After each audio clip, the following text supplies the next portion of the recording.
Okay, it's 12 o'clock on a Tuesday and the regular crowd shuffles in, I hope.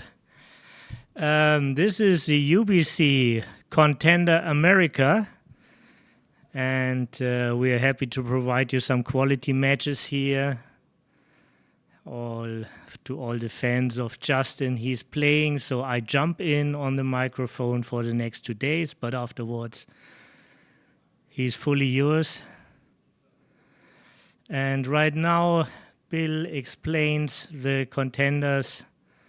We got 12 fine names about the rule set and what's going on. Everything is perfect. Streaming director, Tara Mendicino, big applause. Tara, can you come here for a second? Sure. Yeah. Do you know all the names who are playing? Well, we have a.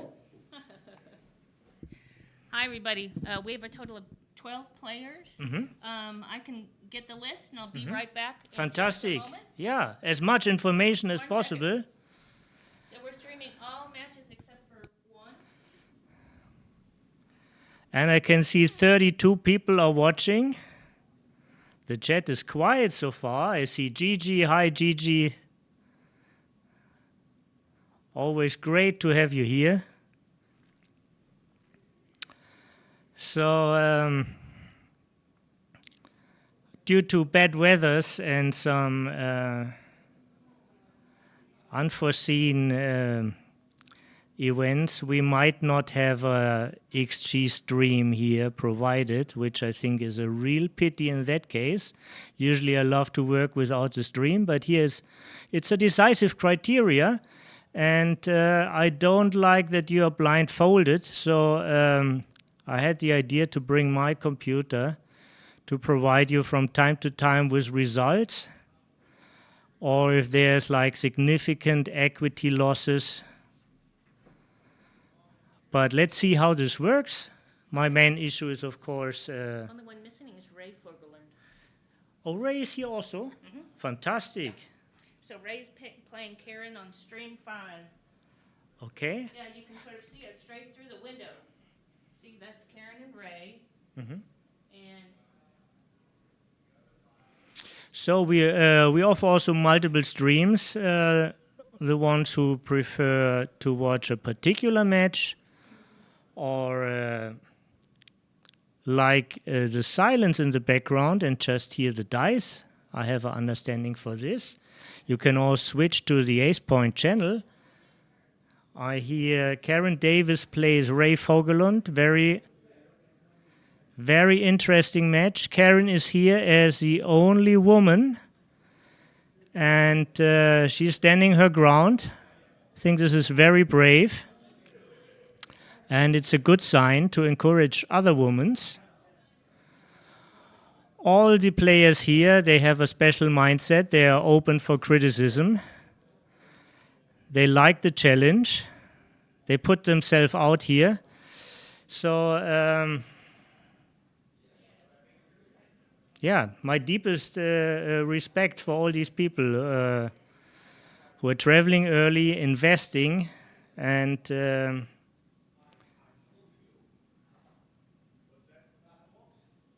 get all their data out for you to criticize. But it's a very fine event. I see also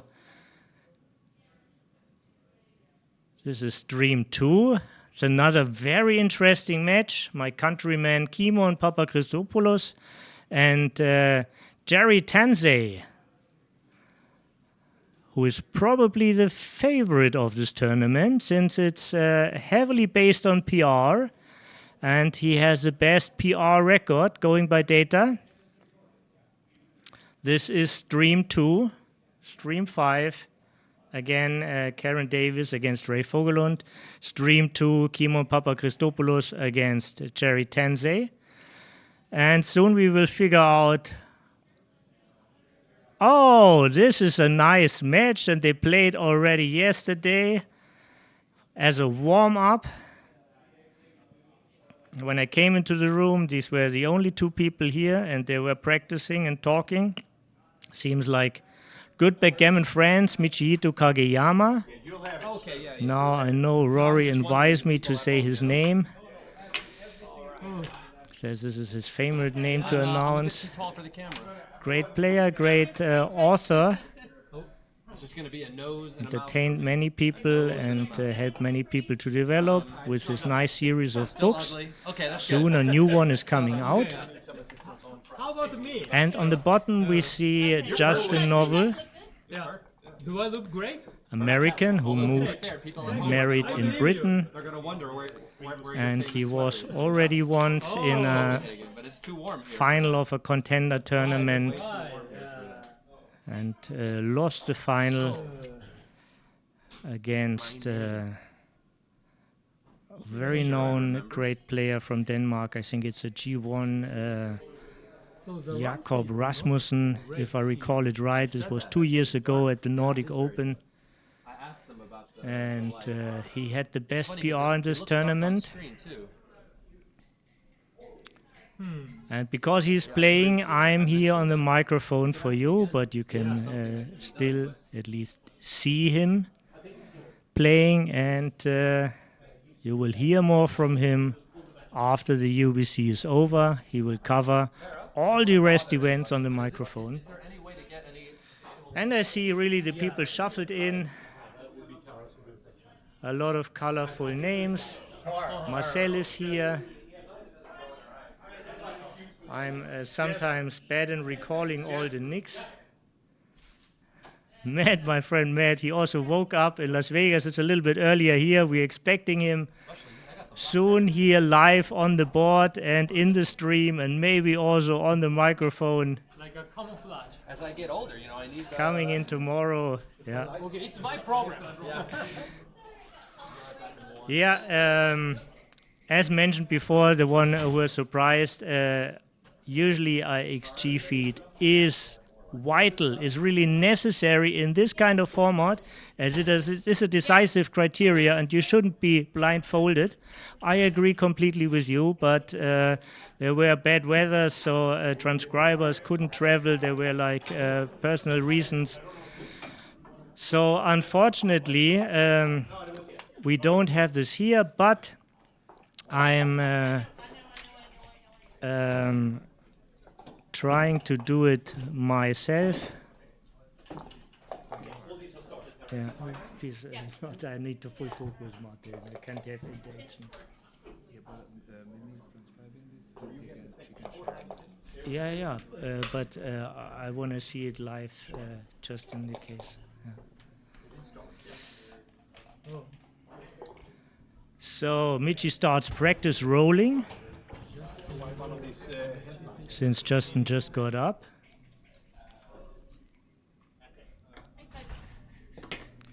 My friend Jürgen from Frankfurt is here. Big community in Germany, and one of the biggest communities in Germany is in Frankfurt. Shout out to the people there. Kimon, the player on Stream 2, is one of the regulars.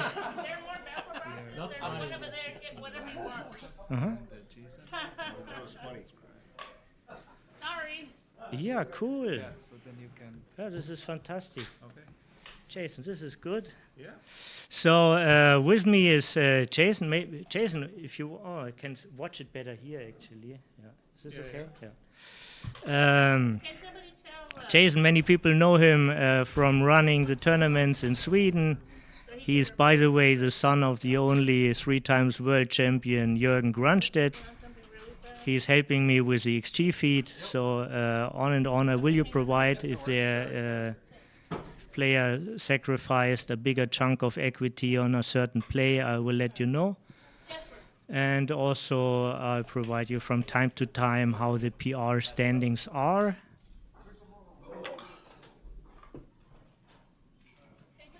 Justin is back on the table. You can't see it yet. I see it already. We're not going to start yet, but we'll wait till we get a little lights. I'm waiting for better lights for this match. Yeah, no problem. We can have a pre-match. No problem. Yeah. If there's a good reason, we are all happy to wait. We like quality here. You don't want to do that? No, I don't think they might get confused since we're live, you know? Yes. I would, but I don't want them to be confused watching us start. Okay, now. Maybe just start a new one. Game transcription.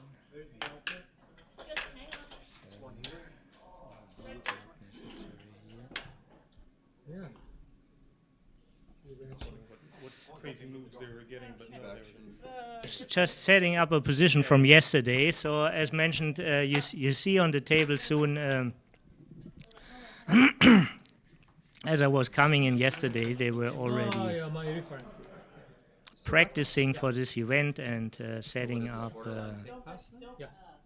a position from yesterday, I mean, since they're both waiting. anything better than that would be a pass then, yeah? This is a pass as well, yeah? I mean, I don't like the look of this. This is a...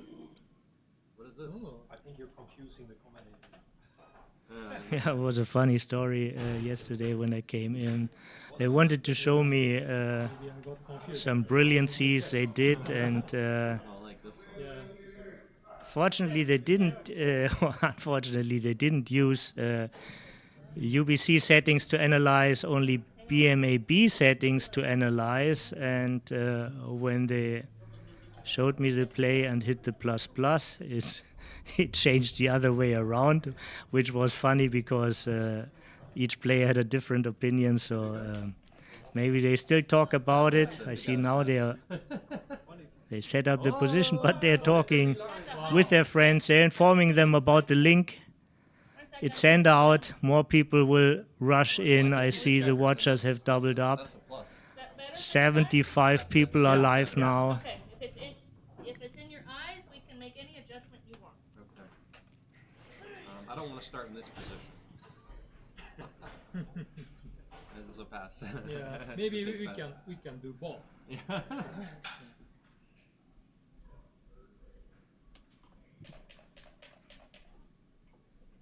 So I guess we're gonna start now, yeah?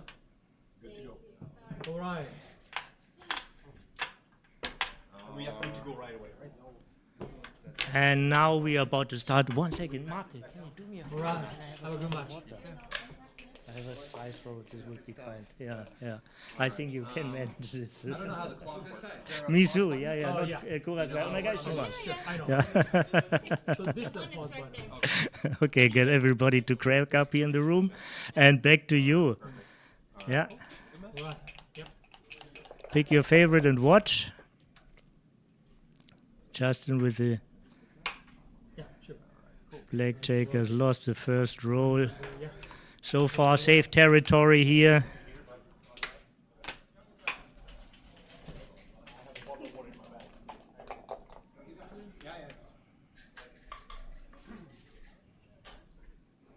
First little complications.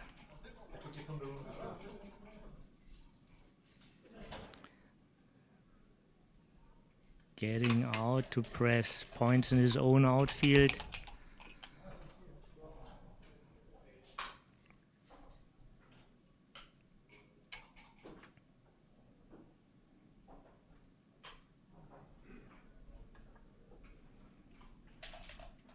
Still on safe territory.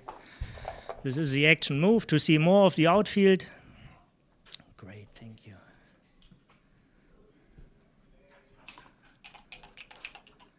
Five-2, small advantage for white. Now small advantage for black. Still very evenish, and this is the first bigger change here. A hit, no re-hit.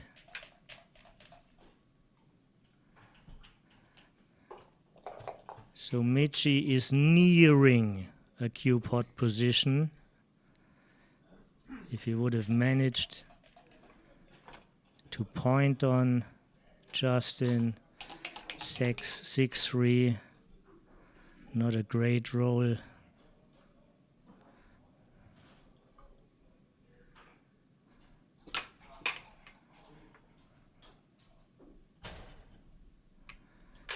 Michi is leading in the race now.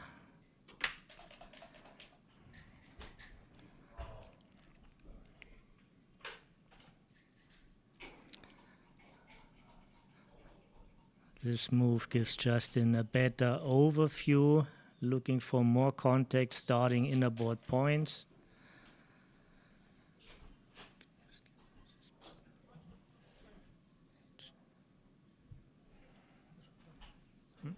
H, hit, yeah, for hint. And then actually you can double click a play and it does it automatically if you want, out of the selection. Yeah.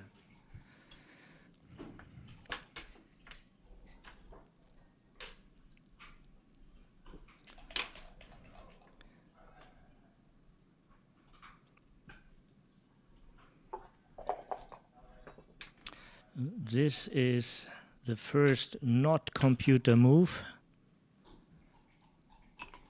All fans of Little Britain, computer says no to this move, but it's all fine measuring and it's very early in the match.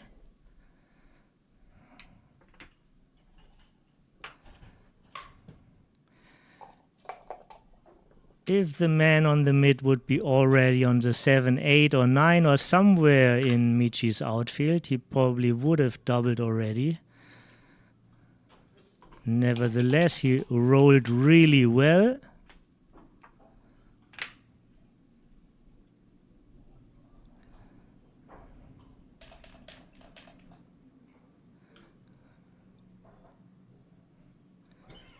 And now we are coming nearer towards first cube decisions.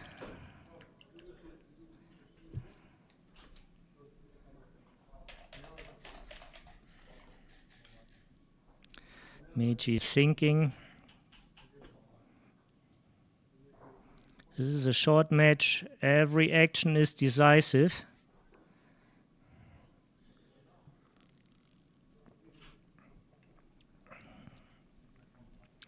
Well consulted to think before you rush into a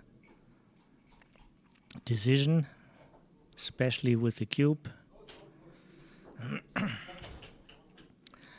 It's pretty clear that he has all the advantages. Now the question is, could it be too good?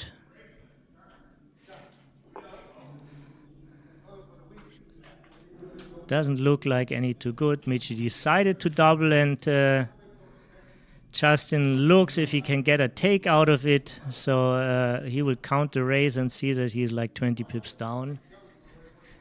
And with this information, he sees that the contact is negative, plus the raise is negative.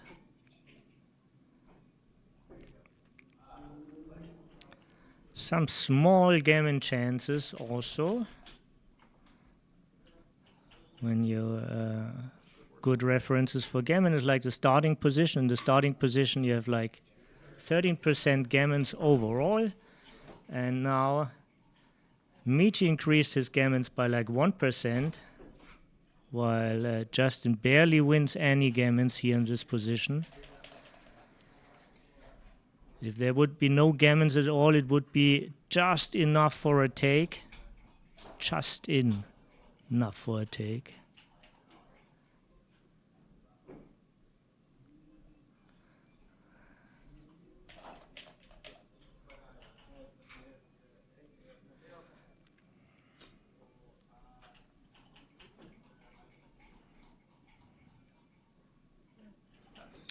I asked Justin about the jet lag. He's coming from Europe now, even though he's American, and he's had a little bit, but he spent a week in New York, and should be somehow adjusted. I want to take so bad, Michi. I want to take so bad. And Alright. first Really? point to Michi, It's good to know your tendency.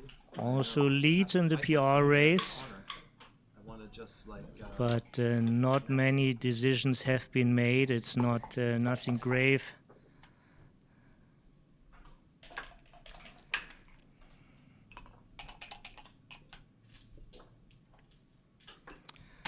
This is interesting. 13-8 is a regular play. Michi moved it quite quick. Justin, I danced. Either he knows rollouts or he just has a personal preference. Yeah. One thing, this is not a BMAB, this is UBC, so you can play out your opponent. You don't need to play just well.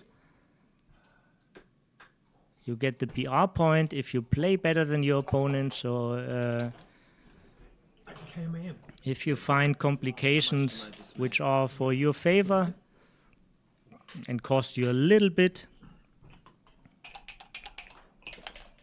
this might be right, this could be right in positions you studied very well and usually very hard. Backgammon is such a complex game, so everybody has a speciality here. This is the safest way to play it. Well, the safest way, of course, the non-blotting way is probably not the safest way, just to give up the 8 point.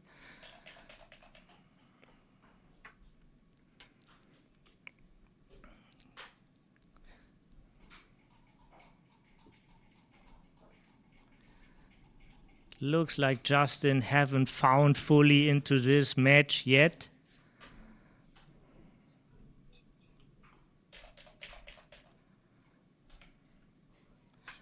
And actually the computer sees a funky move, which is like 16-10 and 13-11. Bring two guys in the outfield because of the weakness in the inner board.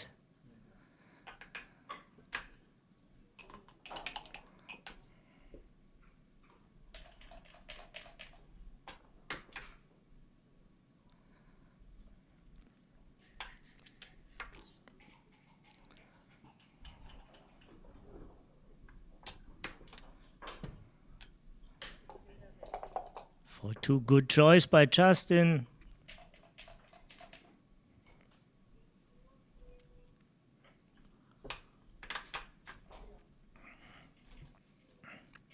This is Michi takes a regular recipe you use when you're holding. You start to build your boards, because once the way for winning is about hitting a shot, second is to maintain the checker and or contain the checker, and therefore you better have a good board. Otherwise these shots are not efficient. Now 6-2 is more clear with the counterplay, with the stronger counterplay, since Michi made his 5 point.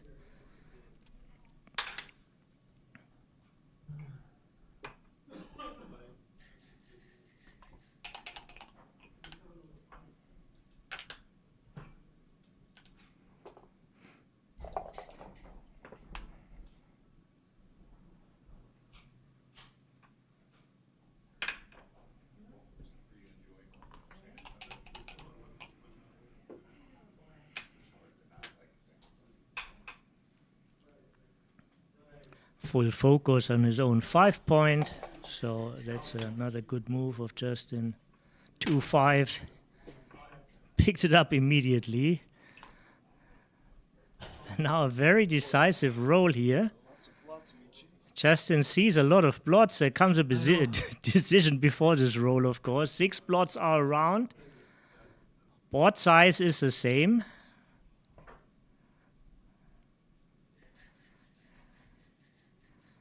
You might think the take is not the question, but in fact, it's a pretty close take.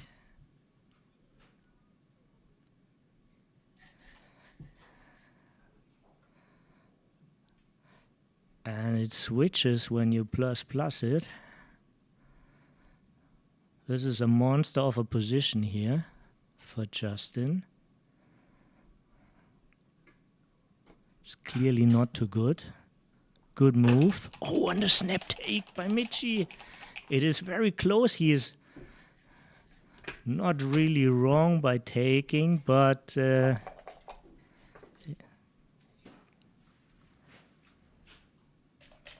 gets a small fine on the PR count from the computer.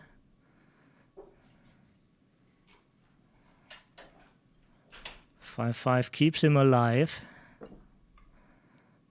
but not what he wanted. Neither did he anchor nor does he hit. Seems natural. Otherwise, But being in is, of course, one of the things he wanted to accomplish. And it's a complex question because there are multiple ways of playing it. All these doubles are tricky. And it's especially tricky when you can't get what was on your wish list.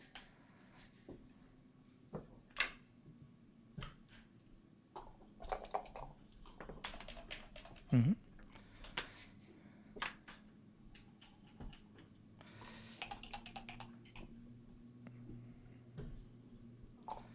And we are overwhelmed by what is coming here.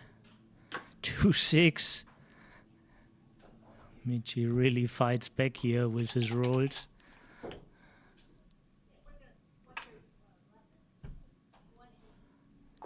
At least Justin is in and didn't have to bust. It's a TMP position, too many points. Matt would say that doesn't exist. All the points are great.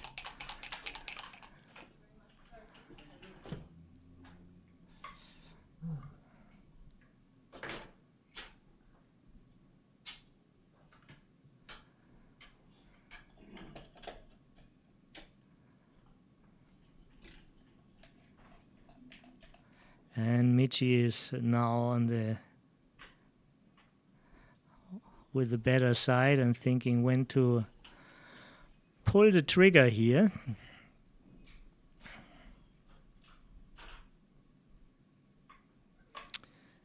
$15, 17 numbers to make his best 5 points in the board. 17 numbers to cover the blot on his 3.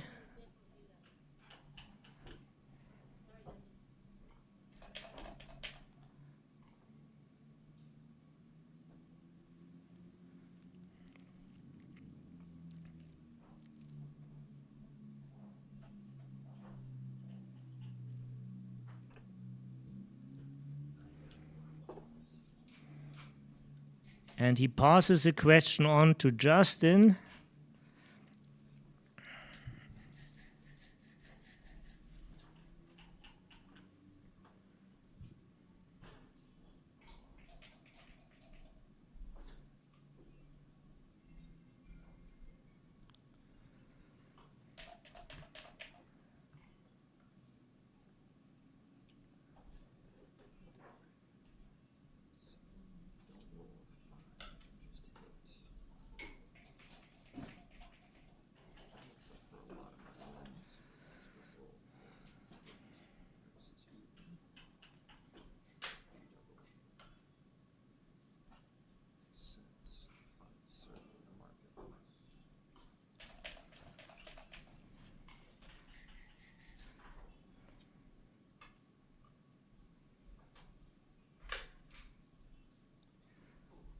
And the computer says this is supposedly a take.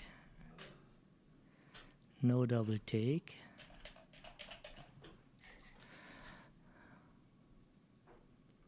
But none of these players see the numbers. Fine measuring. The count is even.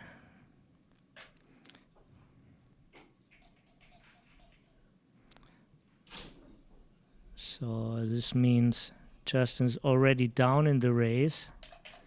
He is primed, but potentially he gets a winning shot.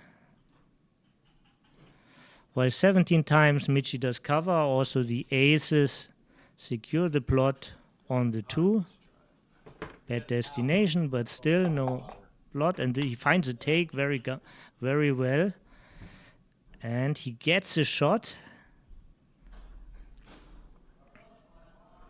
The second game might be the last one in this match.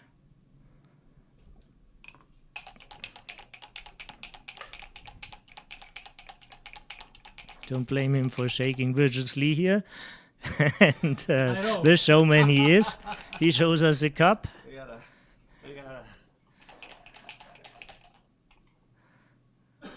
Yeah, both have a good sense for the entertainment.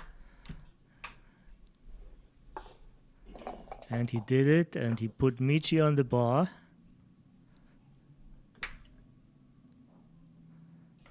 But not with this guy. He's straight in and 1-2.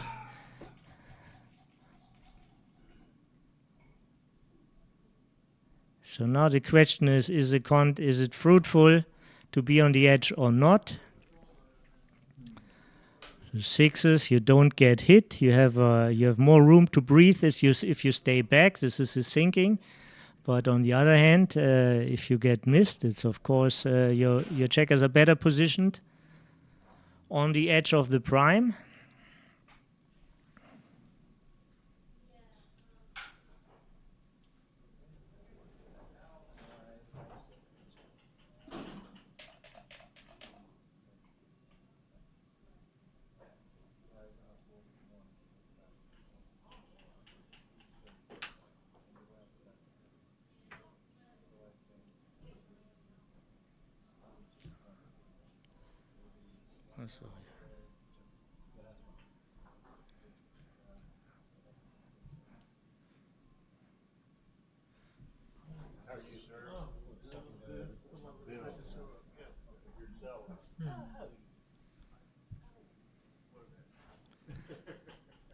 So I give you a little hint, the computer likes this variation way better.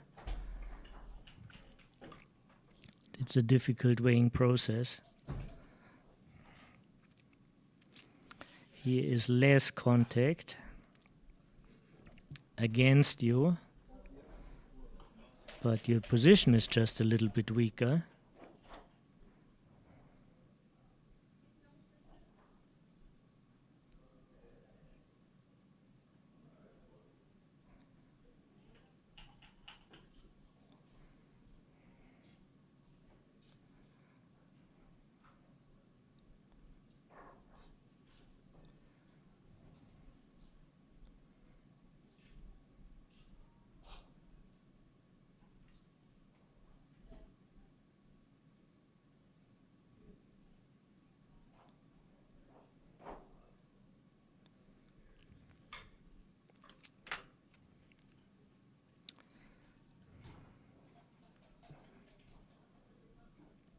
People, you who have the have full screen at home and watch it from the TV, you probably can't see the chat.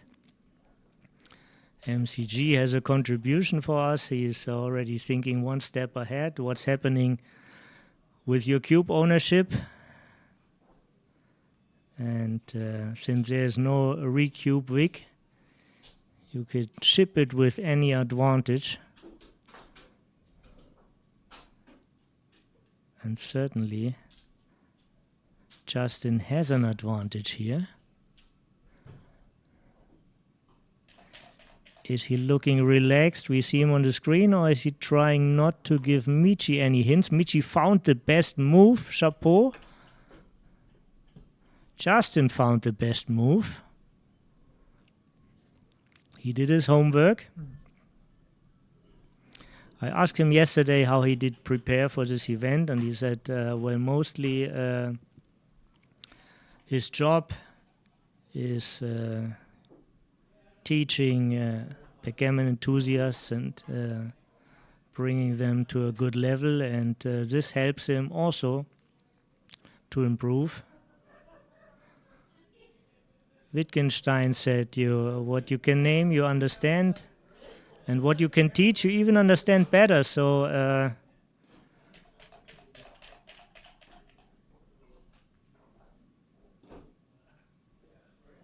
his job certainly helps him.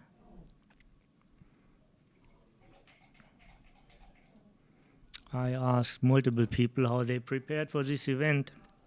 Frank, for example, said he's trying to mimic the schedule and everything and plays then matches against XG in this format.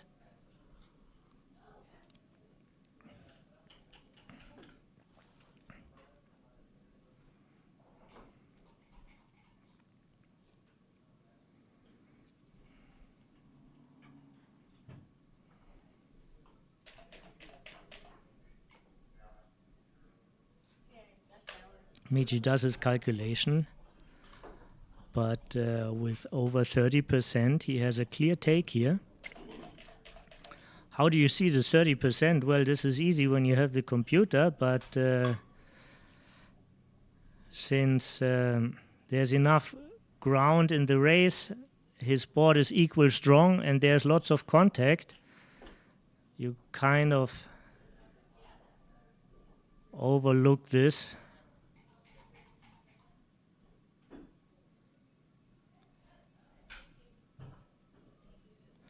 Yes. Well done, Michi. And the action continues. Now it's not necessary to go for gammons, but nevertheless it provides a lot of equity to not let your opponent anchor. So hitting is one of the top choices, certainly. The other top choice is cutting contact and walk out to the opponent's bar. Also a super duplication of aces.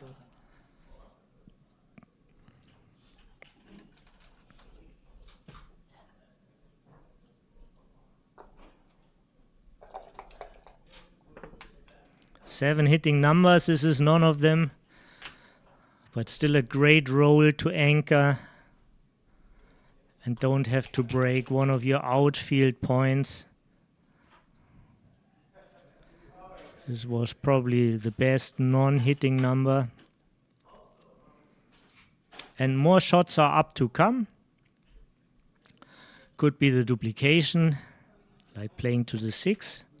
Are there really other candidates? There are. You could make the 12 point, for example. Yeah. This is less blots around. And also some reshots. Also easier to clear. Most 2s are enough to clear, but 2s are not enough to hit here. Well done, Justin. He found another good move with the 6-1.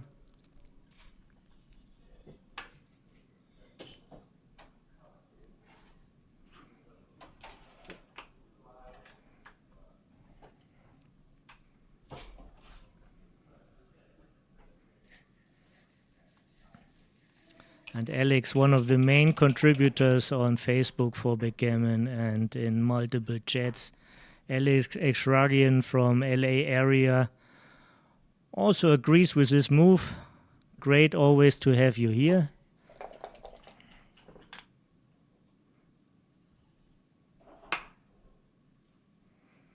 And this is one of Michi's signature positions. He gave it a name, the dragon with the tail. Leaving the back anchor to keep the outfield anchor in positions where it provides more shot equity this way. He studied this position a lot. He wrote about it.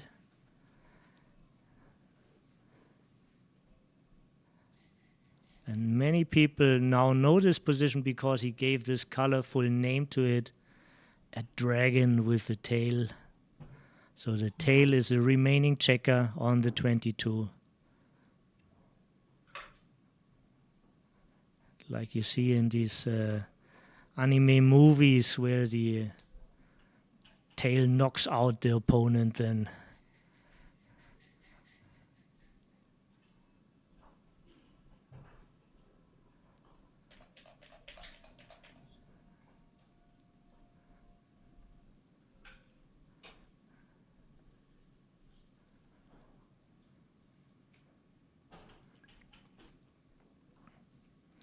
It's a critical moment. This is DMP. This is a very costly decision.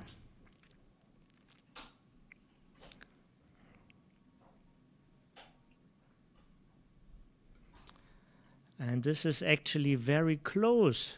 And if the gammons would cost what he's setting up now, would be probably better than the dragon with the tail. All choices, also just clearing the 16 point, are very, very close by. It's almost a matter of preference. There's no big difference in equity.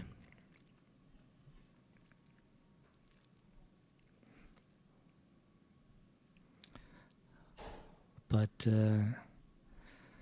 this is one of the last big decisions. And if he wants to spend 2 more minutes, it's still good time management. This is what his time is there for. Use it or lose it.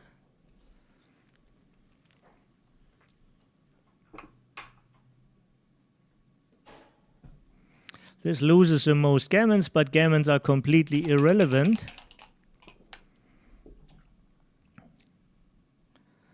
He found the computer's favorite move, his own signature move.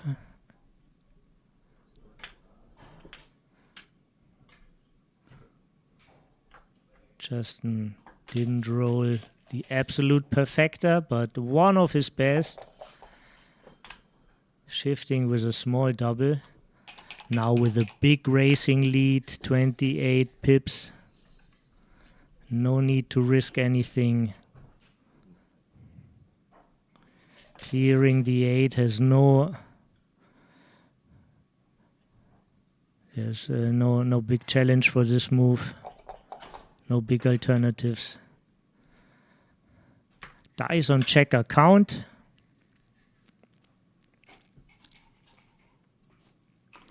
For 2, more contact when you're in than from the bar. Certainly a good roll.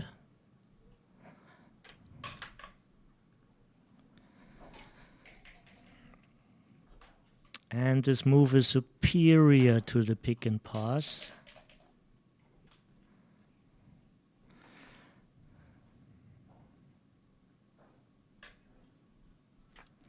It's often expensive to move the spare from the 6. It's a nice cushioning.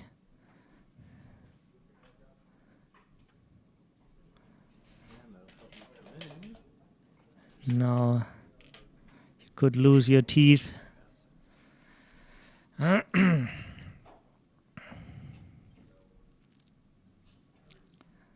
Gammons are irrelevant. You just want to bear in safe. This looks like it provides the safest bear in.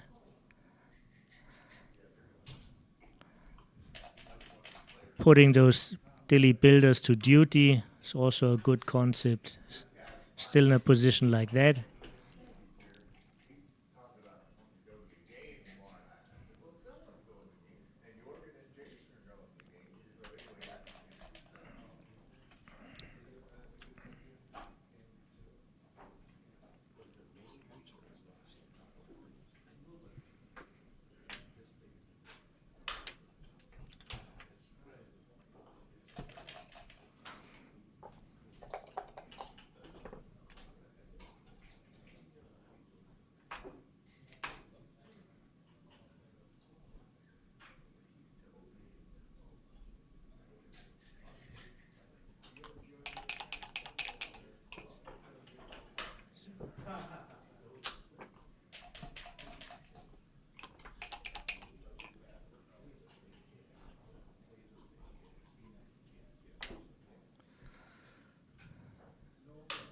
And Justin needs a miracle.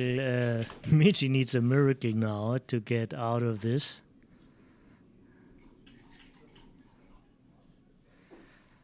Well, just bring it in to the 2. This looks very safe to me.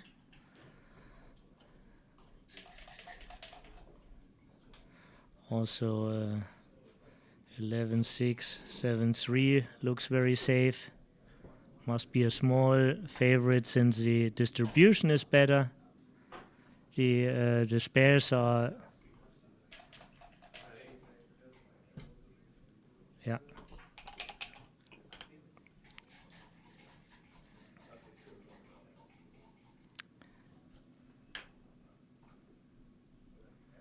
Absolutely, this is technical thing.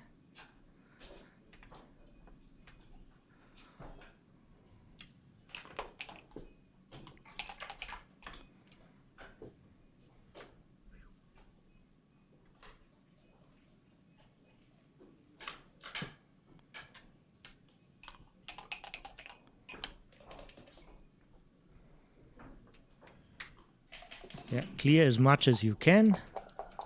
Nobody can take this racing lead away. Well, of course, in theory it's possible, but those things happen very rare.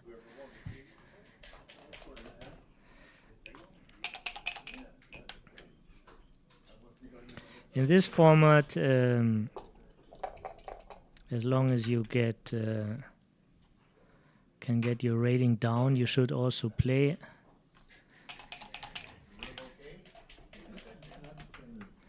There's a couple of tricks here for a lower rating. Sometimes you can keep yourself a decision by keeping a guy back in the opponent's home board or longer in your own outfield when it's only about saving BGs or gammons, but all this is irrelevant here.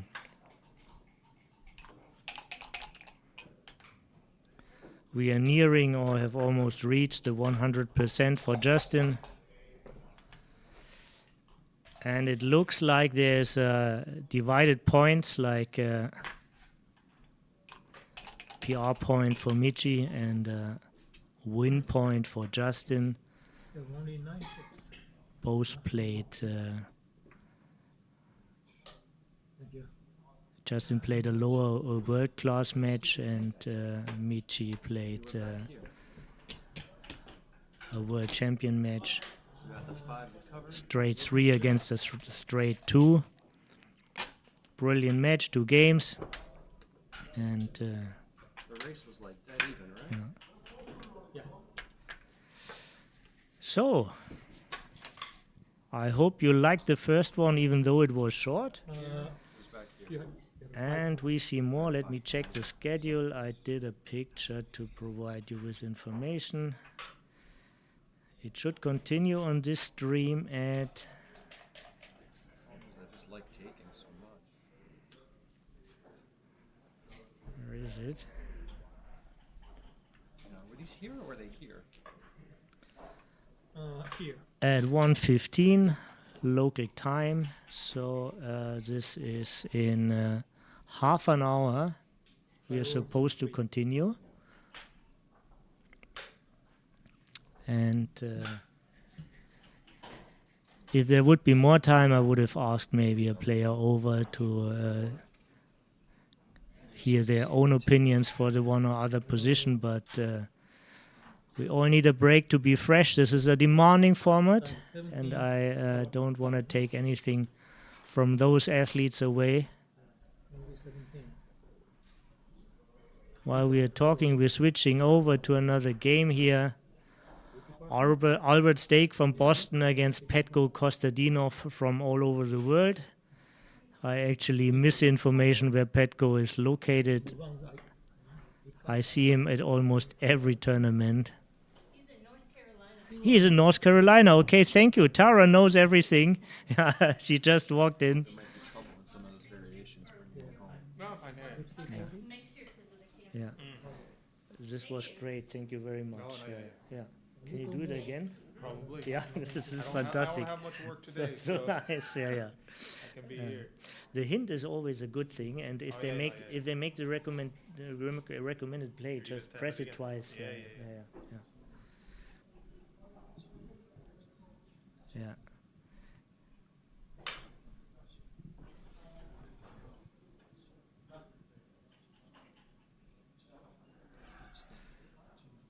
So what's happening here? It takes me a while to find into this match, I don't think I and mean, right now I'm just in watching mode. Me? yeah. You? So Or gammons? Or games? Just games? So No. there are possible gammons Do you consider for all Albert, but they're like, nearing retaking, going from 0. 2 to 4? How I- does that affect anything? I don't think my winning chance is One more chance now. 1-6. No.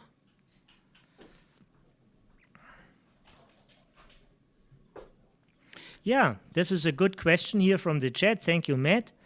Let's talk about the format. Works like follows. We have 12 people and we play 12 rounds. So my winning chance will be around 60. basically a round robin, or it will be like 11 rounds if we have 12 people. You would take? That means No that draw needed. Everybody will play everybody. One says. And the best 8 will succeed. The best 6 in total points. Points, you get 1 point for winning your match PR. You get 1 point for your match win. And also the 2 people with the best PR will succeed. And then we did do a seeding. This is a knockout stage, and the seeding will go after PR results, if I get it right.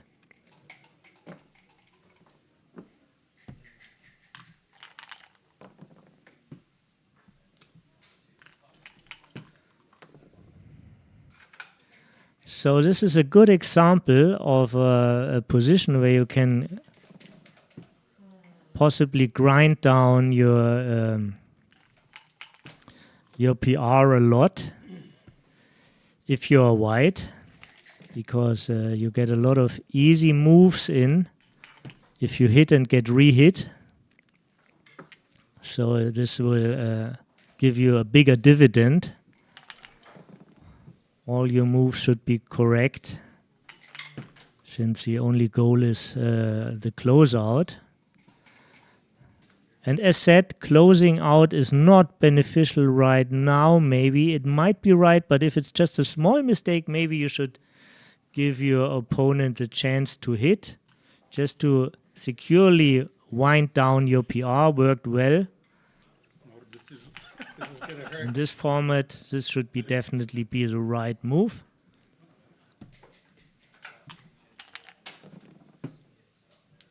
Well, as said, might be a little bit better to cover, but you get your dividend so much higher. Oh, wait. It's like No decision. you get like a carte blanche for further mistakes. You know, this is like your. Right. In theory, this could go on forever, and this is all to the benefits of the person with the prime, which is in this case Petco. Damn it. And if I get it right, Albert doesn't even have a checker off.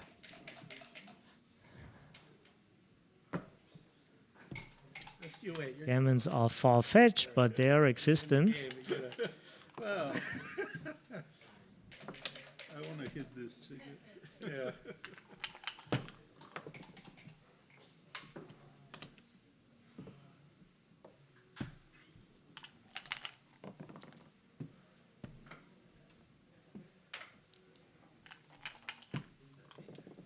If there are more questions in the chat, I'm happy to answer them.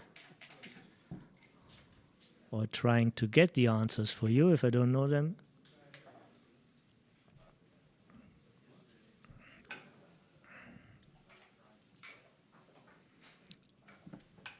We doubled up our watchers again. It's nice how the people shuffling in.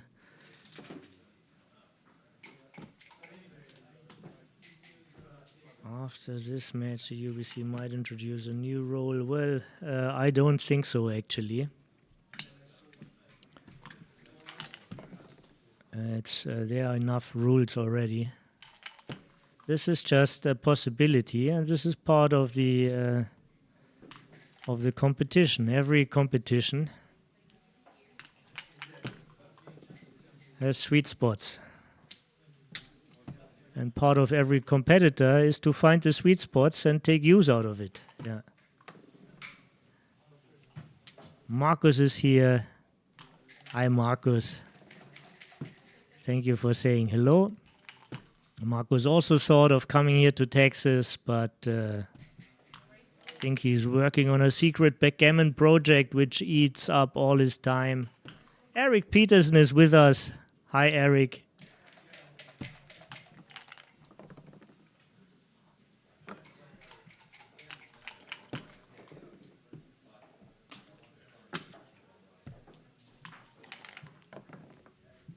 I didn't even get a decision out of that.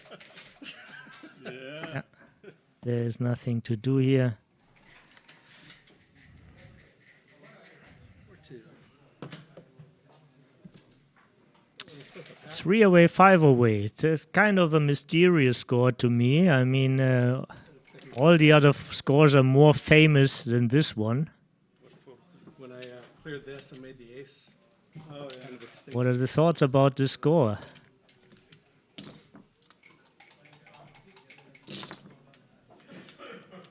Undoubled gammons are better for the leader. Doubled gammons are better for the trailer. 1 point is already quite good for the trailer. To get into knockout distance, 4 away is a knockout distance.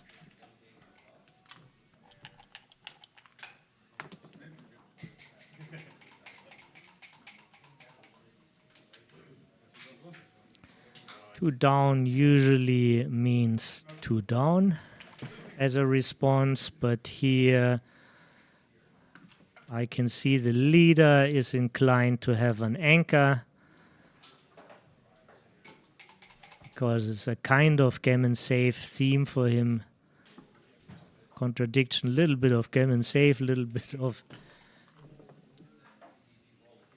and then of gammon go. First the insurance and then you can play for them.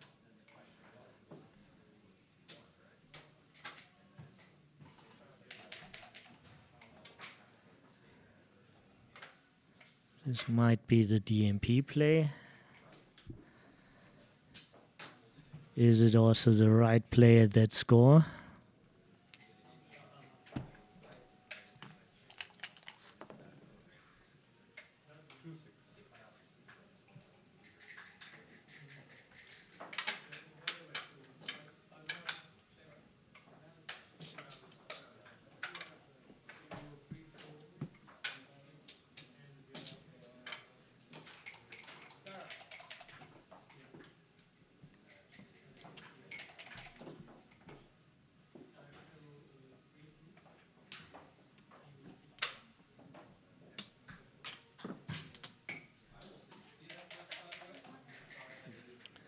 So 2 points is definitely the recipe to success, but are these or those 2 points better?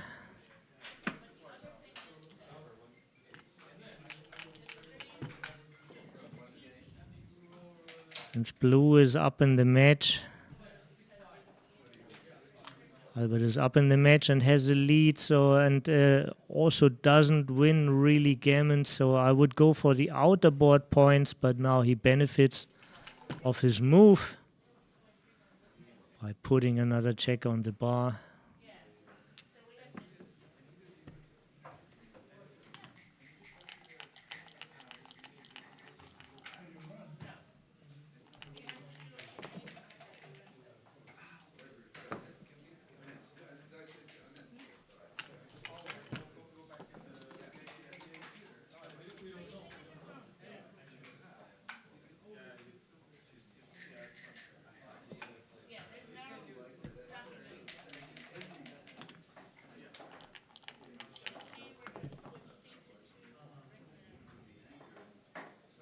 Andy Lee has a question about the board. So this is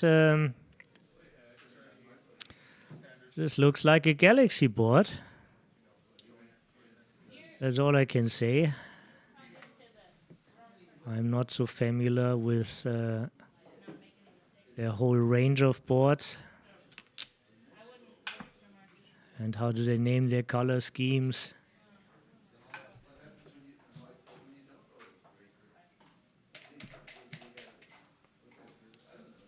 I'm favoring like calmer colors, and I don't need like 32 colors on the board. I prefer like 3 colors and then shades like the.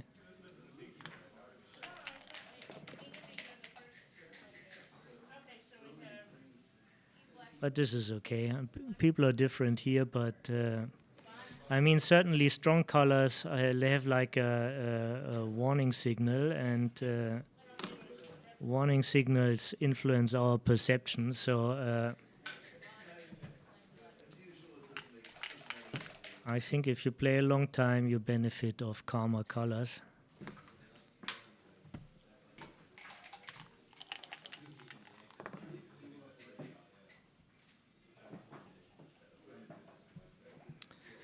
When I'm back in Berlin is a question. This will be next week.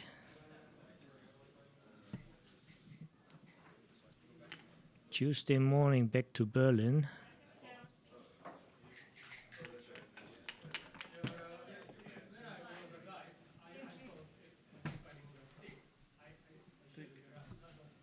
Yeah, I see others in the chat have also a difficulty to find easily in the second match. And it's demanding when you feels like watching the end of another movie just after you watched a great movie.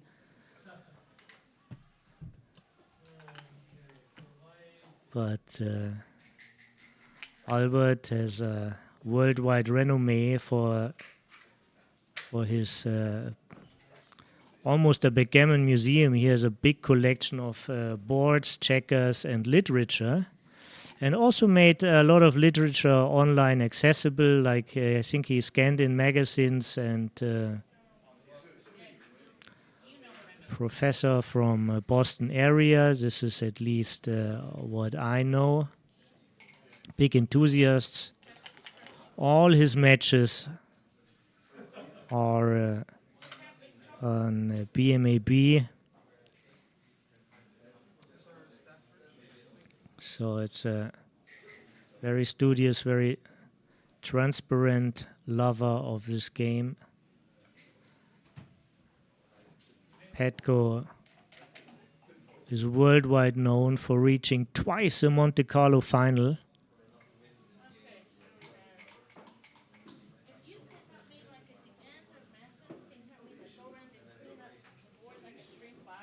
The first time he lost it to the French champion,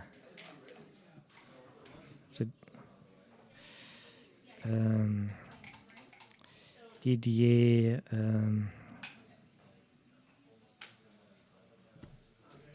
Nevertheless, he played very well in this, and he also played very well in last year's UBC, which was held up here in Texas. Unfortunately, this UBC had no impact into the candidates tournament.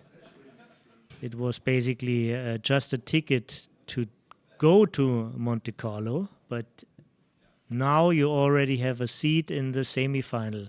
By winning this tournament, you're in the semifinal of the Contender tournament.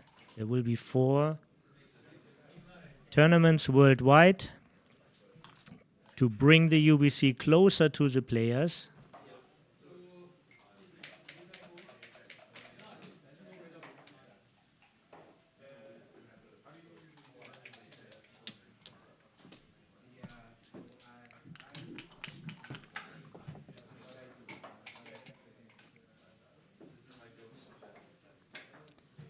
Yeah, thank you, Jacques. Petko lost against Didier Azaraf. And I think he played also against Eli Roimi, who was the only world champion who was world champion for 2 years. Since in 21 we didn't have a world championship.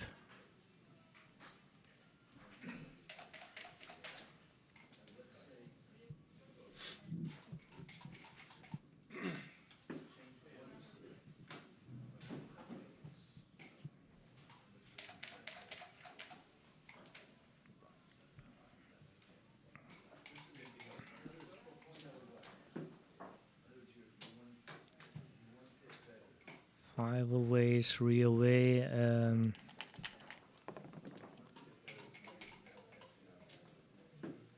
Albert certainly likes to roll this game for 2 points.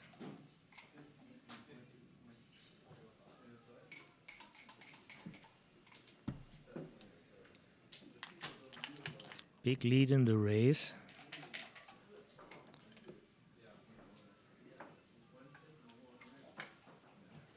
Albert rolled a good number to cut contact.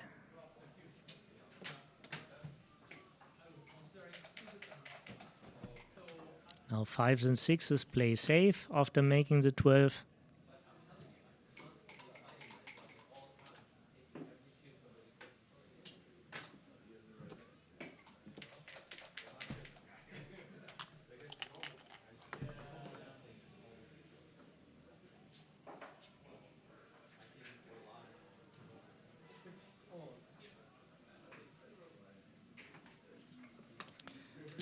Albert should be up like 16 pips before the roll. Now it's 23.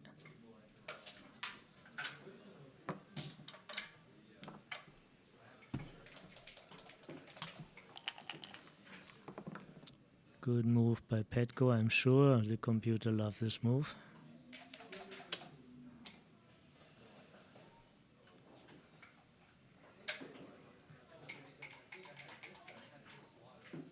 And high noon, we are waiting for the decision here.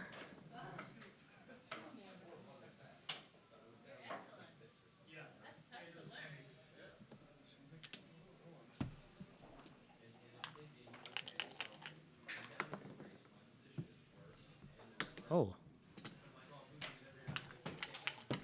Doesn't look like we see a 4 cube.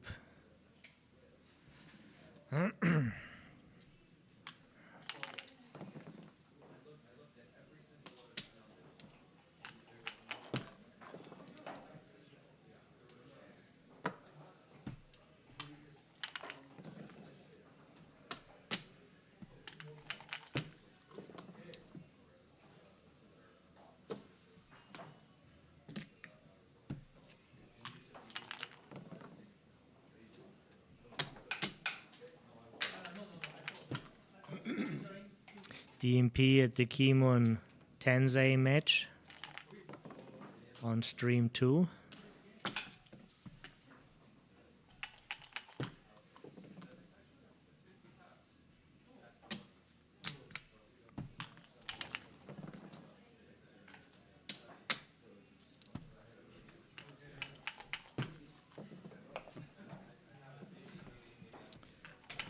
Six to 9, but 9 is on roll.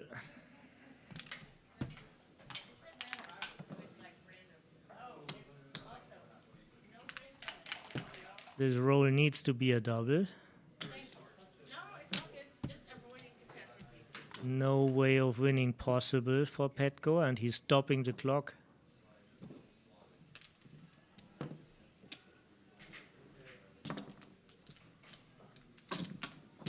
This is one of the better known scores.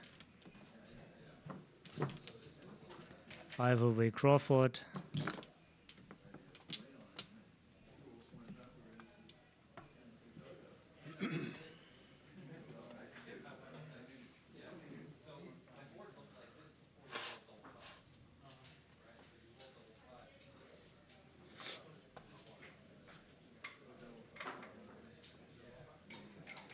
There's around 17% match equity left for Turned around Petco. though. I don't like that. Well, oh, Right. sorry. I did. It's a scarf. I thought there was no property on this side.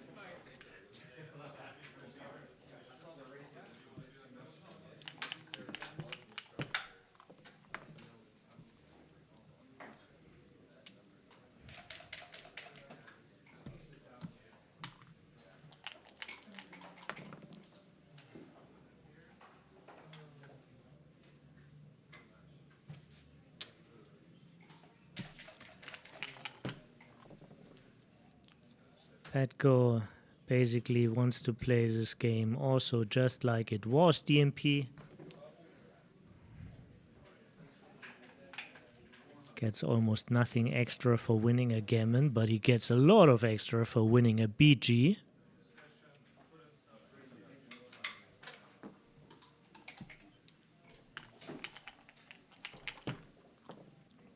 BG is nothing you can force naturally.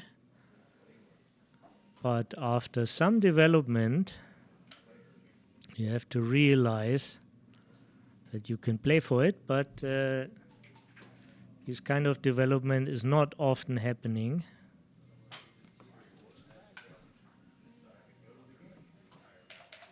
You need to prime multiple plots, many plots to be primed, or a couple of plots to be closed out.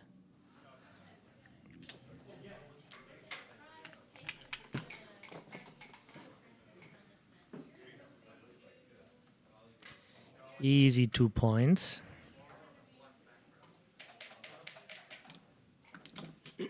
Plays very natural. Okay,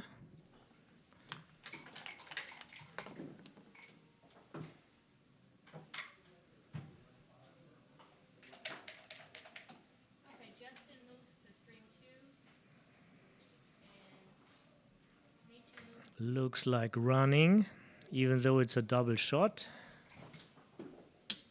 Running all the way. Only a 5-1 extra. 22 numbers hit here, or it's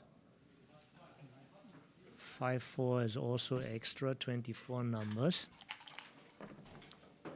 Got missed, very lucky sequence for Albert, but he played it bravely.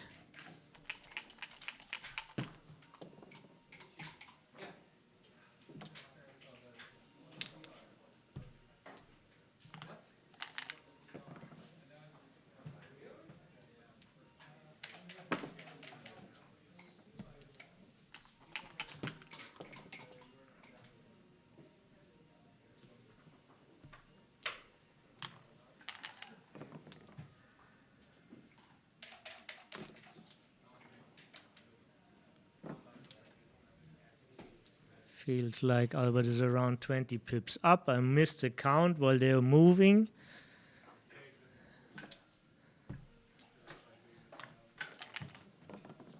They are well consulted to preserve a little bit time also, just in case there's a swing.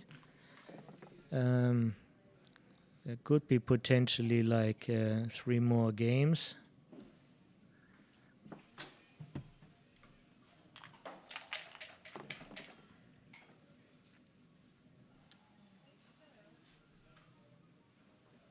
Overall looks like really good clock handling so far.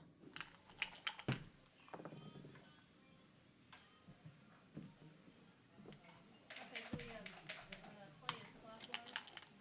Okay, we got it. Okay, this is perfect.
And will we see more of this match?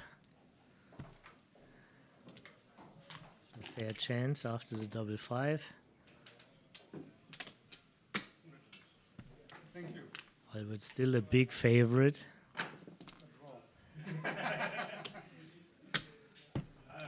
6-3 over average.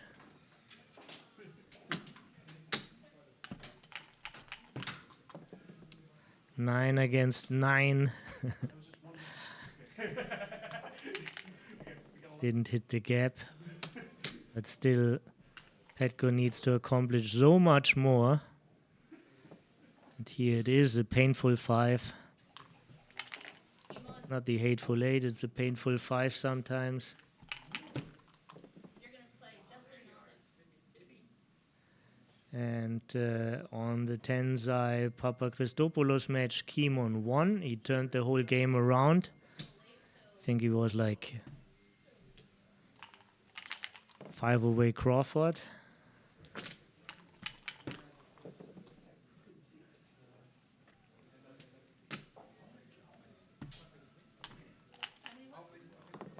And it comes down to a final double maybe. Oh, and here we have it, yeah. This is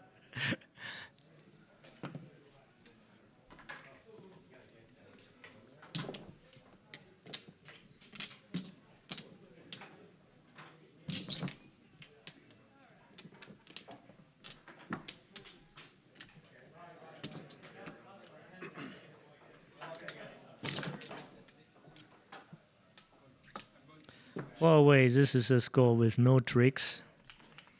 Early double and hope for a gammon. And of course, if Albert is under 50%, he should pass. How to handle this? And now, how to handle that?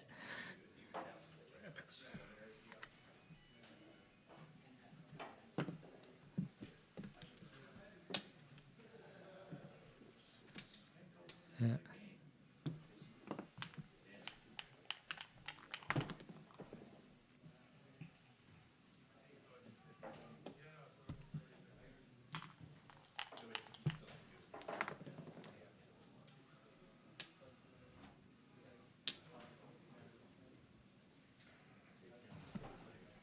And what about counter slotting? Many questions. Still enough time to find a good answer.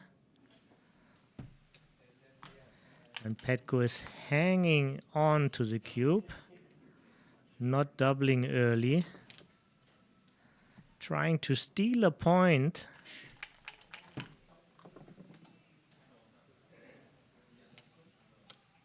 Especially in such a format, this is a good idea since he gets credit for every cube decision, and once he did a cube decision, there's no more credit.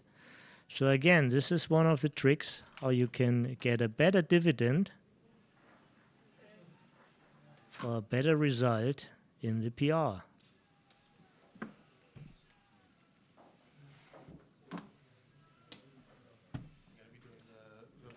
transcript of the stream, so I won't be here to help you. Yeah, but it's there, right? Yeah, it'll be on the stream. Yeah. It's fantastic. Thank you.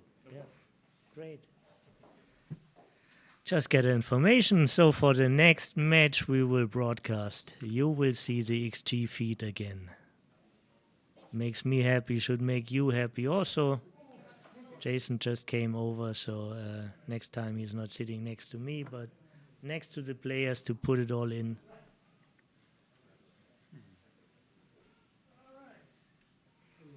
And the match we are watching is also the last match of this round, as far as I can tell. And while I was turning my head,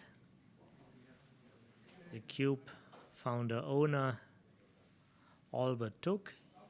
He's supposed to take if there's not a shitload of gammons on him, but the This looks all good.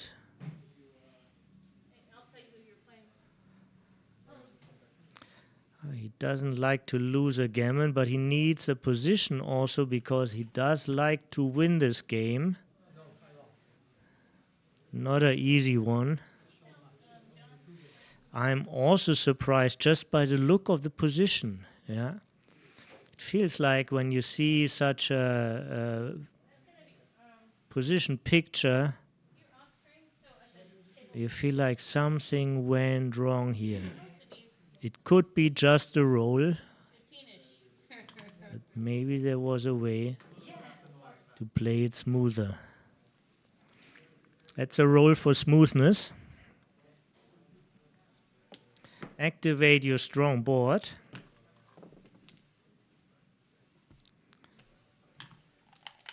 It's rarely that you can use one roll on both sides. This is pretty nice what he's doing here.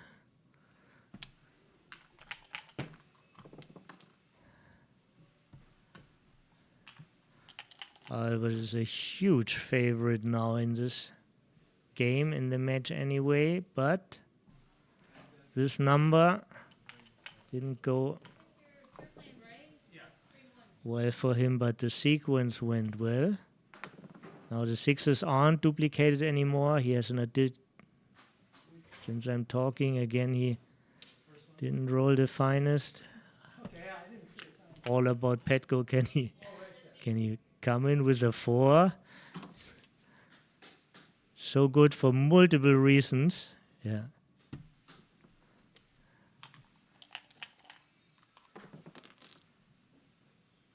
4-2 is nothing what he needs to hit. Very poor. I wanted it with a 5 or 6, or 5 and 6 together.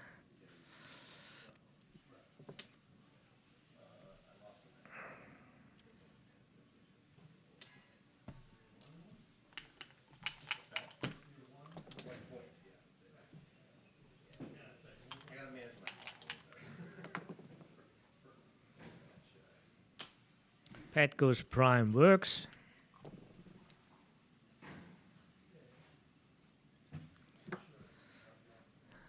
And with coming in, he became favorite in this game. Still an underdog for the match.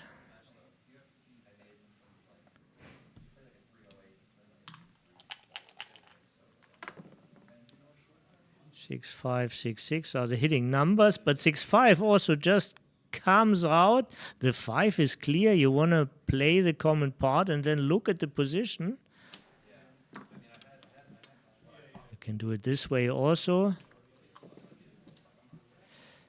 Albert made his choice very early. He wants to preserve these 2 minutes. Although this could be his last active decision.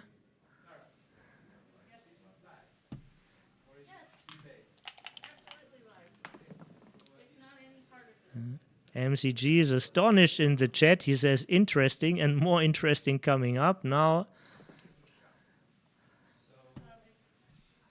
3 big doubles to leave a shot, and if not, no, this is super safe.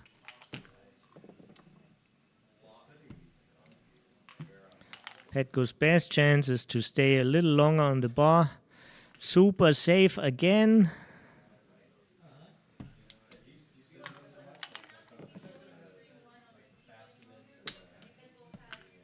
Petco needs to dance one more time to get a little bit of hope, and he dances, and now like 8 numbers to leave a shot, but 2 is always safe.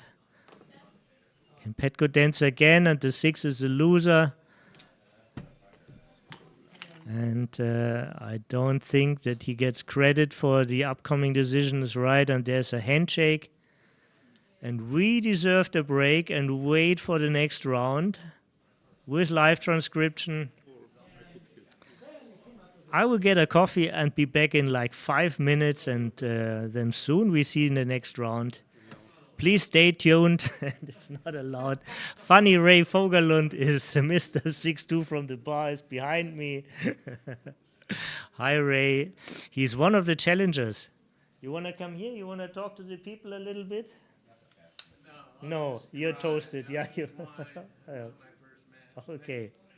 Yeah. Yeah. There are 10 more games, so 10 more matches. So, yeah. I gotta save my. Yeah. Oh man. It takes a lot of courage to be a contender here. I mean, you put yourself out with all this data and you're ready to be judged by a computer. Everybody will see what you have done or what you have accomplished. Yeah, it's a brave thing, you know. Respect to all the challengers here. Yeah, I think this is really, really cool. Yeah, so give me 2 or 3 minutes and I'll be back soon. I hope you entertain yourself well and we have another great lineup soon. Ray Fogelund is here on the main stream against John O'Hagan. Yeah, you get another tough cookie. No break. No break. No break. No break. Okay.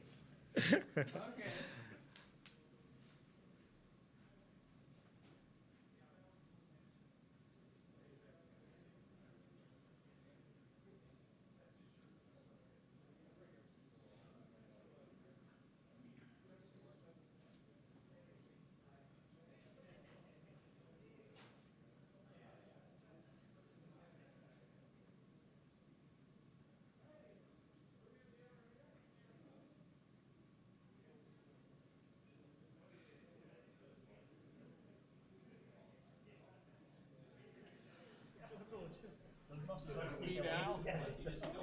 Say what? You beat Al? And you? No, I lost it here. One time I looked at the USBGF. I saw you over there, you know, Site. making comments. Nemesis. No, I know. I was curious, so I looked at it. It said Karen and I had played 11 matches and she was 9. Yeah.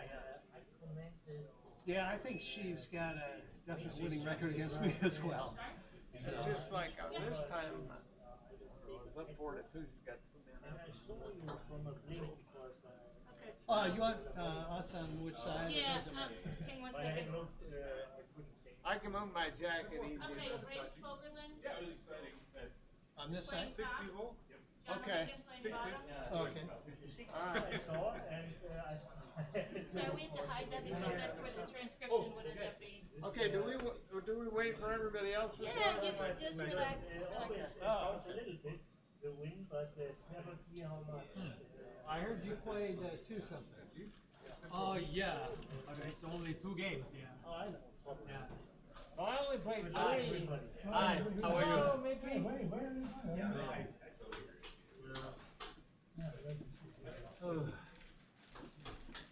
Got another 5 minutes today, huh? Maybe you did as well. Well, my one match. At least they're over 7. They had their so it's going to take us a full run this season. But I don't think I played 2. If I had to guess.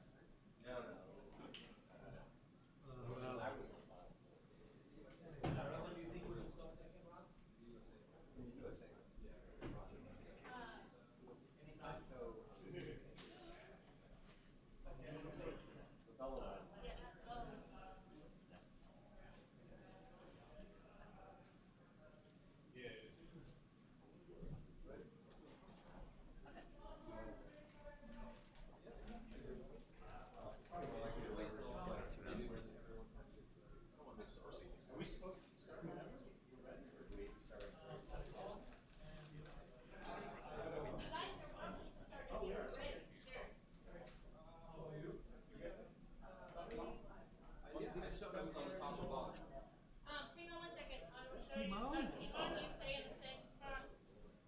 Hey, how are you?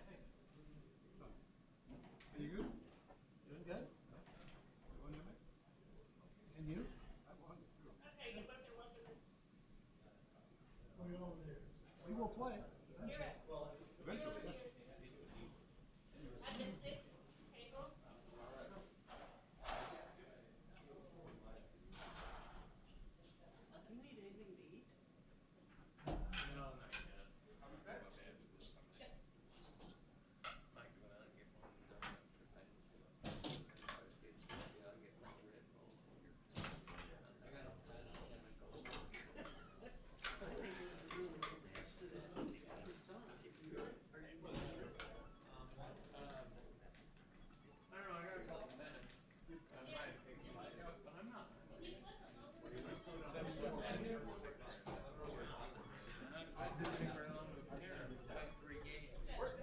At the 6 table. I could have played pretty good. Or that eliminating your workstation. Oh, don't worry about me.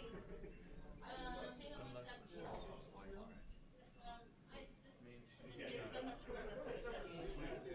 Yeah, hang on a second.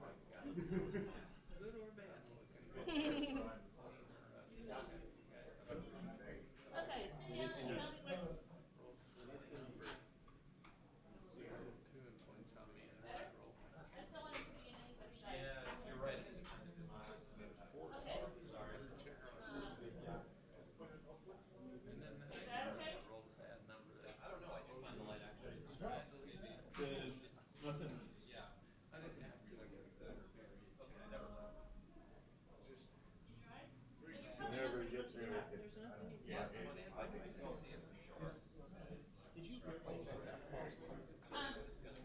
Right. Hang on. Yeah, against Ray. Yeah. Oh. Pressure. You don't have to play well with me. You're playing as Gary Townsend? Oh, Jerry. The head.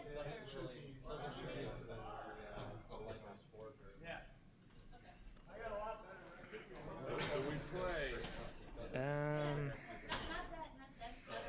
No, but No, right. I still have a Right little. Breaks are good. Yeah, always. Just, just pull it. You'll hear a little crack. Yeah. Okay, watch out for your head behind you. And then hang that, yeah. Put that I think. Weeks worth of back people. on the little, no, the orange part. Choosing. Yeah, hang it on. So I use it like, so in that position I use it. We'll just call it good regardless, yeah? I think it's pretty well. They played the first one. I use fast. But for another. Better version. Right. Yeah, there's like new version. Yeah. It's just interesting. Very little adjustment. Right, that's 3-6. Actually, that's We don't have right. Okay. Oh, all right. I've got the table. There's a whole Okay, table. show me. Before we start. It's on some website that Hal Heinrich has. Oh, yeah, hang on one second. I was just about to update that.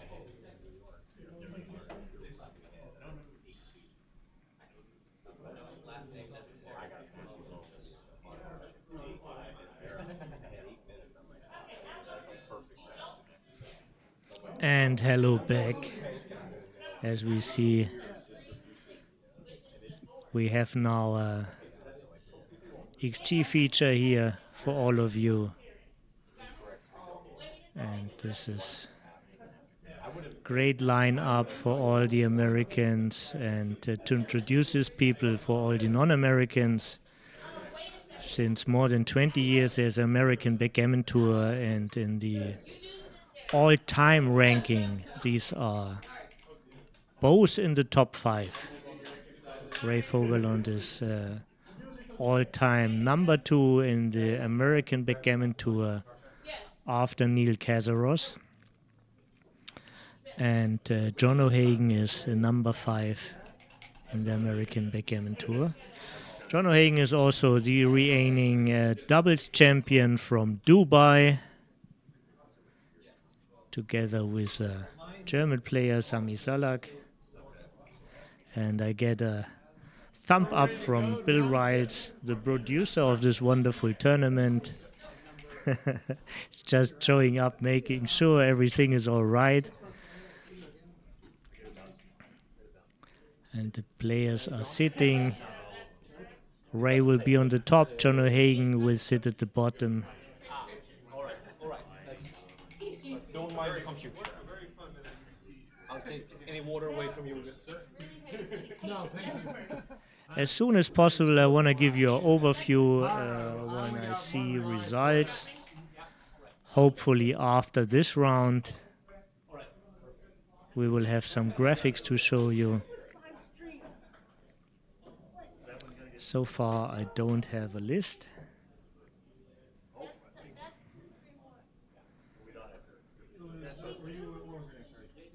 John. Yeah, you're John, right? Exactly. Yeah, you'll be playing here.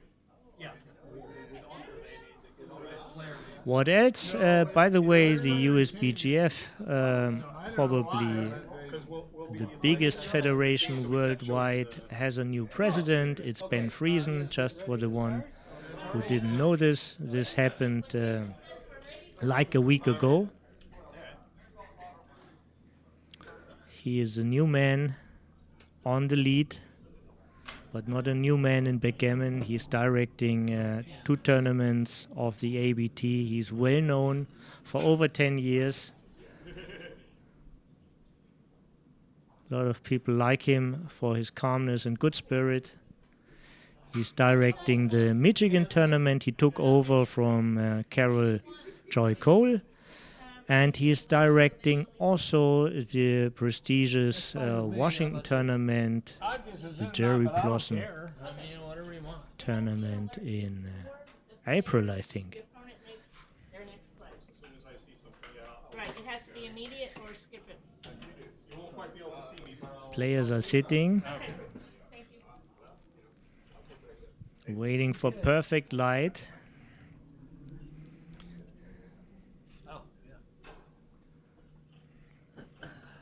Are we ready? No, he was gonna tell him. Oh, he's gonna tell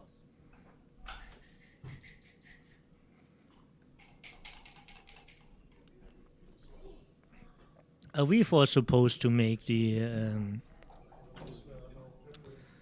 transcription out of private reasons. He couldn't come. You're missed here, and we all hope you're doing well. But Jason, who was having a free day today, jumped in. He did a wonderful job the first match, and I'm sure he's doing a great job now. Someone I haven't played for ages. Howard Markowitz. Oh, Yeah, these folks know each other. Oh, I bet that was easy. He was playing awful. Yeah, he didn't play what he used to. He did here very well, yeah. I think he cashed in some limited jacket. Tara is confirming about the implementation and that they are going to start any second. But I played him in the main. Backgammon is a big part of their lives for both players. And it's for some people it's intellectual stimulation. For those it's even more. It's nice to have a field where you can have dedication and where you can grow, and all this is very rewarding. 62. Not from bar. Both are still eager to improve, just as all great players are.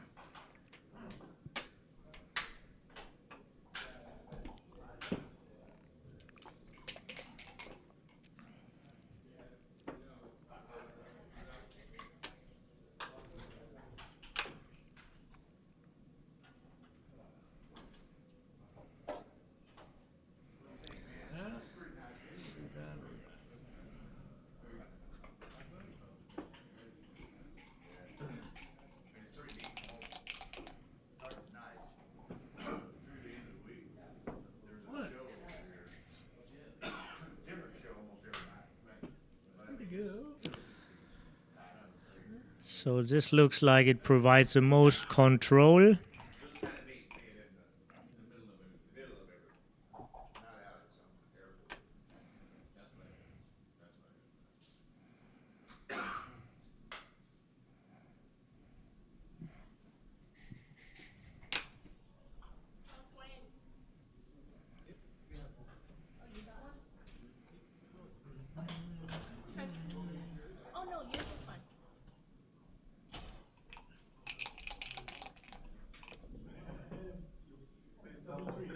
sitting on a bar. That's it.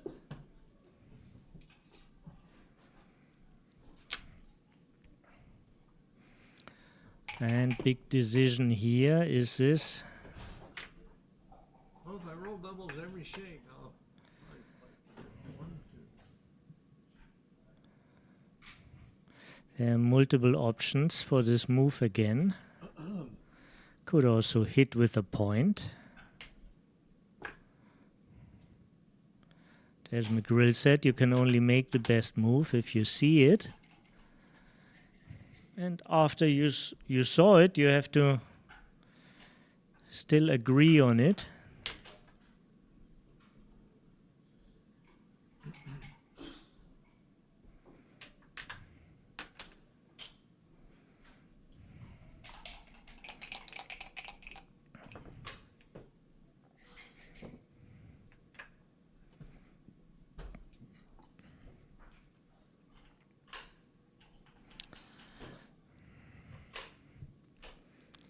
Now,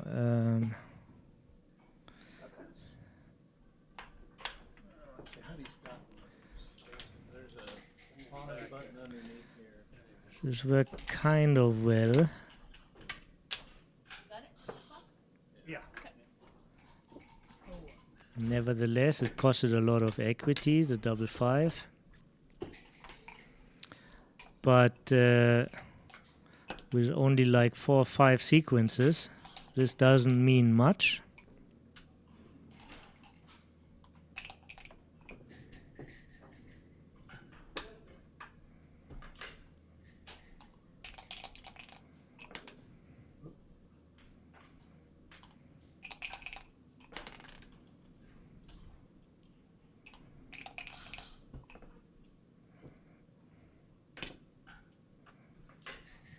I didn't think you knew that fight. Well, I just copied you.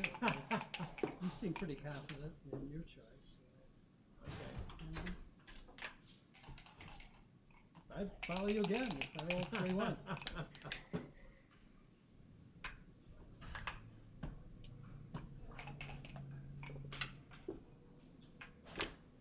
Now you understand how the opening is played? I do now.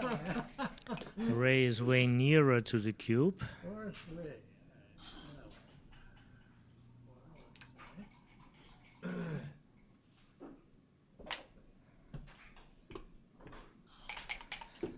Good choice from John.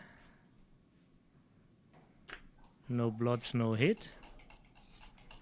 Something like this was, I think Bob Marley said it, no blots, no hit.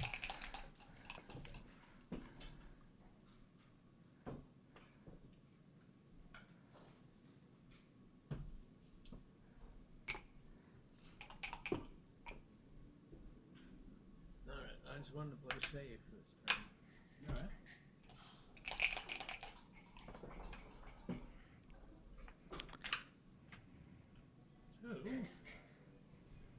Can I just play 3 of them? Sure.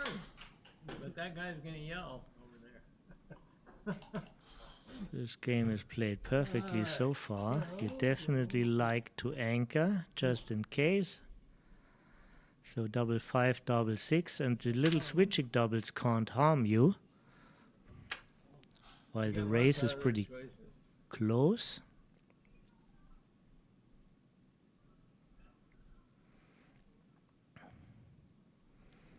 John is down 3 pips after the roll.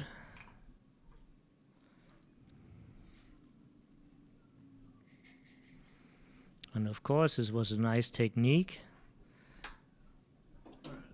He gave away the weakest point, but slotted the next best. So he will quickly remake the 3-point and even enhance it. Great roll for Ray, and this looks like a decider.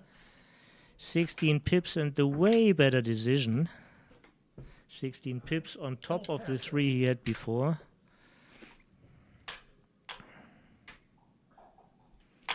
And there was quick action. Both players anticipated what happened. They didn't need to think about it when it came up. It was all in the process. I think I had in that game was a double. Well, 5-3, 3-1, 4-2. We're going into game And the 3 here. non-double still played pretty damn well.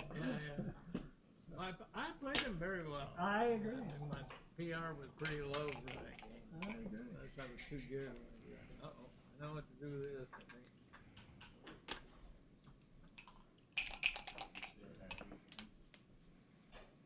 I know what to do with that.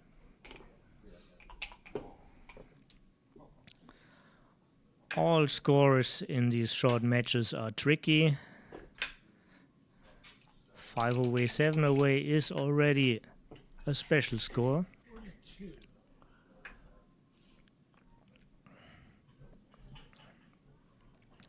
Especially in an early blitz situation, you can double a little bit later. And you can take significantly more as a trailer. Especially in these very living positions where you can find sexy redoubles.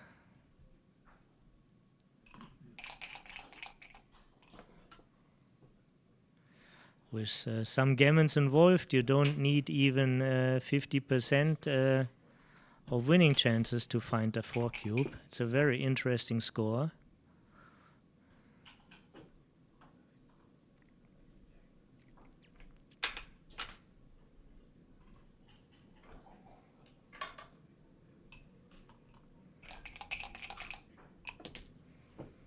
This is one of the specialties of John, knowing about the score. I think he is particularly strong in knowing gammon prices and knowing match equities, take points and doubling windows.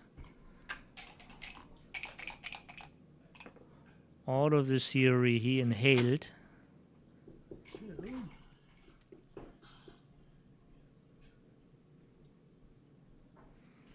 Interesting choice. Doing the bar with a little risk of 5-3 and 2-6. Or switching the 11 to the 10, leaving no shots. Those 4 shots are deadly. So,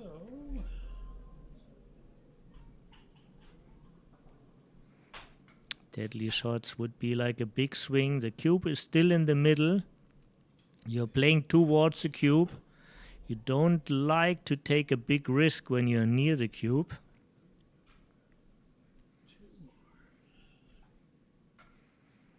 I'm sure John finds a safe switch.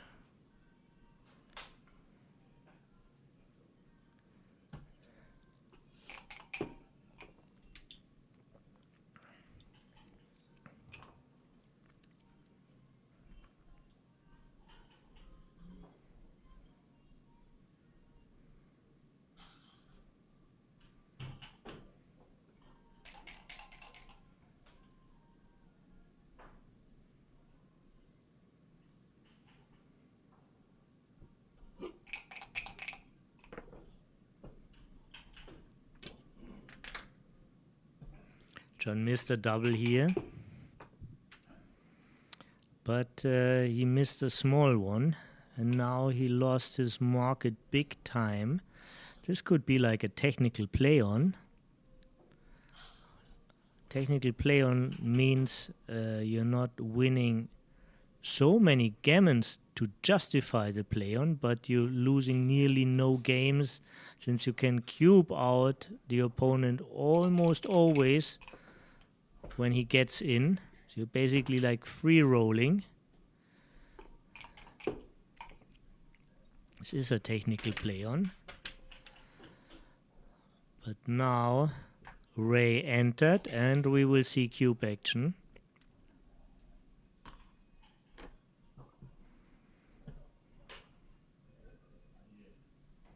It's still on the borderline because there's hardly any blotting number.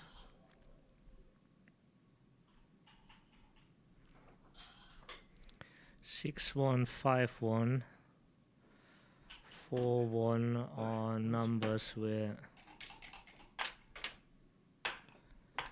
John needs to give indirect shots. It's a nice board. Yeah, I like it. Very close decision.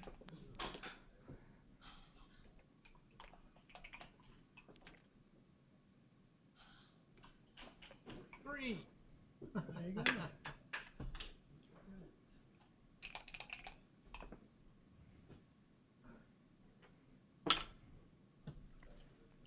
Running against 3-1, usually right.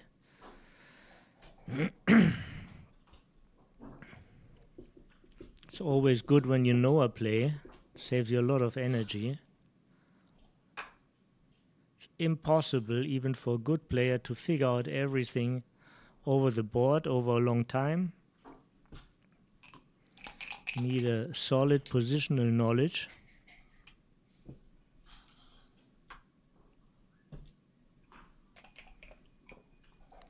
But that's what they acquired after over 40 years, I guess, of playing.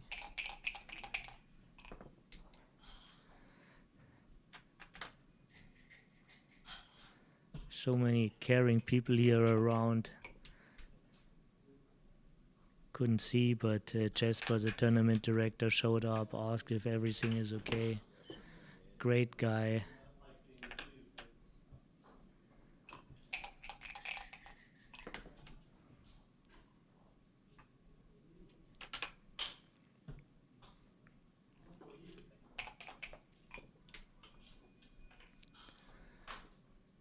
And after this miss, John has again the upper hand.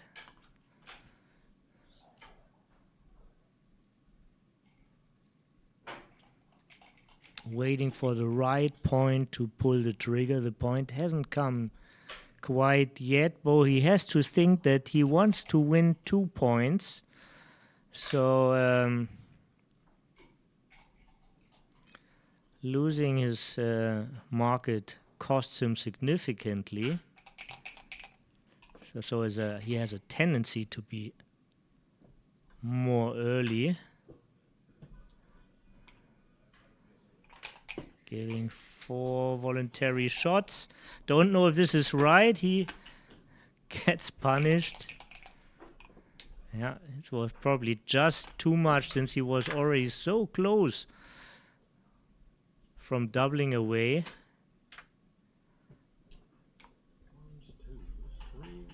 Now he has to try to get the initiative back by hitting. Ray, on the other hand, doesn't mind to lose his market so much. Single point will bring him to 4 away. So way clearer that he doesn't have a double yet.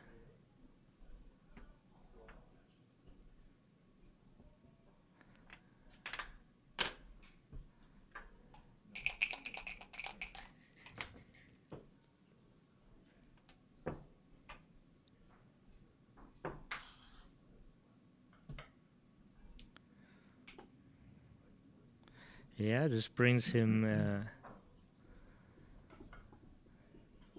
better action chances to switch the outfield point to an infield point.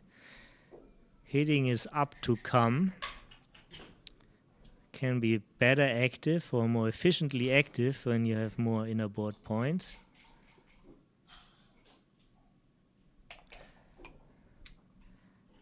Ray came closer, but still is far. This is a fantastic number. Doesn't solve all the problems, but nearly. Now he has a tremendous racing lead. His opponent is indirectly primed. The aces are duplicated. But of course the ace hits, the ace is there, the ace was necessary. And you're well consulted to think about everything now, John. Yeah, but this looks very good. Just 1 point is missing for the 6 prime.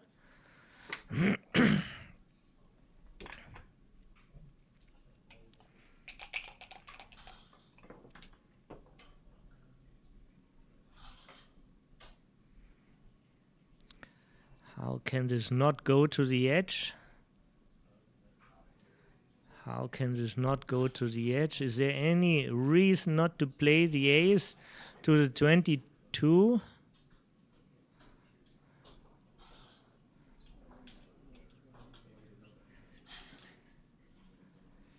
Yes, there is, of course, reason, as the computer shows us. But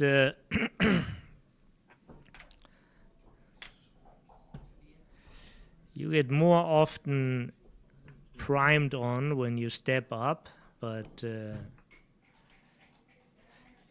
you just win more often.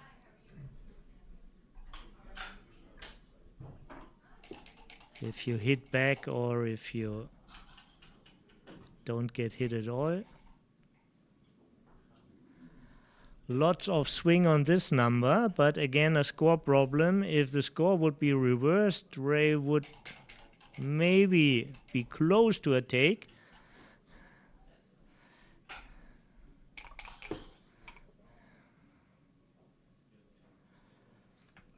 Pointing number.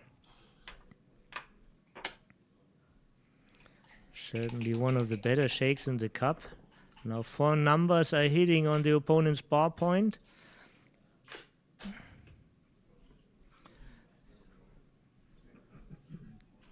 This is a big equity win in the sequence for Ray.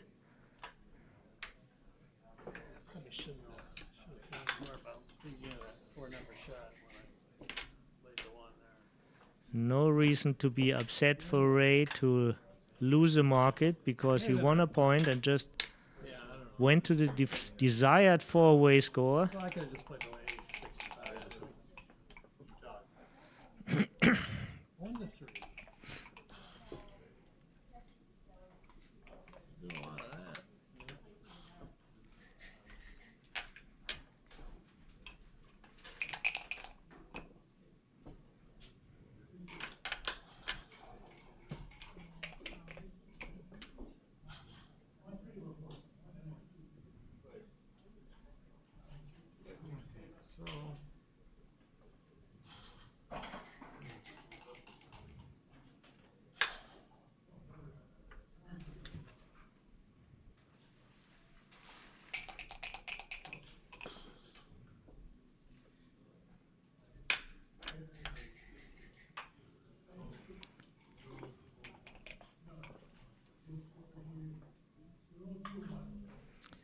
Stepping up with both would be the best play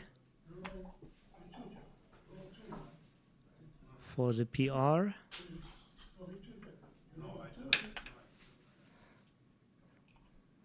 No doubt about that one.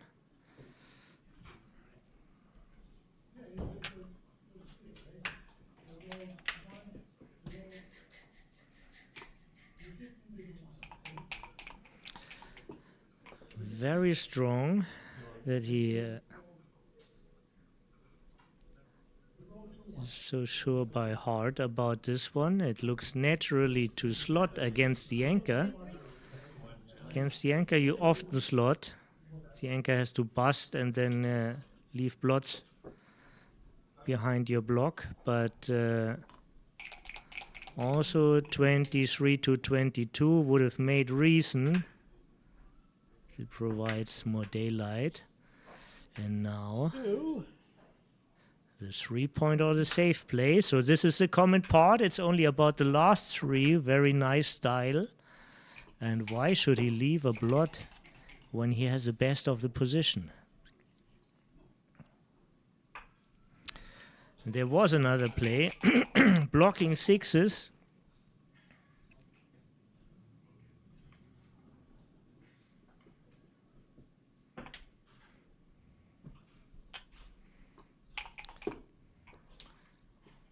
Wasn't a blunder, but it was John's biggest equity loss so far in the game. But let us not forget the analyzers are here on BMAB settings, they're only on plus, and UBC settings are on plus plus.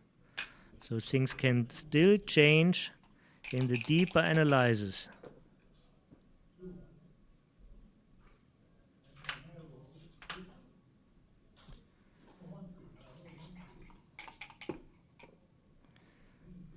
enhances the strength of his board in a natural way.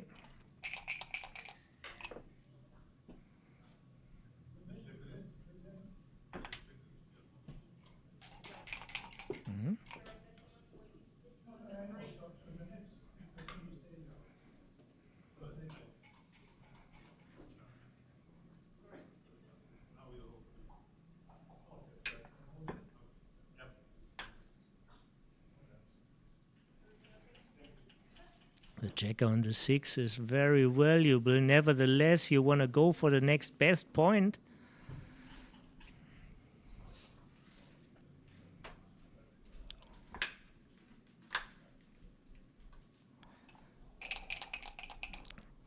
Good reason for either of the plays. Going for the next best point might have been better for the reason that you have the losing side. This all changed now.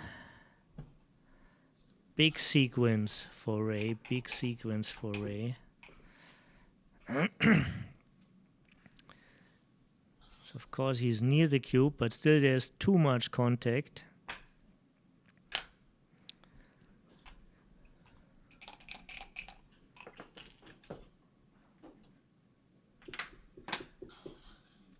And now it's showtime.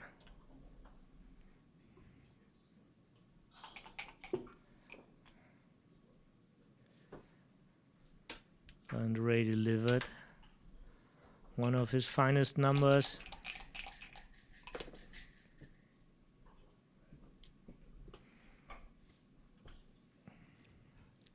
Naturally, he wants to win 2 points here. But if he cubes, he will get just 1. So this indicates it's worth to think about not cubing. Every 6th time you pick up the next plot right away, and this will boost your gammon chances, bringing you to a 2-away score.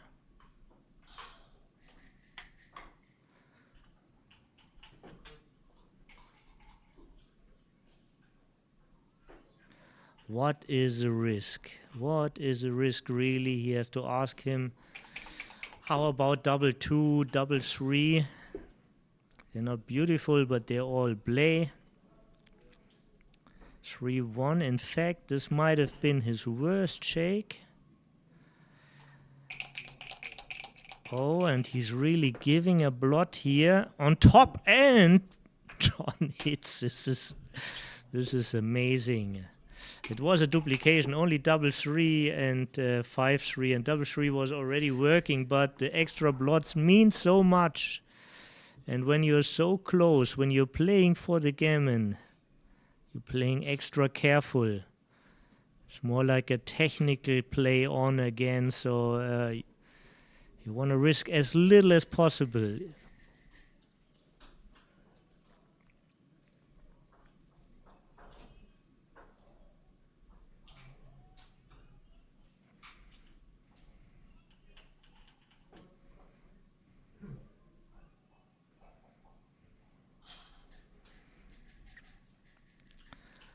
So, and this is again a score speciality. It really helps you to understand that you want to give your opponent only 1 point, but also all these gammons you tend to lose.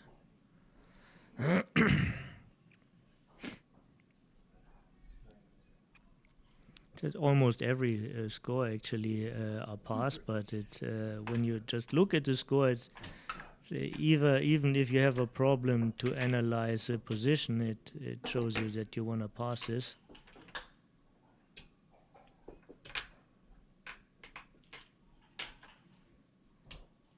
Hey, guys. I adjust my whole thinking towards the score when I start a game in a match.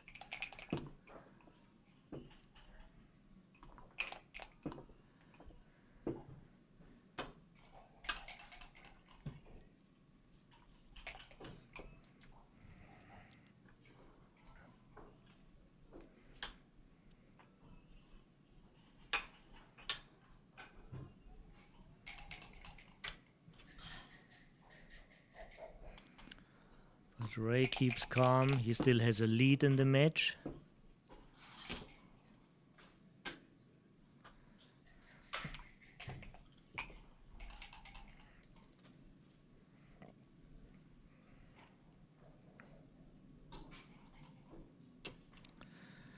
Better anchor before bad things happen. It's great to have insurance right now.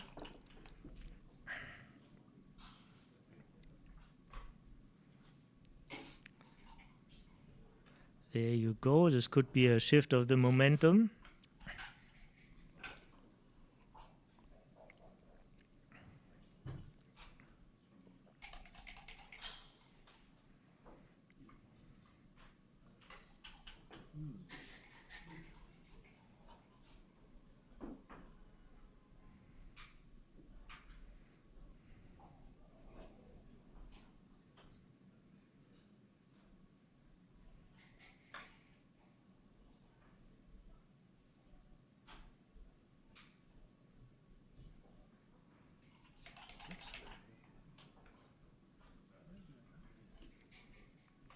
So a duplication, usually when a roll is not very good, you want to narrow down when you expose yourself to multiple shots. Try to narrow down the spectrum of your opponent's rolls. This translates into a duplication. Anyhow, John is faster. He wants to take the 6 to the opponent's bar. And then still there's a consideration about what 3.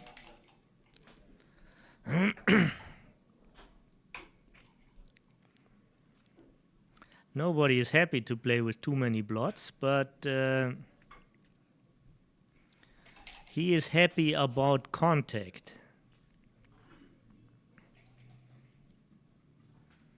And if he just keeps on walking with the man from the back, he loses a little bit contact to his network.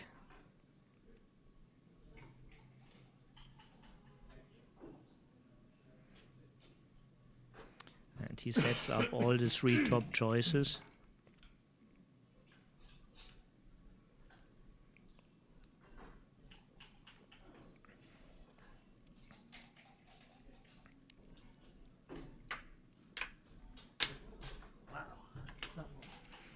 Yeah, you spent a couple minutes on it already. One big problem in such a format is to keep the focus high for a long time.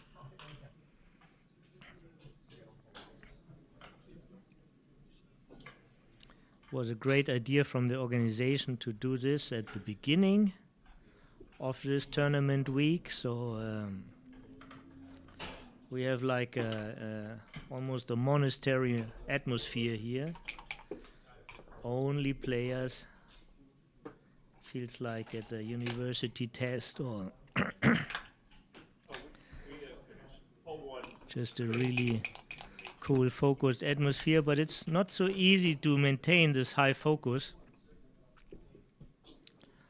over 6 matches which we will play today.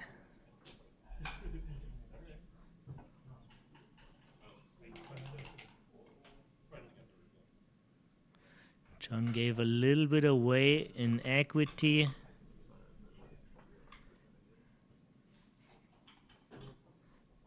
Still winning with his PR.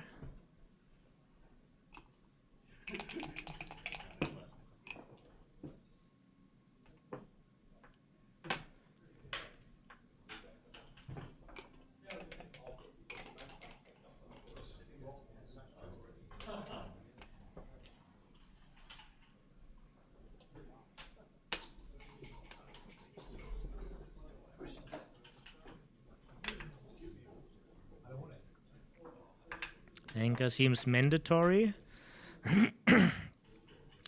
Ray has seen this move before from John. Of course, he knows such moves. He just set it up.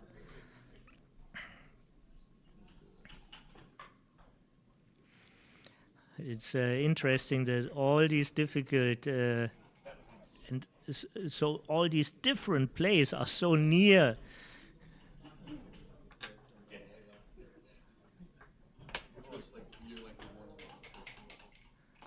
Some lose more gammons, some win more gammons, some win more games, but overall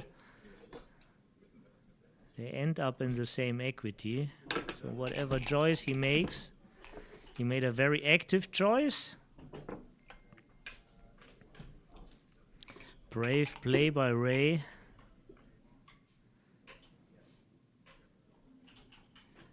And 3-5. So I guess some consolidation is needed. And 79 makes also a beautiful point. He has no duplication, and it's a triple shot against a stronger board. This is maybe just too brave. Yeah. He figured it out. A natural but strong move.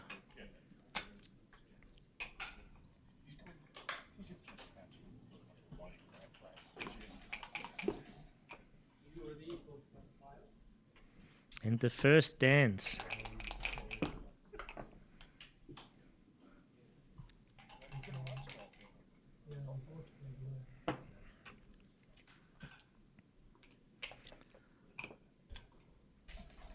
This is the best thing to do with a 7, especially when you're faster.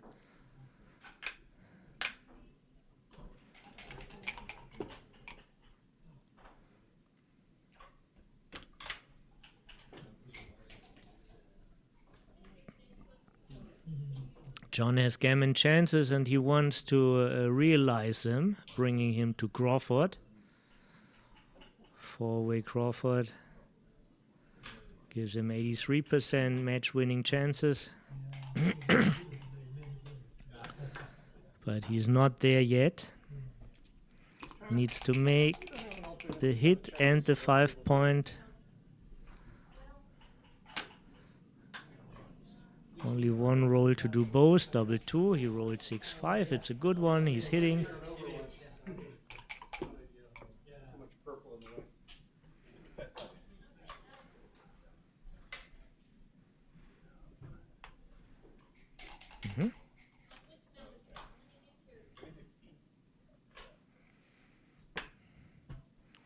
Ray has counterplay now.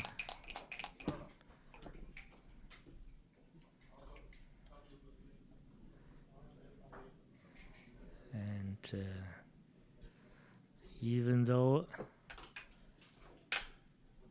John is leading in the position, he has more pressure on him. It's harder to find the right play. He did well. Not so much choices, I guess, especially with the 6 and also the 4, but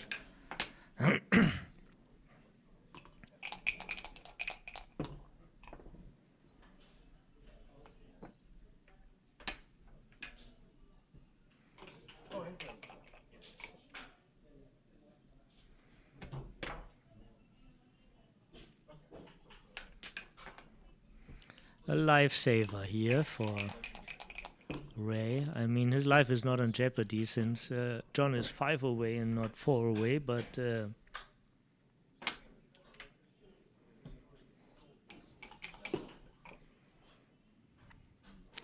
that was very expensive.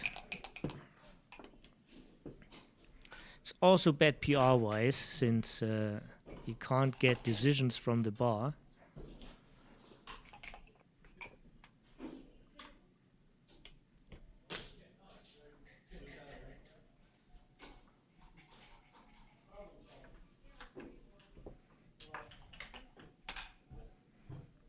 Now he doesn't need to be shy.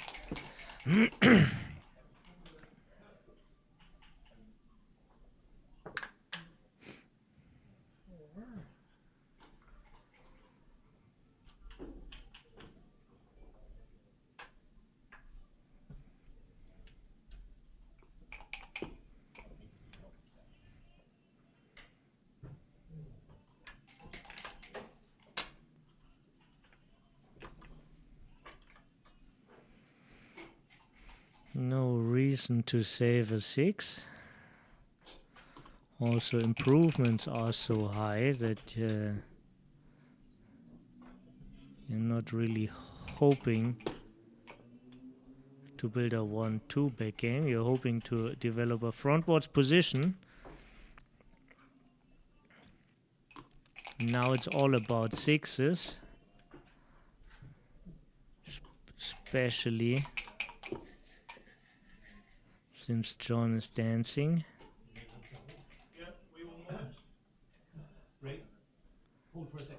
What an exciting position. Both are roasting in a way. Of course, John has still the best. I only play 3 of them. But if Ray hits one of these outfield checkers,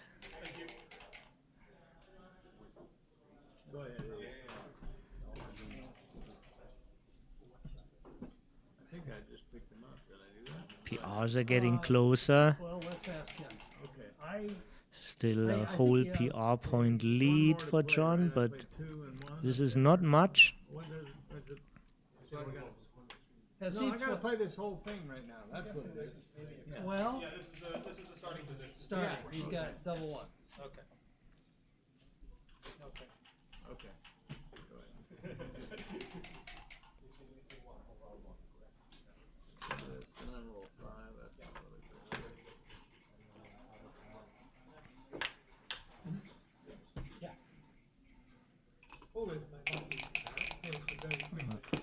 This is very brave to expose here a blot, especially to a point you don't want to make. It's not very thematically, and I think he gets punished here, not only by the hit, because but he will think he sacrificed some PR on this.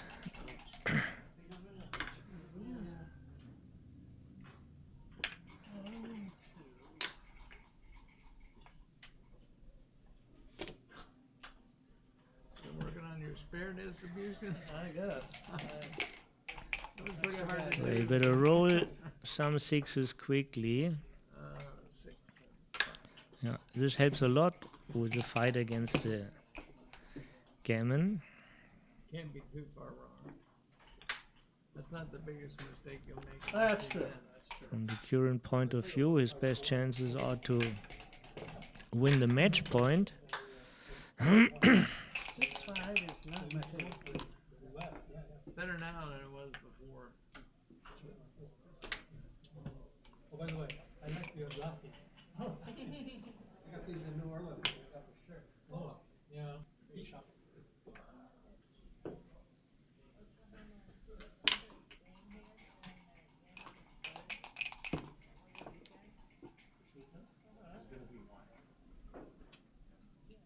That's pretty cool, isn't it? He left an all guys. They will not quit you. Oh, is there not practice at all?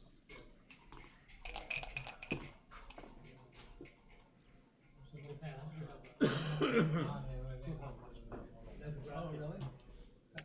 Well, So this is a common part.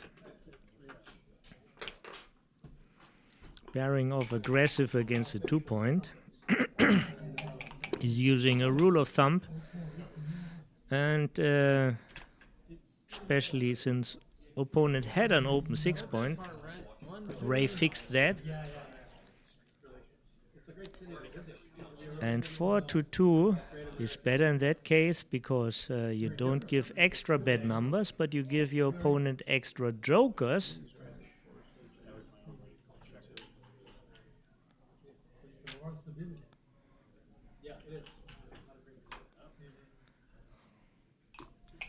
Good choice from Ray.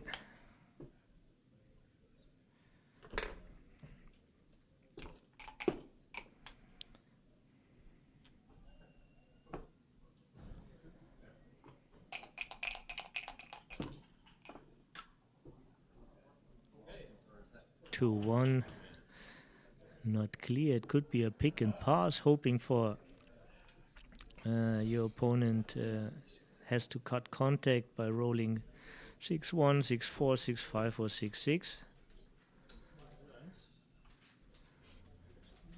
This way he is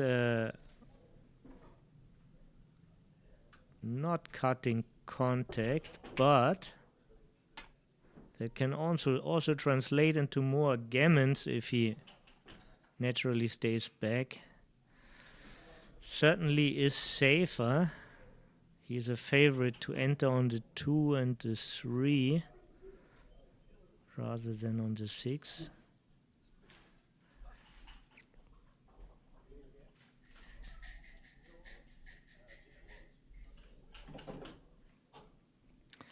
Hitting translates into more gammons, but costs you like 4% of winnings.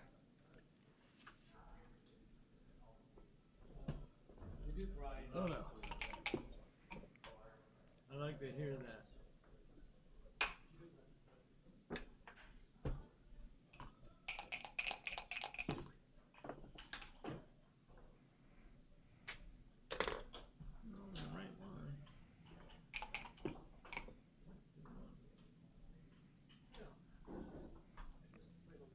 Not losing a gammon is also a good accomplishment.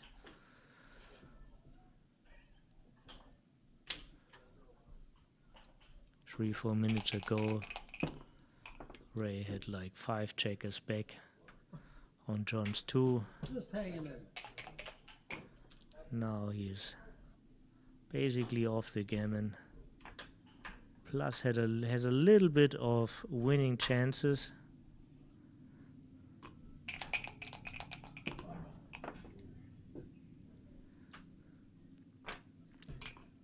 The 2s are the best numbers here for John. He rolled one.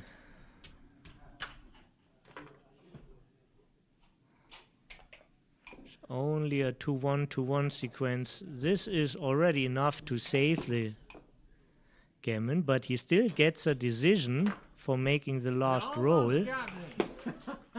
So don't resign a single game premature. Right, 4-3, yeah. You cost yourself a decision here. Have shoes on. Just execute the roll. You hungry? It's different. No problem. This is part of this format.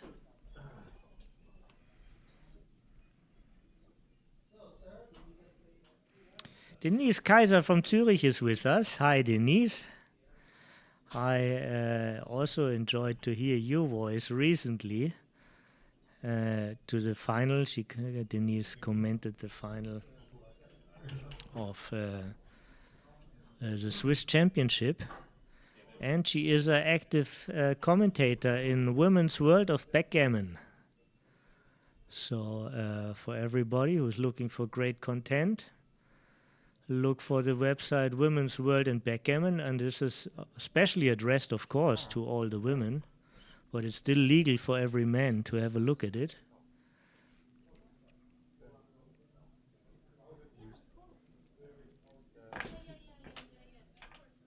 And we do have a small break.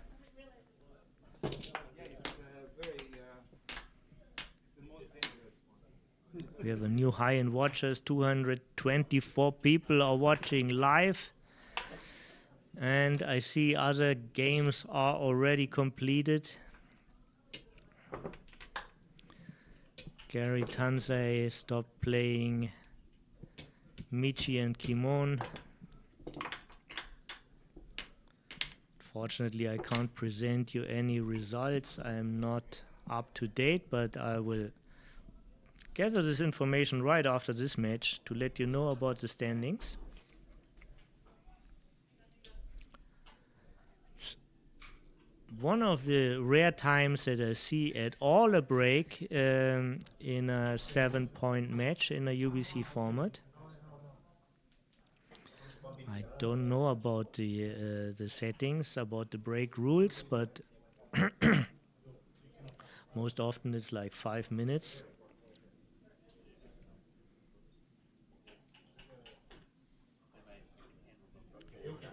What are my plans? My plan is to play the upcoming Texas tournament, and hopefully I will be on the stream again, but on the other side of the stream. Hopefully you will see me shifting checkers. And after this, I play the tournament in Munich, Takes forever. which comes up the weekend after. Really? Yeah. There's a nice monthly tournament in Munich, Funny thing is, yes, 3 live systems, 7-point matches, We met up and had breakfast in Frankfurt. And then we had hosted by different Shiva flights. Tafasoli, a dear Again friend. in Washington and flew together to San Antonio. It's like 25, 26 hours door to door. Wow. You know, last September I went to Dubai, Yeah. and Emirates has from Chicago to Dubai nonstop. John and Ray are back to the table, but still standing. Against the wind the other way. And we see a 3-away, 4-way score, probably the most sexy score of all scores.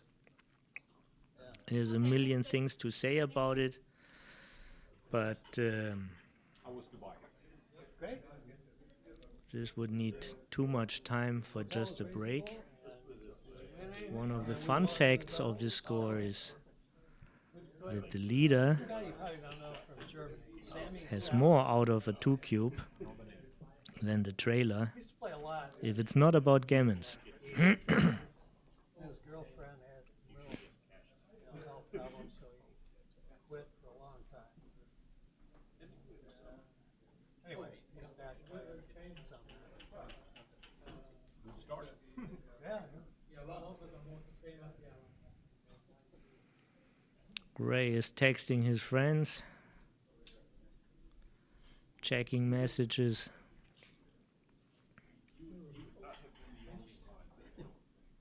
Every time I look at the clock, it's 22. That's my birthday instead of 20. Yeah.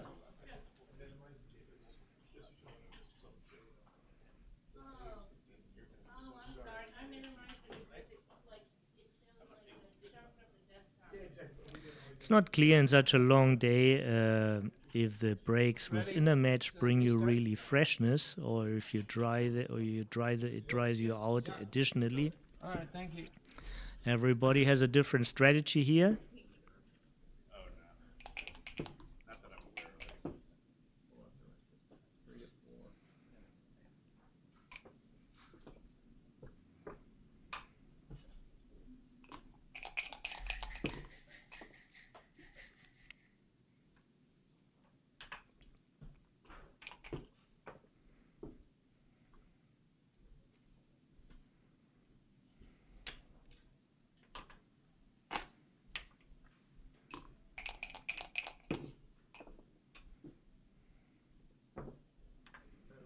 Very strong roll for John. That was just one of them. The silver anchor brings him great control over the board.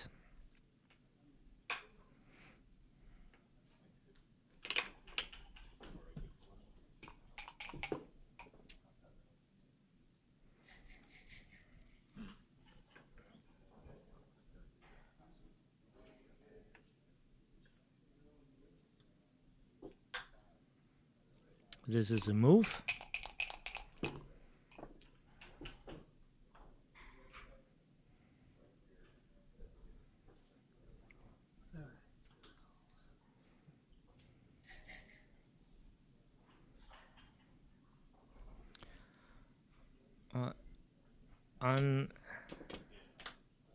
Unwanted roll, but not so hard to find it. Can't leave blots, as they would help Ray to play safer. Hitting is always a little help for playing safe.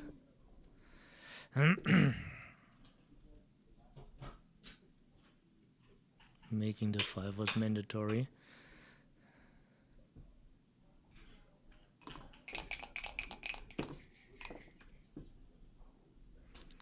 Also here not much choice, but got away. Best numbers now 5, 3, 6, 3, 5, 3. It's just wonderful. Makes a very valuable point. Helps him for a safer bear in. 16,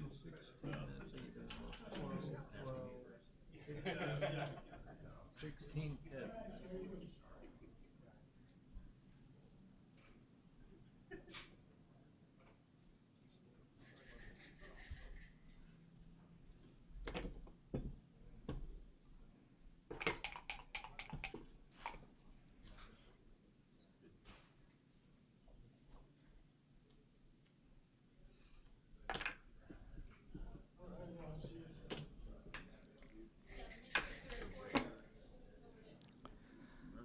Denise, thank you for raising awareness about the cameras. This is to be fixed. This can be fixed quickly, but it's probably happening after this game. Could have happened in the break.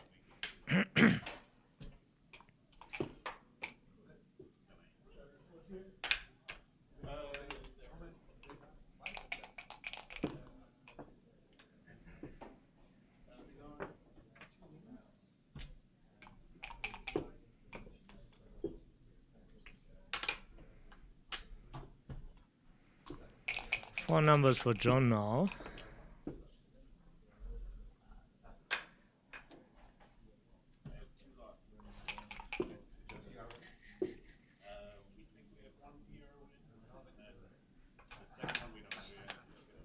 After we put his call, you? Oh, they told me to tell I can hear Ray thinking about double 6, but he should also think about double 4. It's not always easy to keep all in focus, but this is a format, and this is a non-forgiving format. It's about all these little things.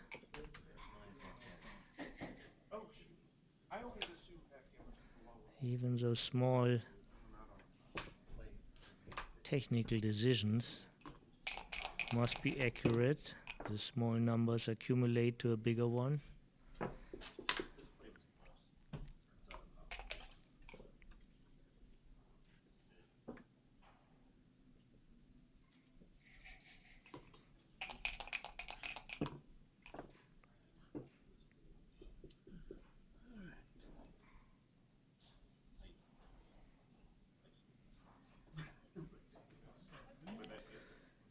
Immediately see like 4 bad numbers. 6 1 5 1, 6 3 5 3.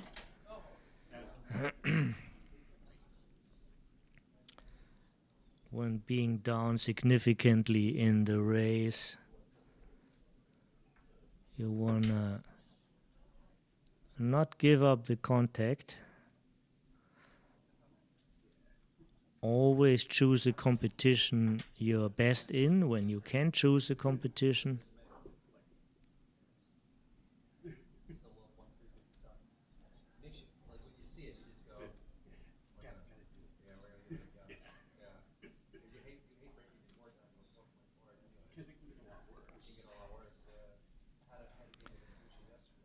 On the other hand, the opponent has already wastage. You don't want to add wastage on your side. So as we see when we look at the XG feed, we see it's like 28 millipoints difference. We can't really say that this is obvious. It's all a matter of fine measuring. Interesting for me is that that running all the way is a little bit better. So there's no common part really between the first and the second.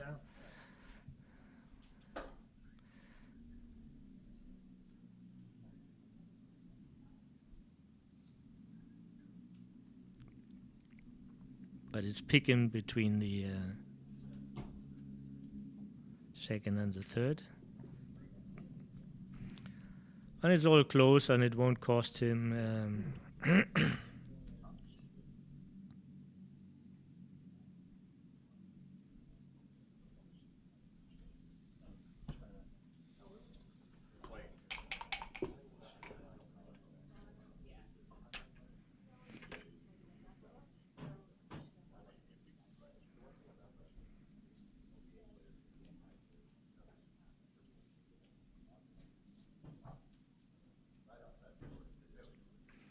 fill the gap is a good recommendation, and of course a gap on a high point is not a gap.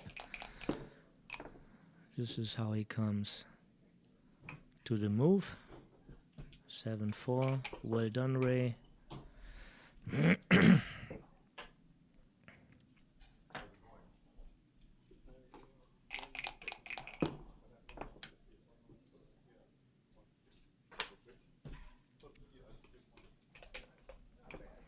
Ray is about to take the lead back. One moment, sorry. Hold on, guys. Oh, okay.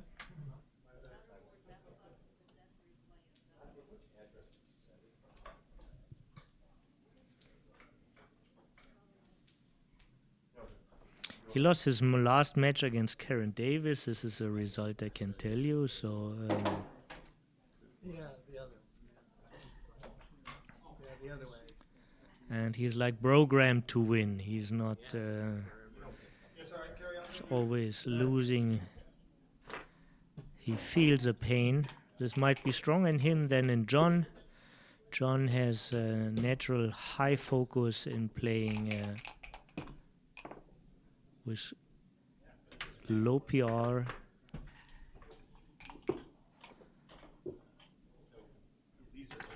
I perceive him like backgammon as a form of meditation to him.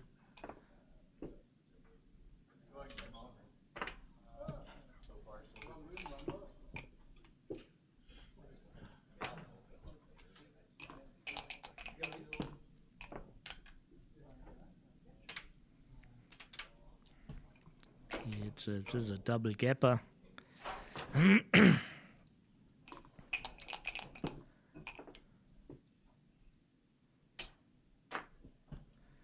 Keeps him somehow in the business.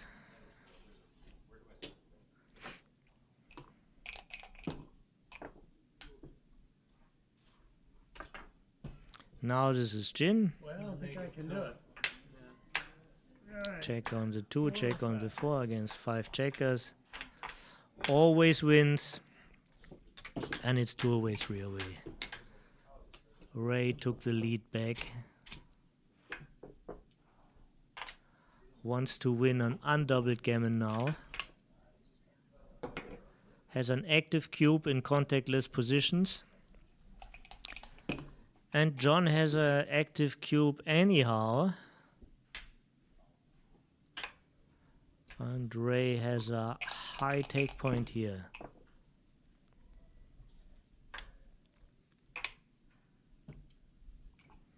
So again, this is highly interesting because of the match score. And if you want an undoubled gammon and you can hit with 2 points, what can be wrong in that? This is a clear play on in my eyes. What does the machine say? And what does the player decide? Is he aware of the specialties of the score? Oh, I got it. Okay. So this is a no double take. I would have gotten this completely wrong.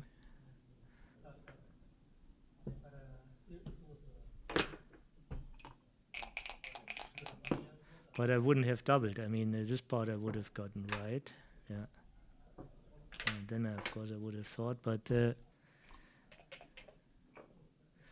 so he wanted to avoid the cube back, same as much as he wanted to gain from the undoubled gammons. This is why it wasn't a great choice here.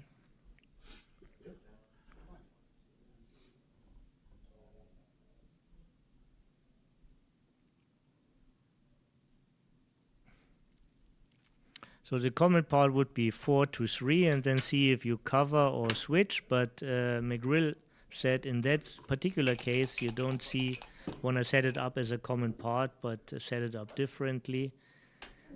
He said to me this is better for the understanding.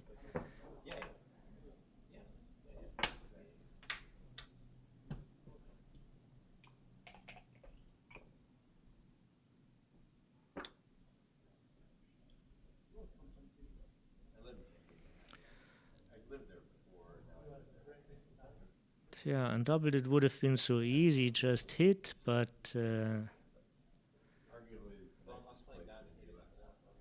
now it's only about the DMP play.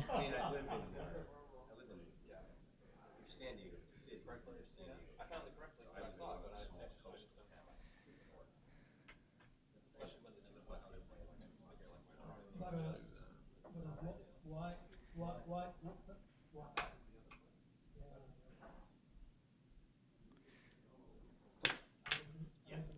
This is too blood friendly. There aren't many jokers, but there are some. This is could be a joker in a sequence. 3, and now use your stronger board.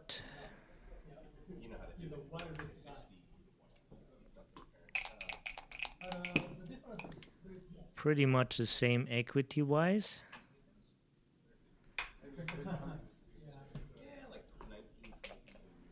So more or less a matter of style.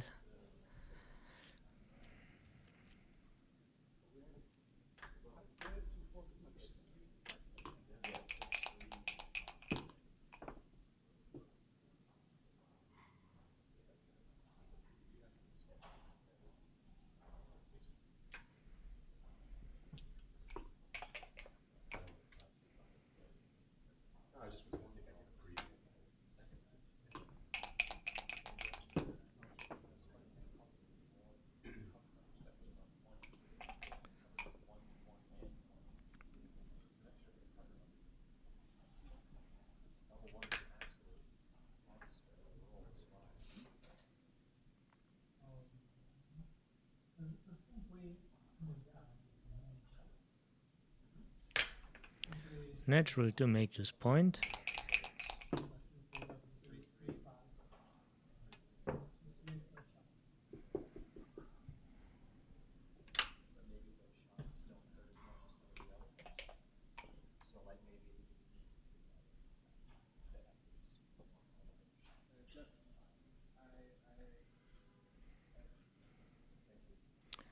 What brings you most control? What is the safest?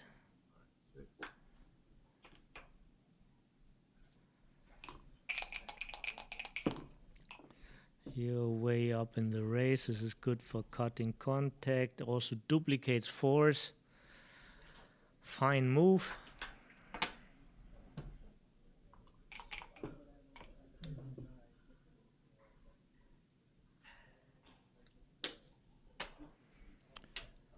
Yeah, in a money game this is clear, but since you have no benefits of gammons and it's again an equity toss, completely different moves have still the same equity.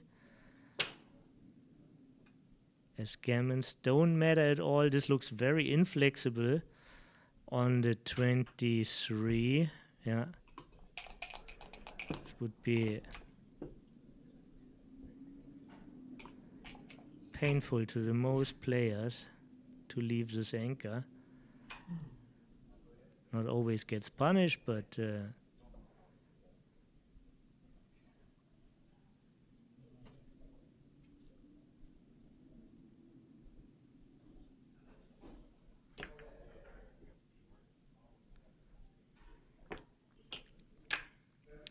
and again, it's pretty similar in the equity, different styles.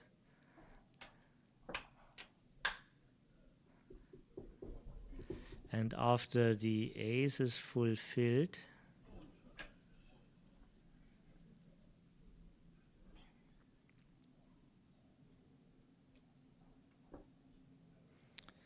it's a very bad time to 1-2 point back game.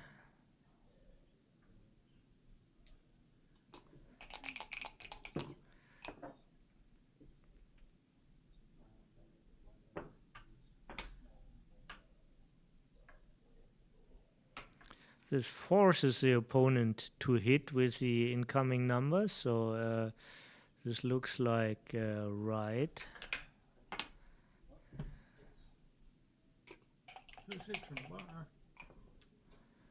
John loves to get hit, and it's happening.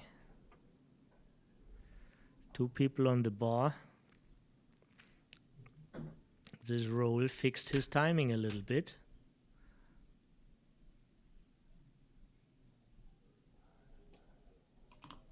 No, just needs to hope to dance.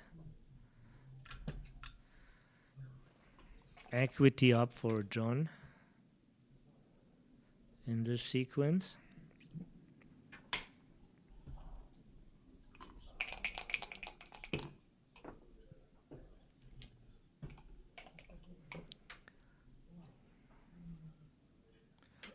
Ray has now a chance to catch up with the PR, but he won't catch John. Not enough decisions left. Probably. We never know. Of course, there could be massive containment coming later.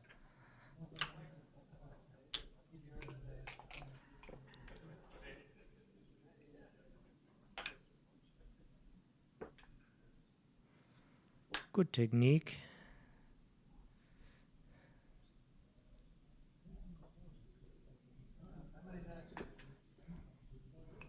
Also doesn't matter too much, no matter what he chooses. Just don't open the prime yet.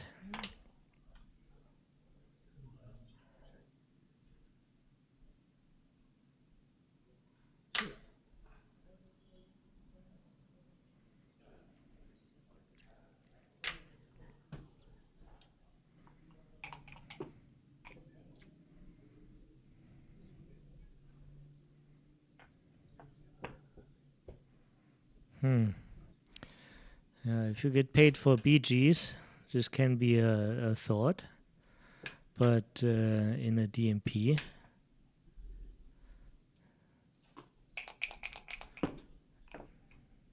just look for a smooth distribution and wait your opponent cracks.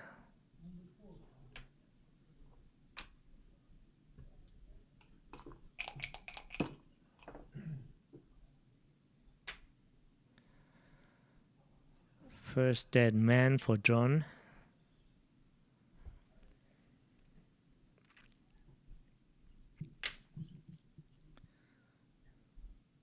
Killing fives is usually conceptual. I'm amazed about the computer suggestion 24 to 23. This could there could be a trap play coming, but this is a PR format.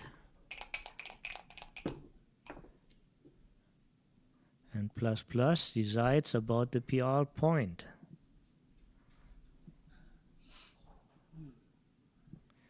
We see Kid Woolsey is watching.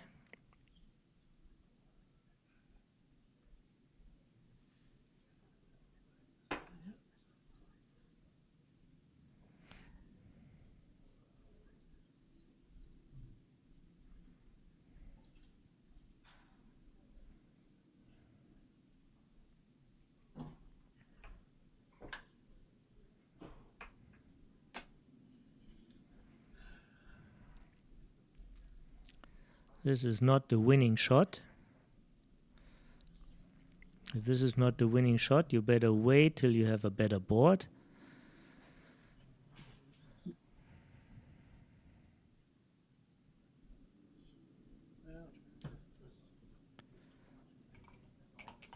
It's one of the best plays. Yeah. This is John's first blunder, if I get it right.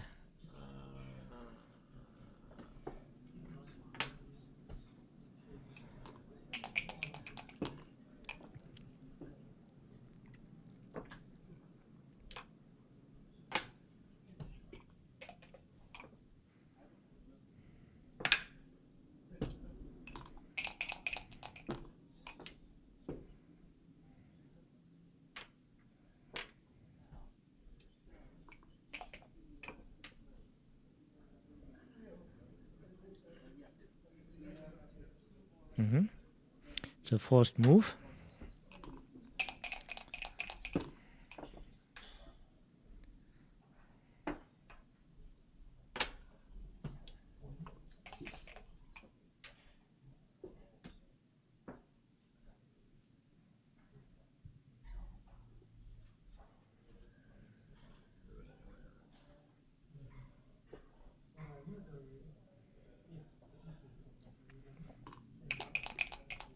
So we see the position is still tricky to play for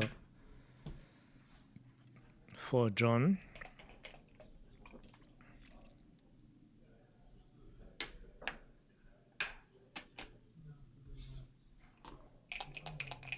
It's again forced, doesn't change anything in the PR.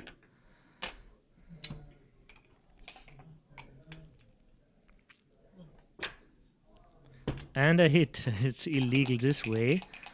Oh, nobody noticed, nobody claimed. He can't go to his 5 point without hitting. And actually, John would have danced.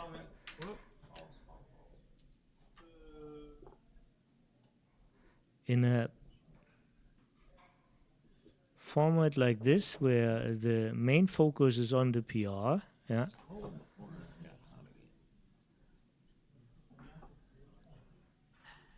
I think it's especially when there's a transcriber, I think it should be like enforced.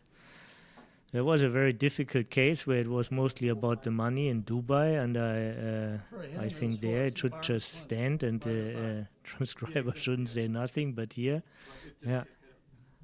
No. Oh, this, I didn't hit this. I haven't read the rule set.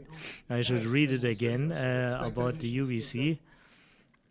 In every other format, this would stand now, as there already was another role.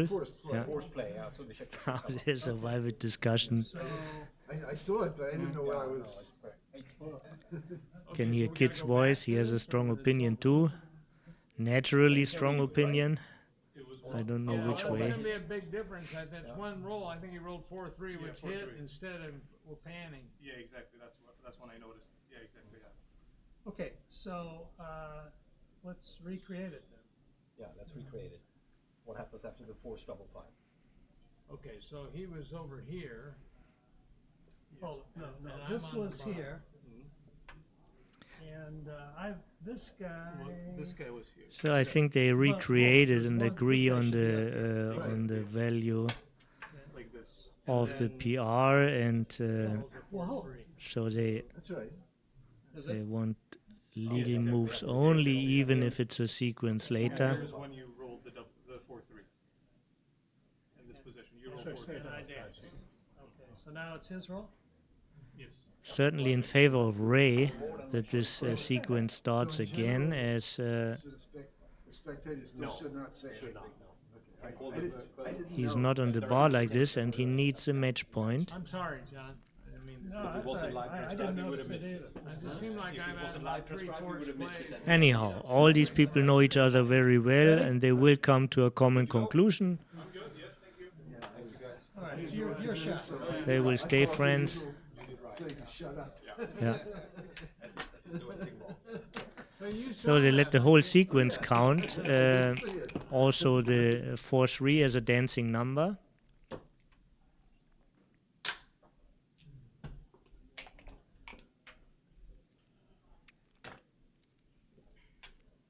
I just wanted to get my optimal spare placement.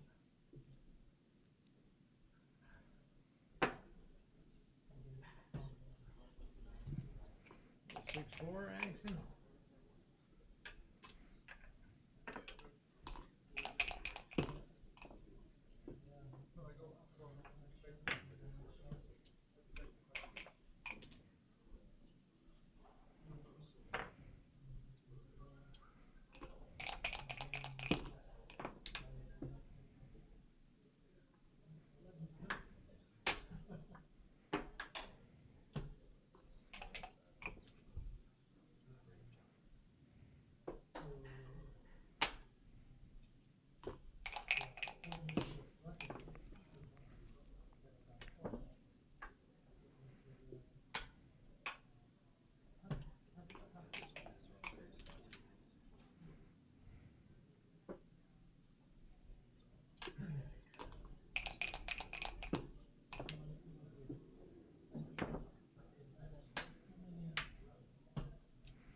Clock time is fine, especially for Ray. He has almost all his decisions are forced.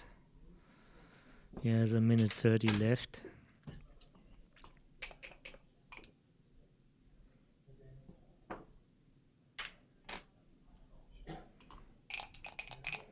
John has the harder decisions, but 6 from the bar.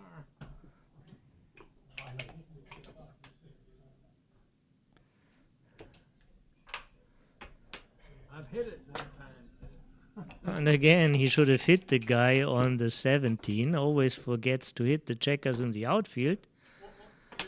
And I think it will happen just the same again. Oh, this Jason one, yeah. will tell him, and this will make the 6-1 to a miss. Okay, we gotta do Gotta be this. careful with 6 points. Both times it plays out in Ray's favor. Ray's a No, little I was new to there. this game, you I understand. went there, I missed this one, is what you're saying. Right? Oh, yeah, sorry. So this should be it. Okay. What do we gotta do? Yeah, exactly, yeah. So,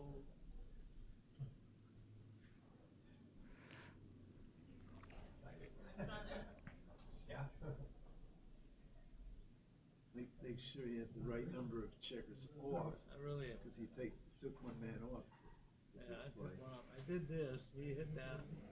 He hit that. okay, here. I hit with 6-1. Yeah, so you were here, All right, so I think and you're up there, and I'm over Mhm. here. Right? And now pick up also the blot here, right? So now, yeah, but now Just point it out. I think this might be correct. Yeah, but make sure you have the right This number This of needs to go up, checkers and now a off. 6-1. I didn't move any guys. It's gonna be this. Yeah, okay, I'm just telling him to check Judge that. played 1, 2, legally. 3, 4. Yes, exactly. Yeah, this is correct. So who's on roll? You are, and you rolled a You rolled 6-1. Roll 6-1. You got the worst of that both times, Sean. I apologize. But I was all proud of myself because I did it right. We're ready to go. Interesting. Is a 2 better or a 1 better for Ray?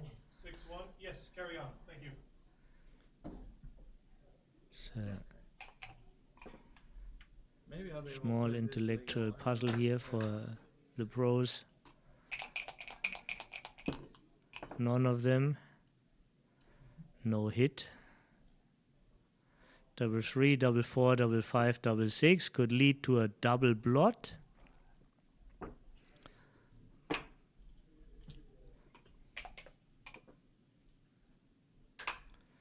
One, 3.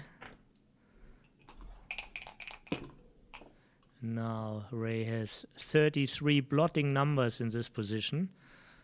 Only double 1 and 2-1 play safe.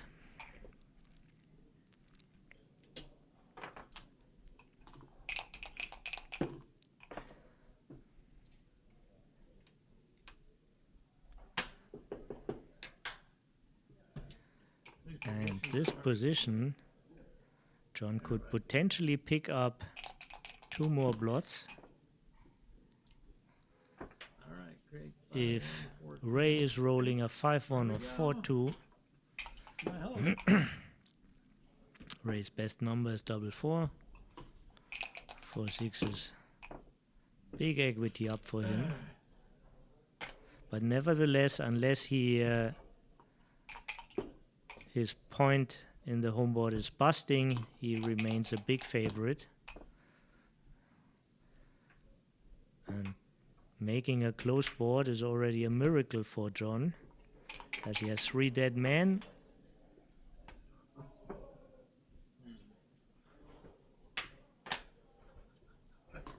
Close. Very close. I might have got the best play. He already important in this.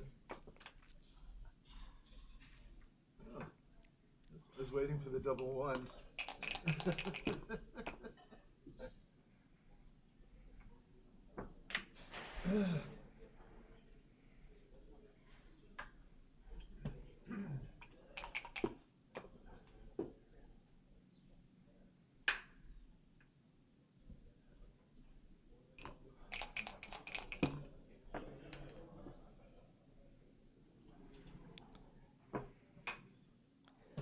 And a miss.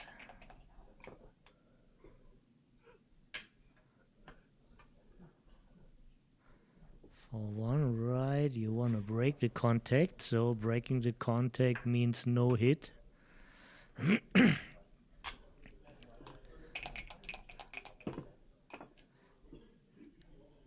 twos. A 2 on a 1 leaves a double shot if they don't come together or if they're not a double. And this is a stone cold winner. So there is a PR point for John and there's a match point for Ray. And it was a fine and exciting match, and I hope you enjoyed it. And in a couple of minutes, we are back again with another nice lineup.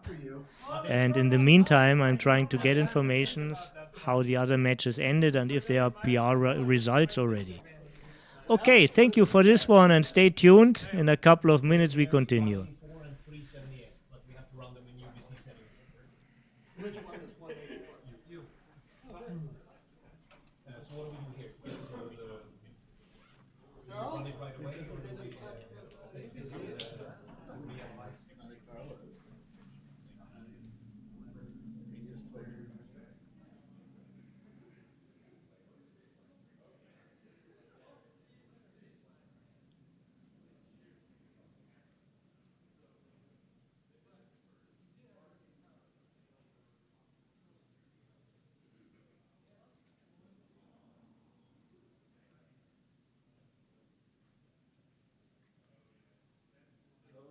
Toby, how's it going, man? So far, so good. But I need some liquid. Oh, yeah. There's some, there's a refrigerator behind, where Jason and Jesper are. There's a refrigerator there Okay, cool. for staff. Oh, type fantastic. stuff. Yeah. So the next 2 days I can go there. Yeah, okay, thank you. Hey, are you I was laughing, are you a basketball fan? No, this is Tillman. Tillman couldn't come because it was his parents. His father has dementia. The mother said you can't leave to America. They're, you know, Nothing to do. yeah, tomorrow night, Oklahoma City Thunder, which they're the world champion. They have the best team this year. They're playing here Oh, in San Antonio. well, this will be fantastic. I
The rules actually say you can always bear against the phone. But Can you switch it? Yeah. Still on it? I can switch it. I can switch on the board. Yeah. Yeah, thank you. There's a double check. Alright. I'd say there's a 50% chance you're right. Or I can round it in. Yeah. There's a 50% chance that you are who should be top here? Okay, if you look at the little sign, it'll tell you the parent date is top. You are in the correct spot. John made the bottom. Perfect. Yeah.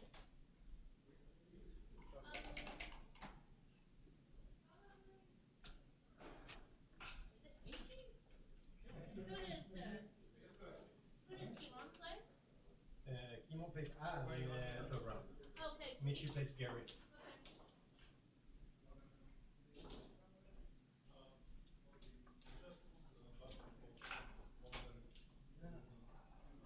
Is it look okay on the TV? Okay, then it's perfect. Thank you.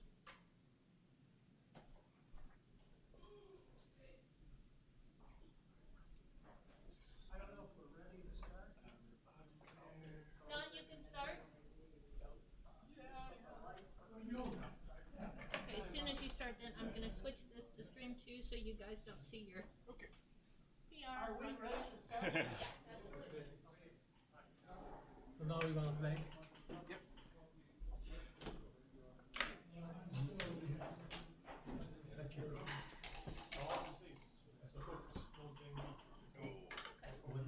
I'm gonna change this TV to stream 2 so you don't see your PR. Okay?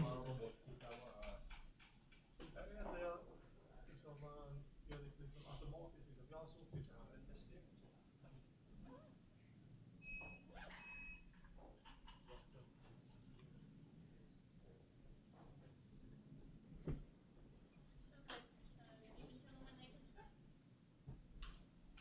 Yeah, ready to go here? We good? Yes. All right.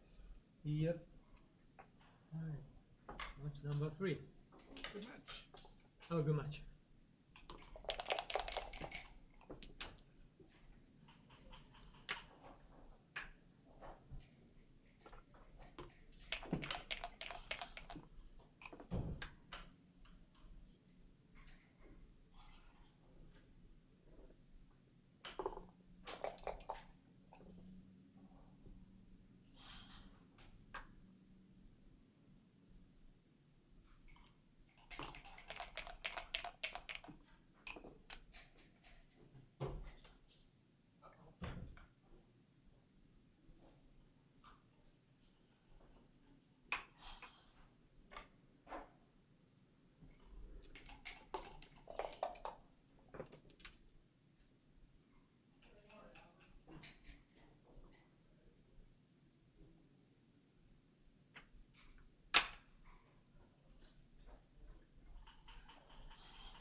And sorry guys, I missed the first moves, but now I'm back. Sometimes you need to stand up after after 3 hours. So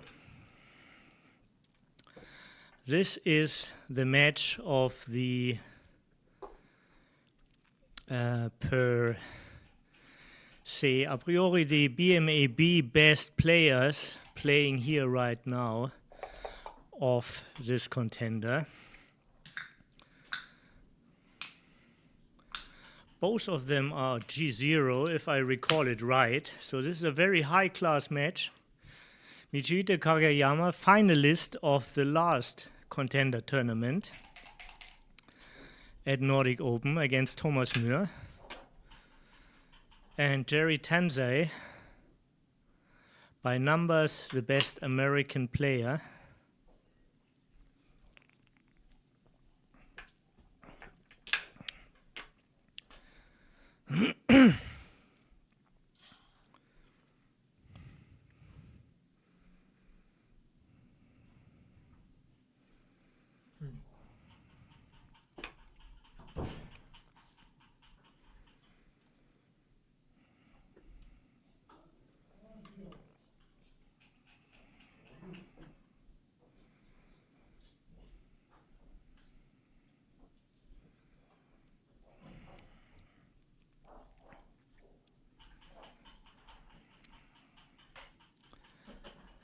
The real danger of giving up the midpoint is maybe getting hit on the bar again.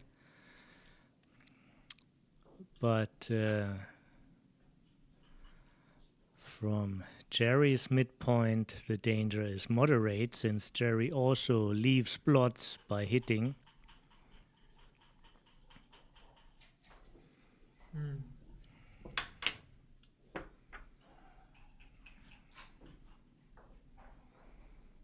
It's only 12 painful shots, while there's a lot of compensation when things work out well.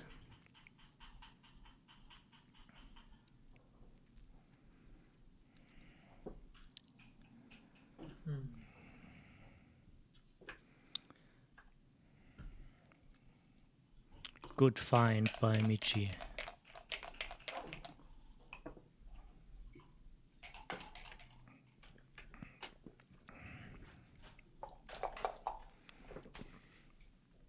Thank you, I almost forgot about it.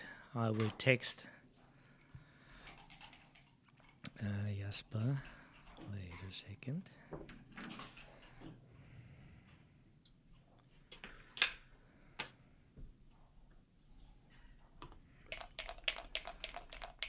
Cameras on stream one.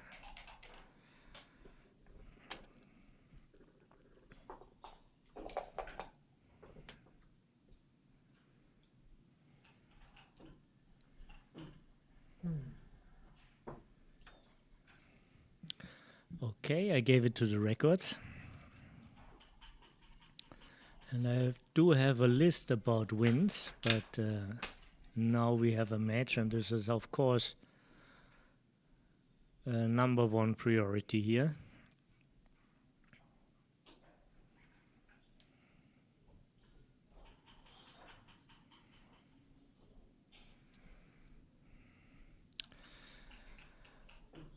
Where to hit, and this needs fine measurement.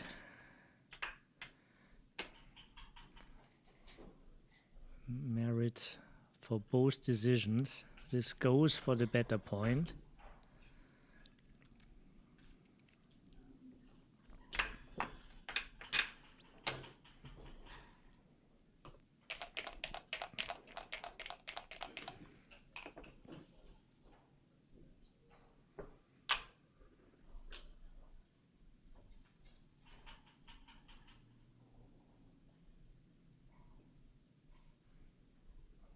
And again, very close decision.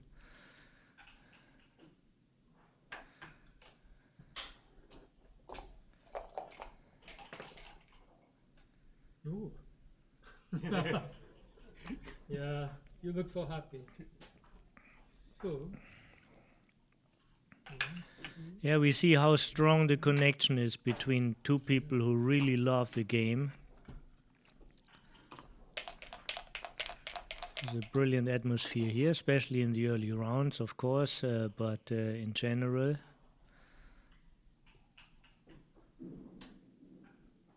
You need a very strong dedication to compete in this format.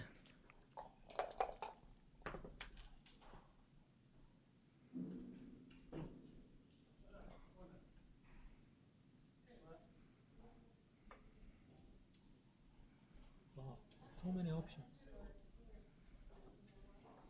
I need to ask you. Wow, many options.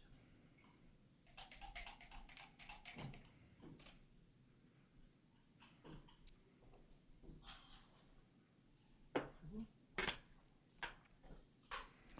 And again, couple of different moves with almost the same equity. It's difficult to heavily vote for something. Of course, it makes sense to activate the guy on the 23rd who has like no business at all.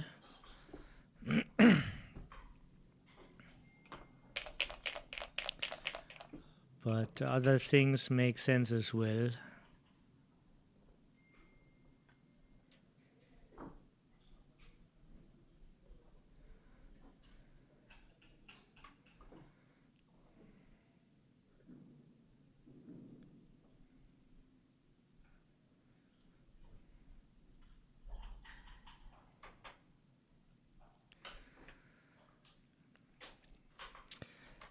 The ace point is an unwanted point, but some outfield control is wanted, especially since you have the straggler back.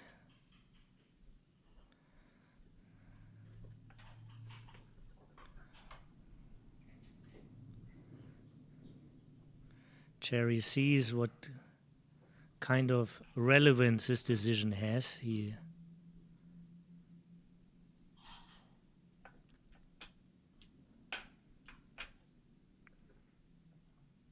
needs to look at both plays, and it's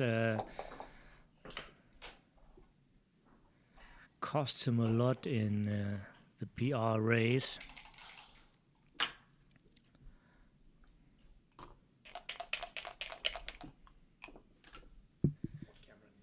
Like Jerry should be on the bottom and Michi should be on the top. This is what I mean with the flip. So maybe if this can be do with like 2 blocks, then it's fantastic. If not, we do it later. Yeah. Okay. Yeah. And now everybody is aware about the camera flip problem, and it's addressed, and it will be taken care of.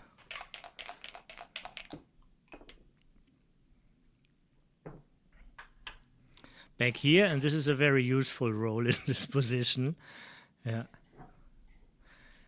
Giving him a little bit of counterplay.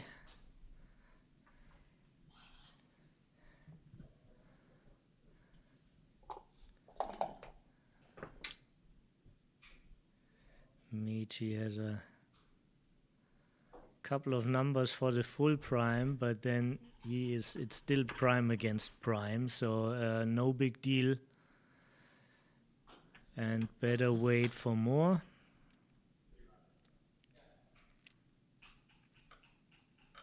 It's a very strong choice he's looking at. Yeah.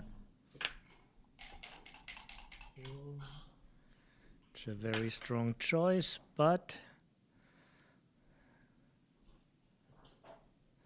slotting, it was critical to make sure there are rolls for the full prime next time, and he gets really rewarded of keeping the higher points closed. The higher numbers are 4-3.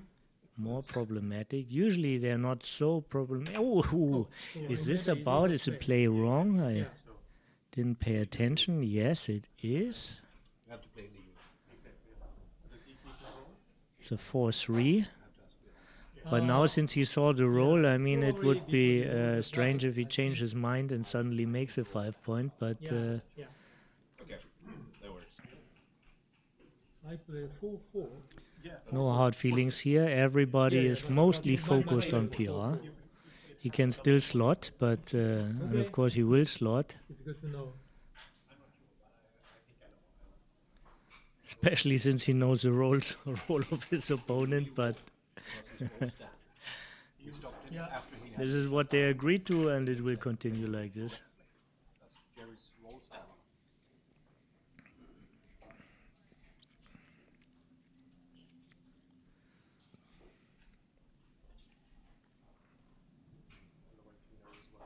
Yeah, I think you have to re-roll. I think the normal ruling is my place. In the meantime, I can tell you a little bit about what happened in I already rolled before. Yeah.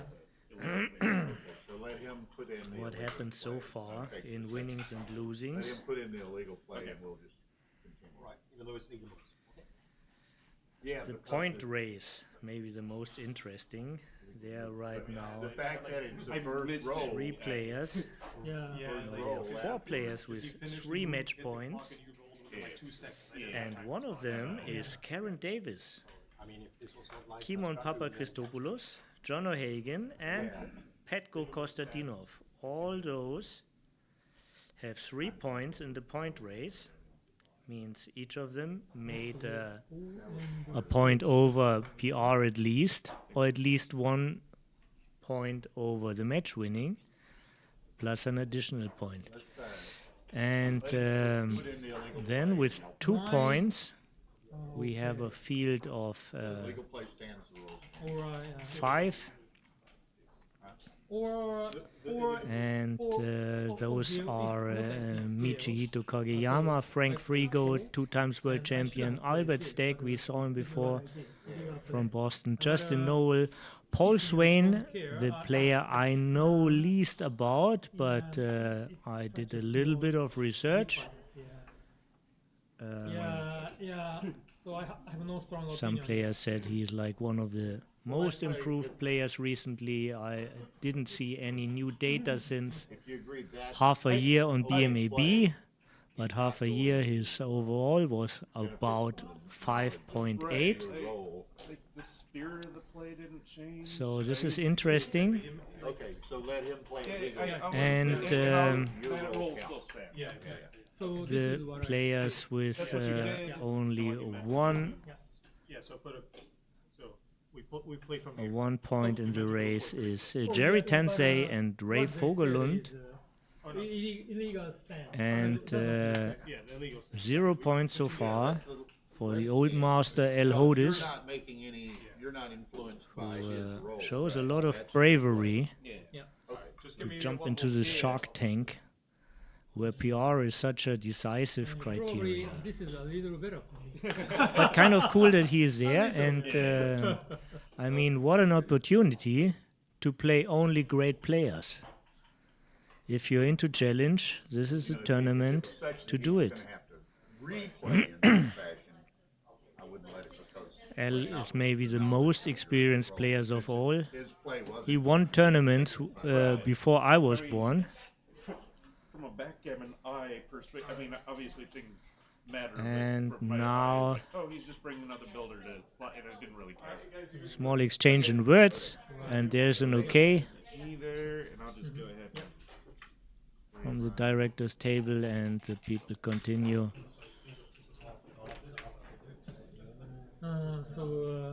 As you know, As you know, the aforementioned cube is coming.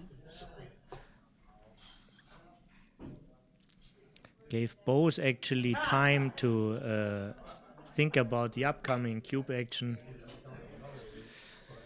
And I heard something, if there is no break, the camera won't be finished, won't be fixed in this match.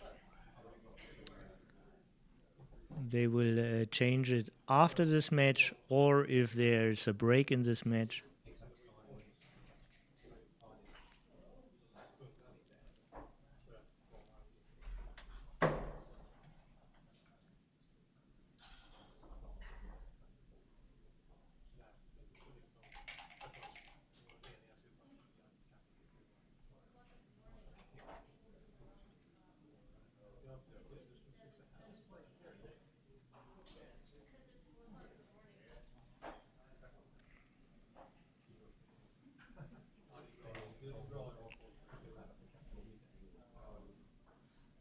This is out of battery. This is gone.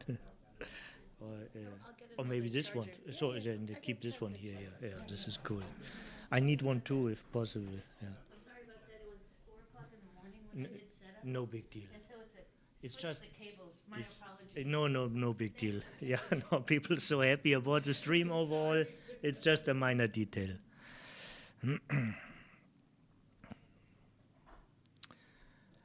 And didn't he anticipate the upcoming cube action?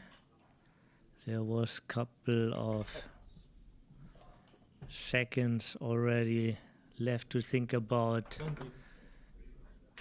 in the break due to the illegal move, which was corrected.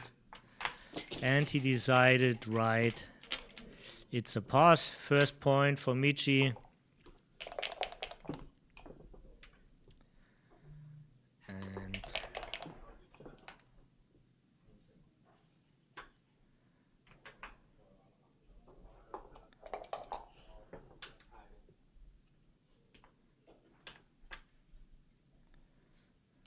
And I'm trying myself to get connection again to the internet. I lost it, so I can see the chat and we can communicate better. Standard opening so far.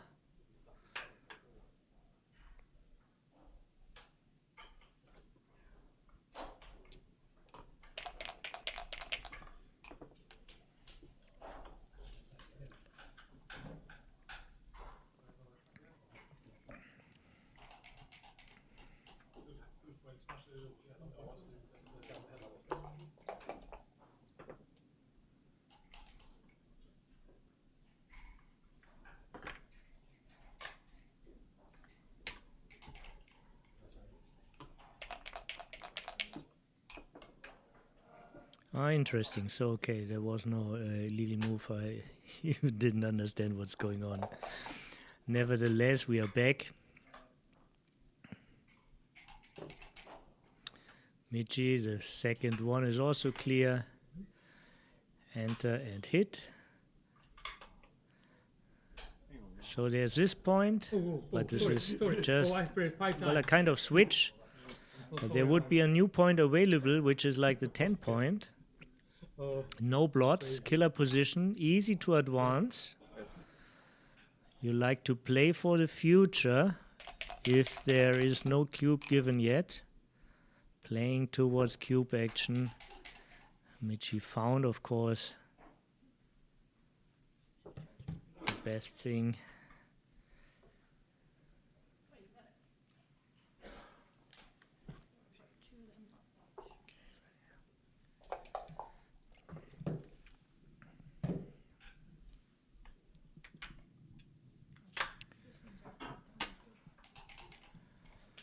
Where to hit? This is so if you're going only by the list, not many people would hit in their own inner board if they could hit in the opponent's inner board. But this is a special case. You want to avoid the anchor, of course. No, you can do both. I got a little bit lost with the roll. Sorry, it was a double. I didn't see the dice properly. And back there, another cube action coming up, or another cube decision is coming up. Not clear if it results into action. But Michi has to decide how to handle this position. And he finds it, even if it's very close.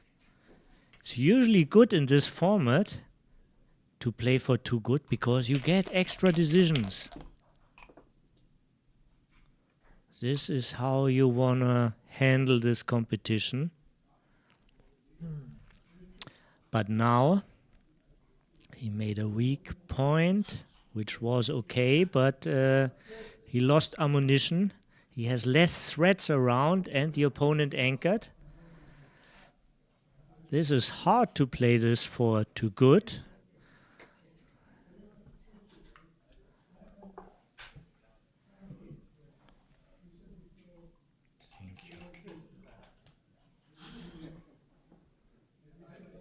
takes a while. It needs to, yeah.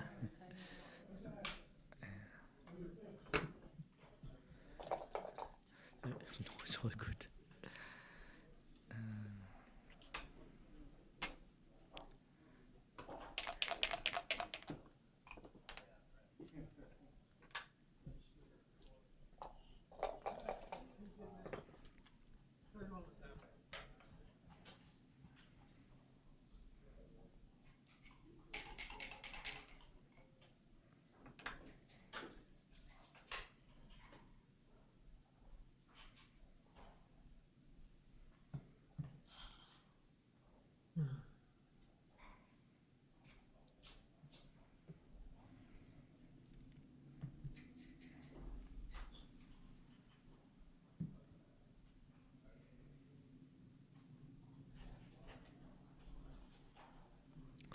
Perfect cube action happened here.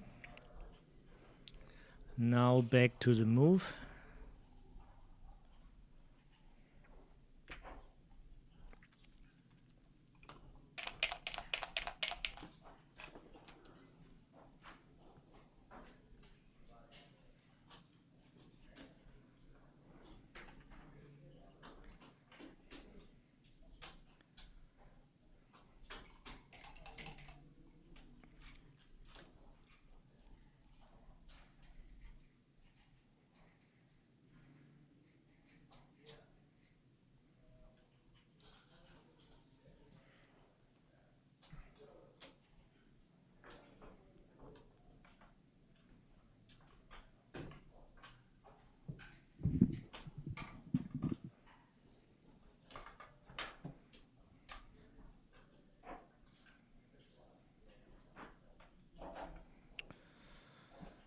Yeah, what's right to do with the 4?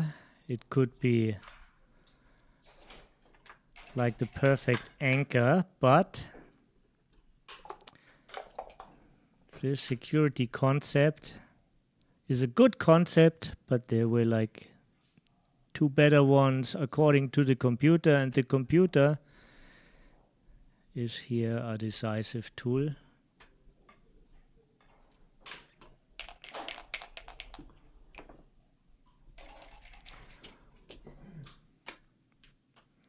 So also hitting might have just complexed the game.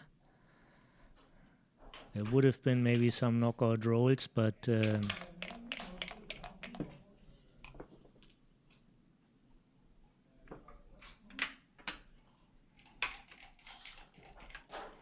Jerry's decision pays off.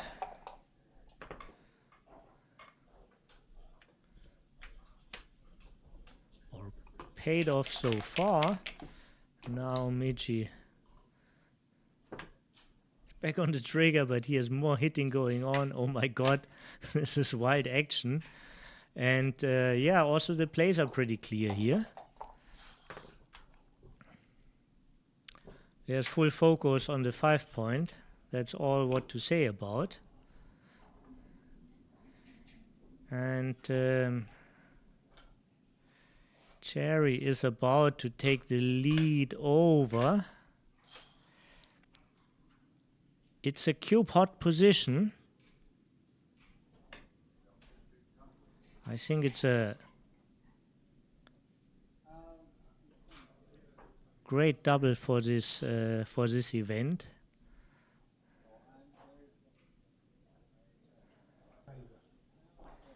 He's losing 16 millipoints on the plus, but he might win 364 millipoints. At least he costs his opponent a lot of energy in this energy grind of this massive format. We haven't even reached halftime.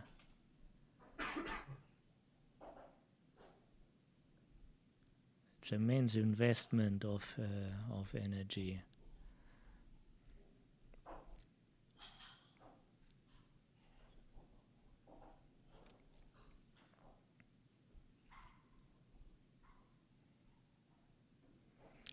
counting all the covering numbers, and then sees what is a blotting number with entering.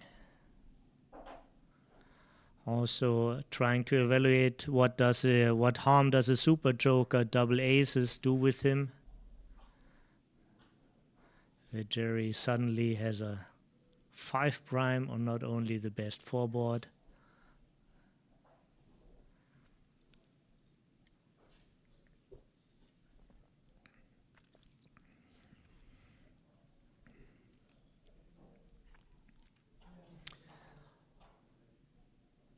He will also count the raise and understand that he has 23 pips up,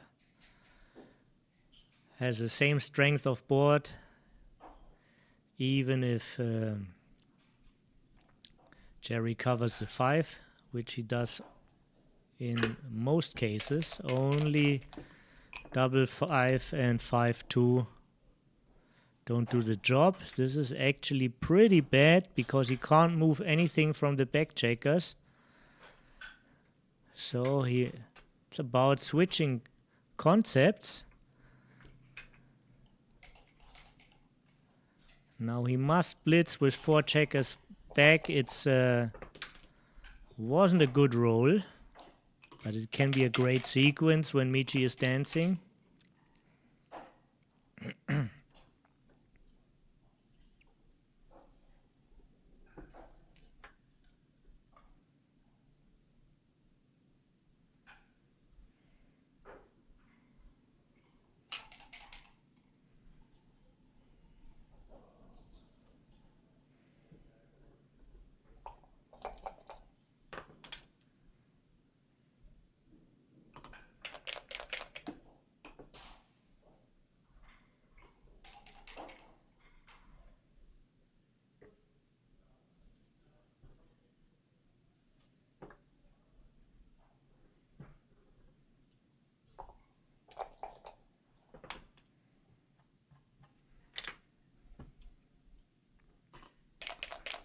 Big accomplishments from Jerry, but still there's more to do. 4-3 is a useless roll. None of the wanted things are happening, and a big risk is coming up. So maybe just save some of the blots, the ones which aren't really useful for yourself now.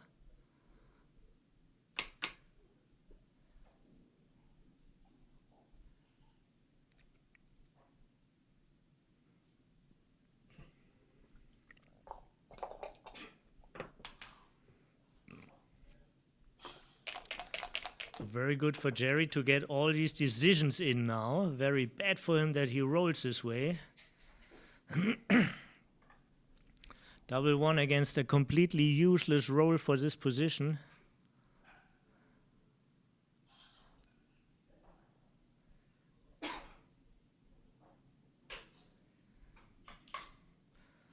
So the best coverage and is a point switch and bring a man in. It's often in the blitz, the values of the point is shifting, since it's easier to bring ammunition for the higher points than for the lower points. So make the lower points and you have easier things to do.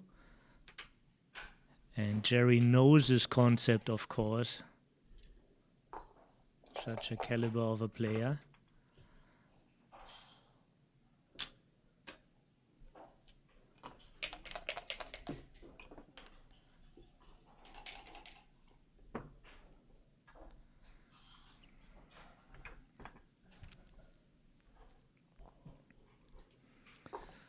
Another useless roll. Michi just needs a 4-5-1 to control basically all quadrants again. This certainly helps.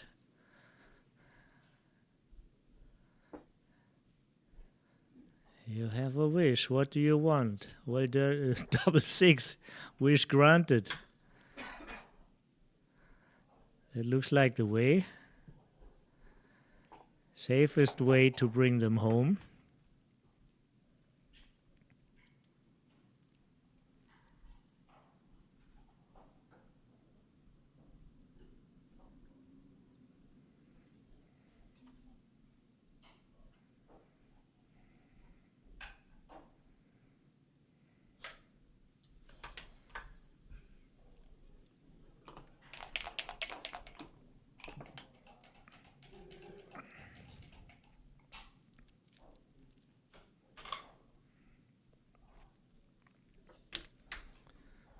Can't afford to be hit. Maybe sometimes you would be willing to leave a voluntary shot if it really helps you to clean the position. But 4-1 didn't have the acquired attribute.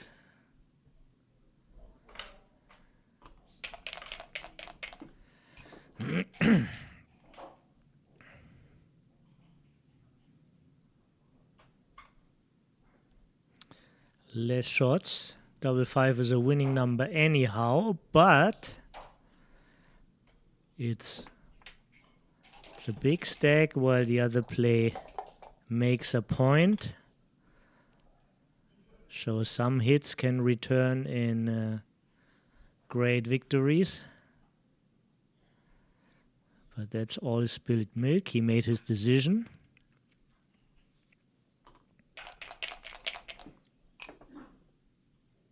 And he had a lot of hard decisions. Now it's way easier that he rolled the same number again. He treated it, he has to treat it the same way.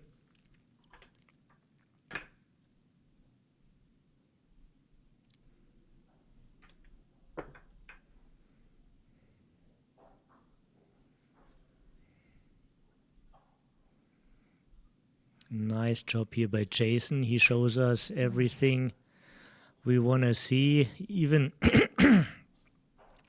if it's not one of the top candidates.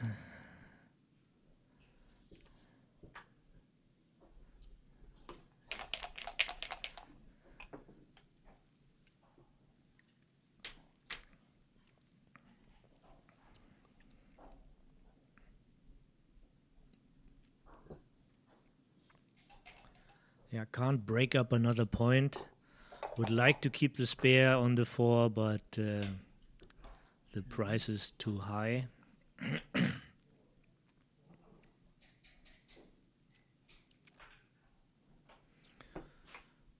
So Michi thinks about the dragon and the tail, but doesn't want to play with 2 tails and no dragon. We lost picture, buddy. We're back. Yes, sir, good, thank you. Okay.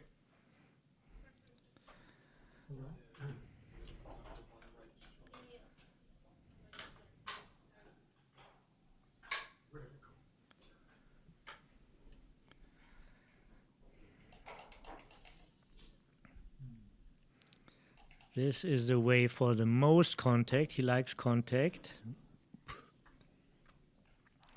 This is a little bit less contact, but his distribution in his inner board gets better this way if he chooses his variance at all. So one thing is, if you have like multiple choices, you want to narrow it down to 2. So I think this is a process. First he looked at the both plays which play with the most blots, and now he will look. He decided probably between them already, and now he looks at the others.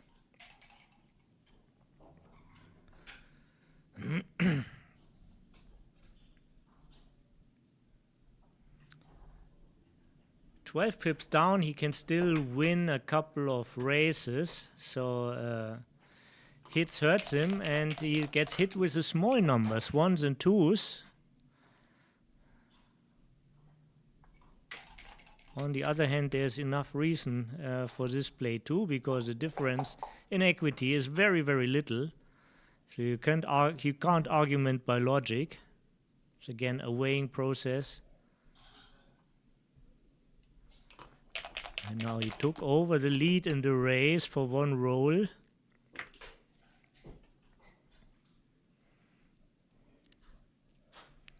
It's about 50-50.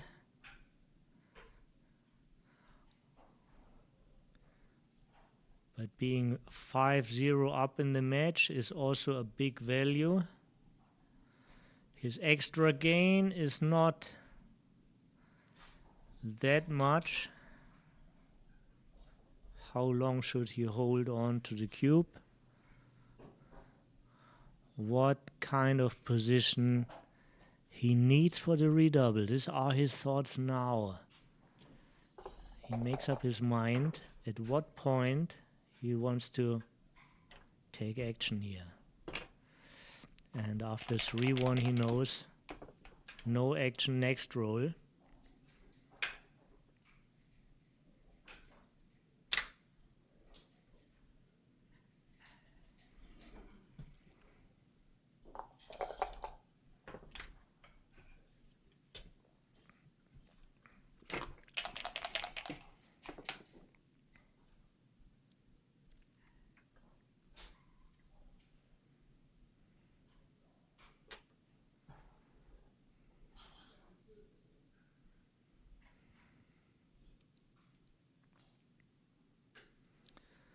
Big swing on every roll now.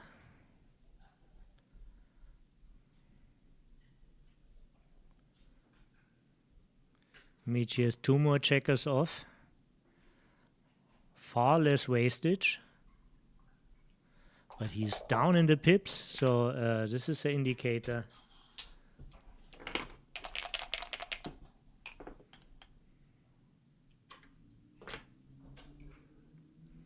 To delay action, did he win in the sequence? He did. He found the perfect spot. Very well done. And Jerry has enough formulas. He studied this game extensively.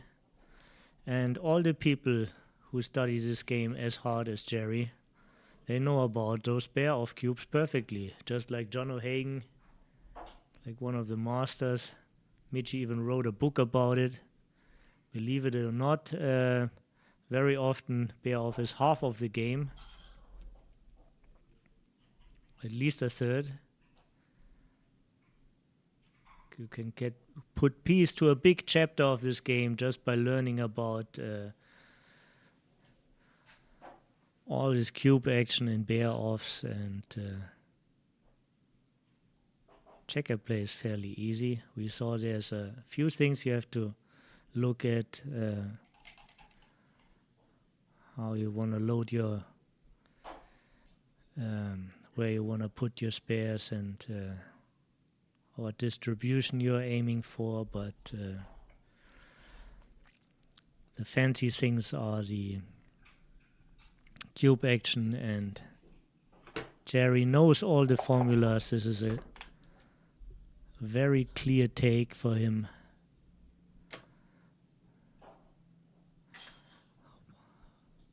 But now he has all the time in the world, even if there's only a small thing to figure it out. He wants to do it exactly.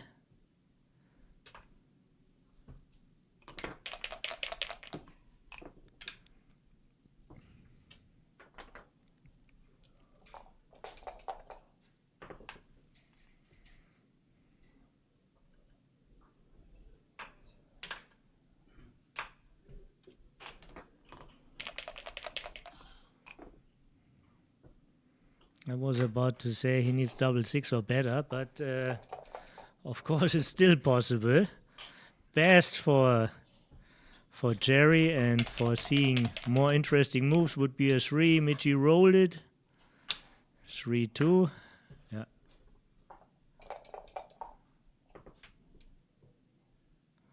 Any double will do the trick. Especially this one. And a lot of excitement in that one, and a lot of really tough decisions.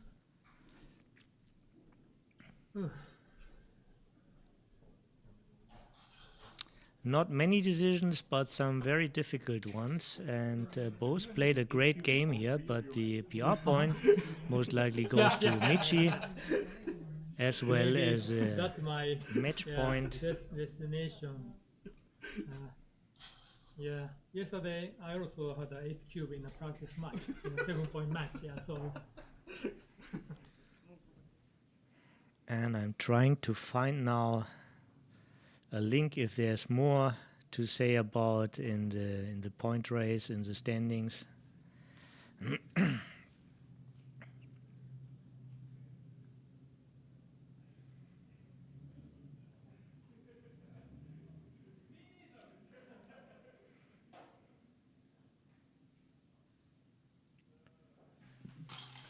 just a second.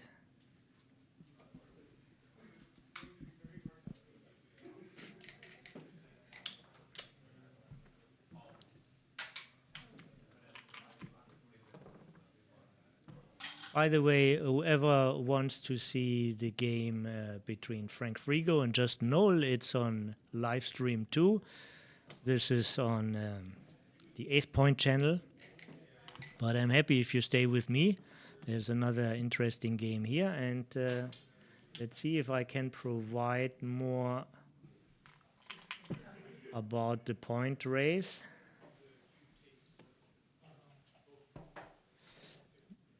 Interesting so far. I don't know if matches analyzed. Actually, 2 matches are analyzed everywhere. So we have a high pace here in the back office. And overall PR winner is after 2 matches only, so don't hang it too high. But it's Kimon Papachristopoulos from Germany. And right afterwards is John O'Hagan.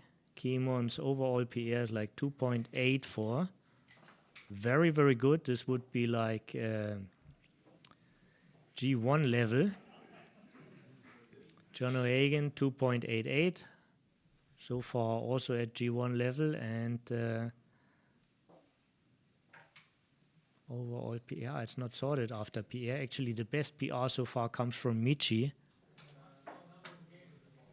Sorry for providing anything wrong. Michi goes over those both, and with a PR of 1.49. So it's amazing. But we will see at the end. And I mean, he played an amazing tournament at the last Contender, and then it just like the tournament fatigue got him. And I know it, and all these players here know it also. Aging doesn't help, and it's a big grind, such a long tournament. Yeah. El Hodes is hanging in there. He is still has no match point, but I admire his spirit.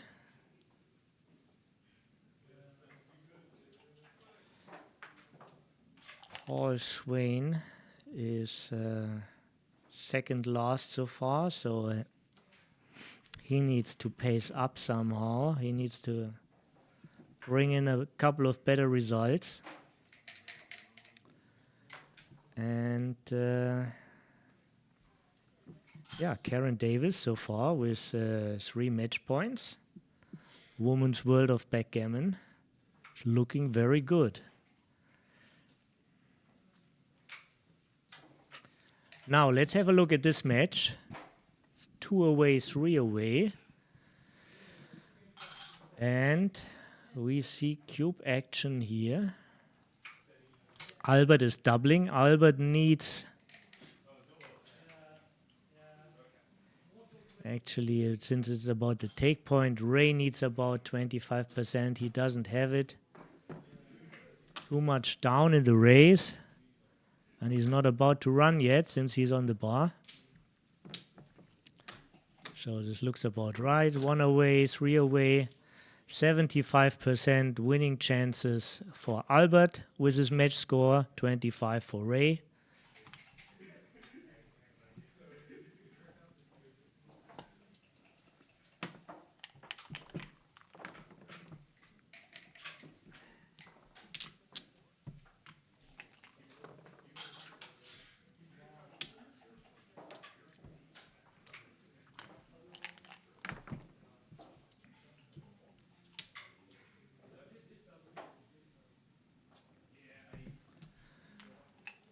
I don't know if they put it online. I get access to it. I'm happy to tell you results as soon as I see something new, but don't want to make decisions on myself.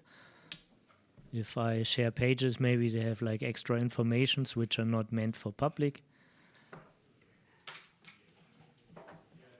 So I pass his questions later on into the back office. And if so, we will add the link in the video description of stream 1 where I'm talking.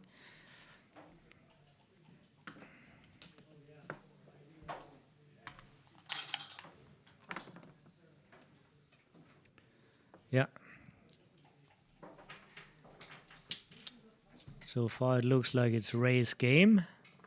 Still has to bring it home, but this is a moment for another slot, I guess. 5 and 6. The fastest way to sack the victory.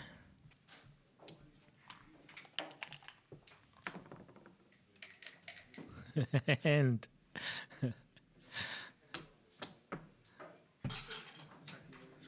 oh yeah, but this is it's legal moves anyhow. We saw this multiple times. If they notice a mistake, somebody else will notice. But here they play without transcriber, so maybe it gets through. And I'm not in the same room, so it's difficult for me to say something.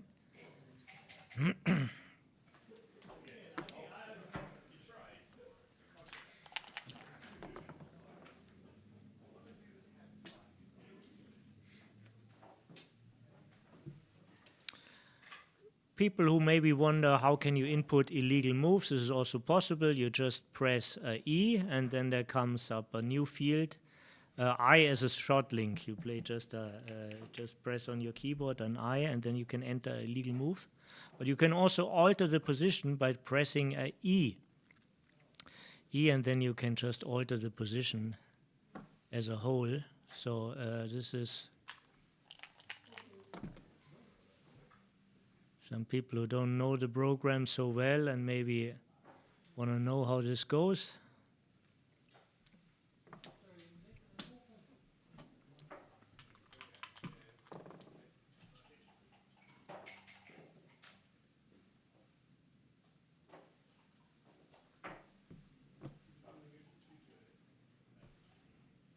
You could slot again, actually.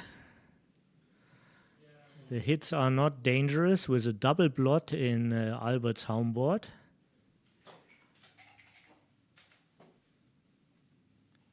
Famous McGrill safe versus bold formula over fulfilled. This looks a little bit stiff. Maybe Ray lost the momentum here.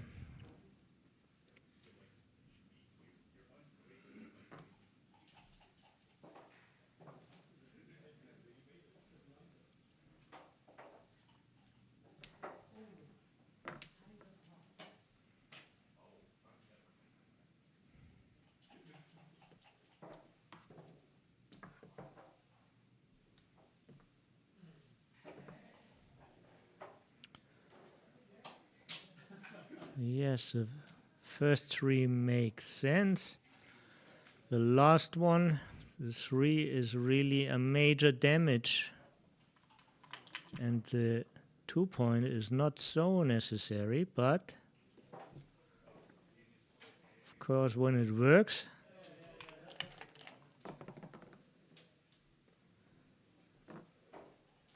it makes your shots, your hits in the outfield way more efficient. That was his plan and it worked so far at least. Yeah. Showdown. High noon in Texas and 2-6. Both are shooting sharp. Will we see another resurrection? It could hit, but it would need to give up a point. Don't think this is a banana split here. Giving up too much. Even now you're still controlling. Yeah. Wow. Ray needs a 4 and then he has again great chances, but while he's on the bar, Maybe, because there were a couple of doubles, yeah. I could have also hit you there to save the game. Albert might find the time to get his checkers home safely.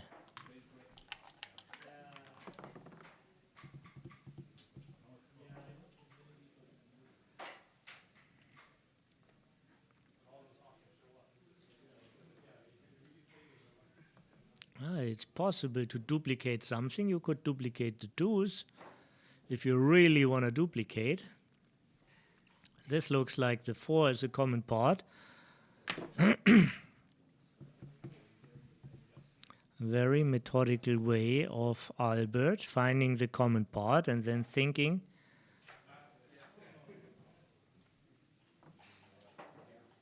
about the unforced brilliancy.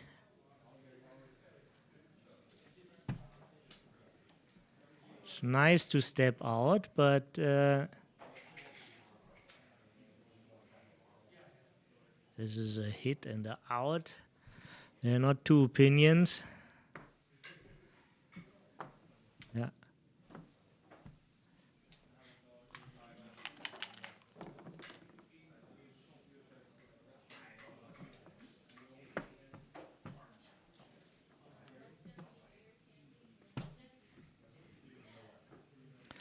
And the game developed in the way Albert wished it. He found the development he played for. Just enough to play it.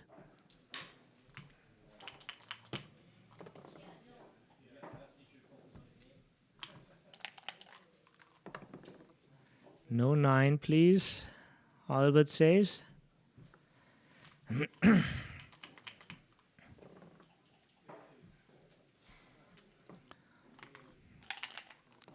5-4 would be the worst. Double 4. 1-2, very tricky. Can't really step up. Just have to hope for a 6 next time. Yeah. Can't work for a better position here.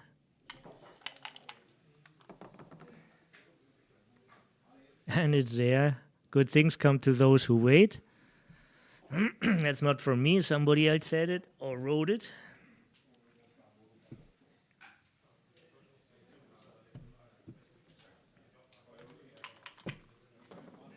Double 4 is a hitting number.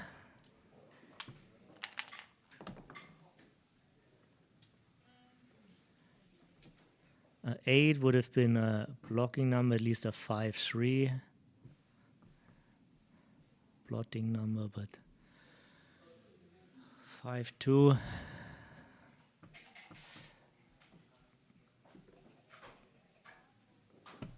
Very good that he saw that he has a decision here.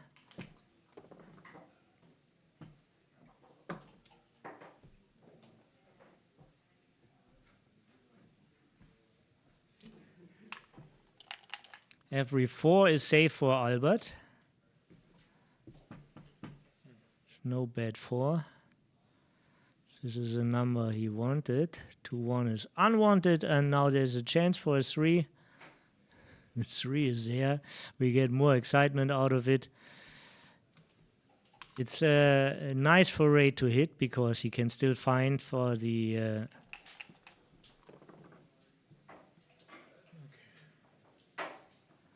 win point. How is it about the PR point? Yeah, I think actually the concept is too clear. This is also benefits Ray now. So it's good in 2 ways that you rolled this 3 for him.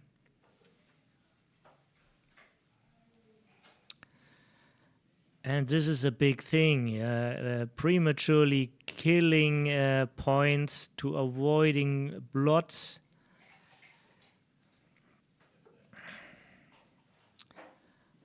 How is it really at DMP? With active gammons, this is very often the wrong move without active gammons.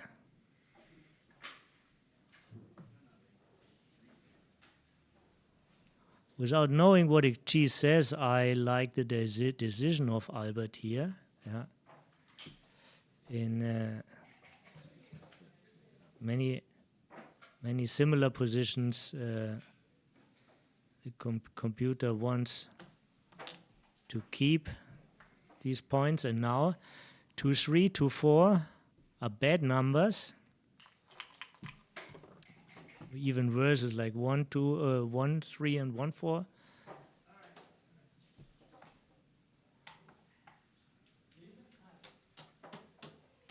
So focus on the bar or focus on covering, and maybe you can have a double focus.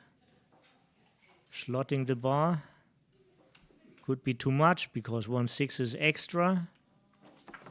Two very expensive numbers. Now Ray needs to perform right away from the bar. 4-4, 4-5, 4-1. None of it.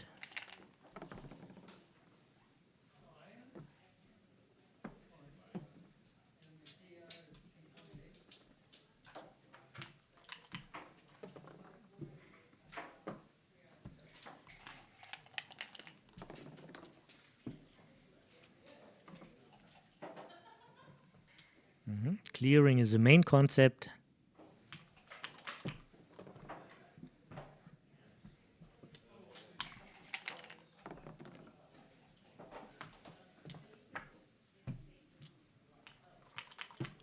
Next best to a double was a 6-3.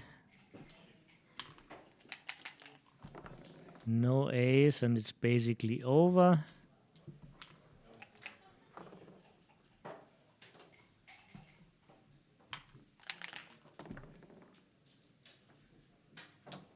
Not only basically, it's officially over. Yeah. Nice handshake here.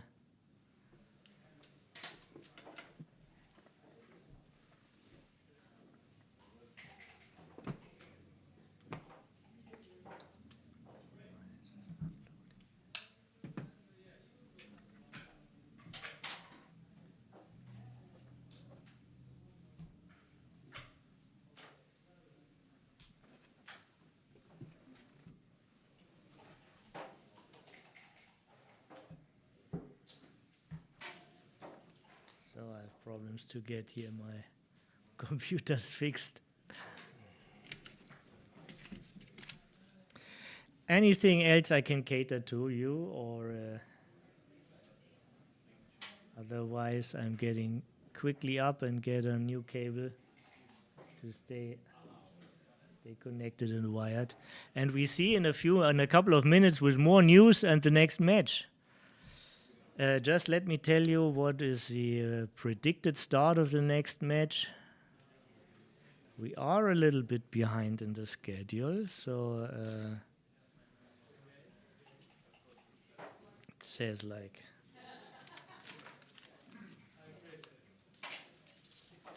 1, 2, 3, 4 is 3:45. This is already exceeded, so my prediction is like 20 minutes, so everybody gets quickly some quick food or lunch or breakfast or go to the toilet, but be back in 20 minutes with more news and more games. Thank you.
masaje, yo amo tu popora, mi cholo en el traje, pa' que no te faje, no es aguaje, yo sigo sonriendo como Colgate, de una me rescataste, de lo malo me separaste, yo en la calle hacía disparate, tú eres mi bebé sota, tu gato con botas, de tanto tener el sexo terminó la cama rota, devorando la toa, no sé si va a haber boda, pero yo soy su lobo y sabe que es mi loba. Yo sé que te sientes igual, así también. Envuelto en sentimientos, son puros sentimientos, bebé. No pudimos controlarlo. Envuelto en sentimientos, son puros sentimientos, bebé. Fue puro placer y volver a tocarnos en el sitio donde te encontré. No pudimos controlarlo, envuelto en sentimientos, son puros sentimientos, bebé. Como tú no hay otra. Ya no caigo un metal, ya ni tengo que pensarlo, que me querían drenar, mi corazón sabe recargarlo. Yo que estaba vulnerable, pero ahora mismo me siento como un champion. La movie tú me la entiendes, me hace falta caption. Devorando la toa, no sé si va a haber boda, pero yo soy su lobo y sabe que es mi loba. Yo sé que te sientes igual, así también.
Okay.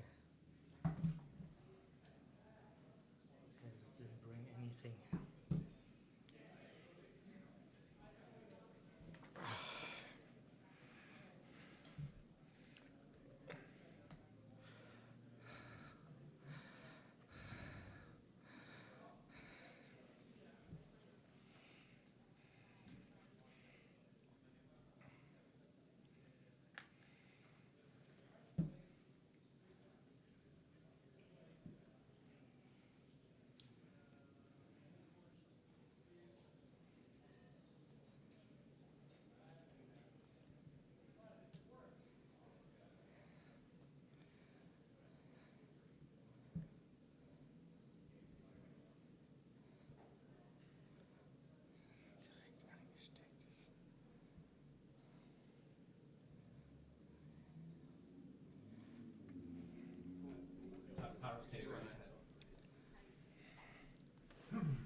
6.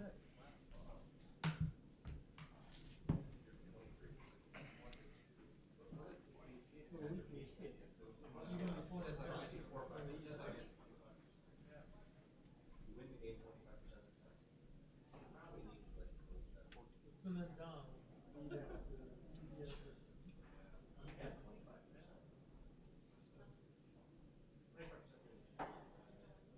Even if he hits.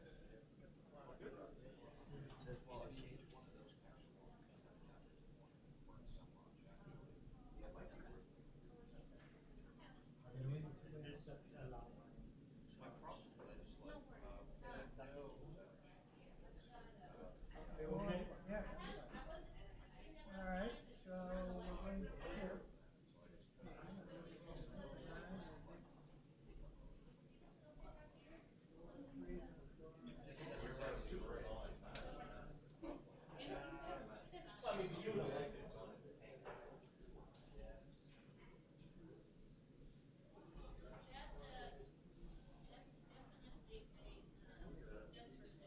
I don't even know what her, maybe not even just, maybe a round thing.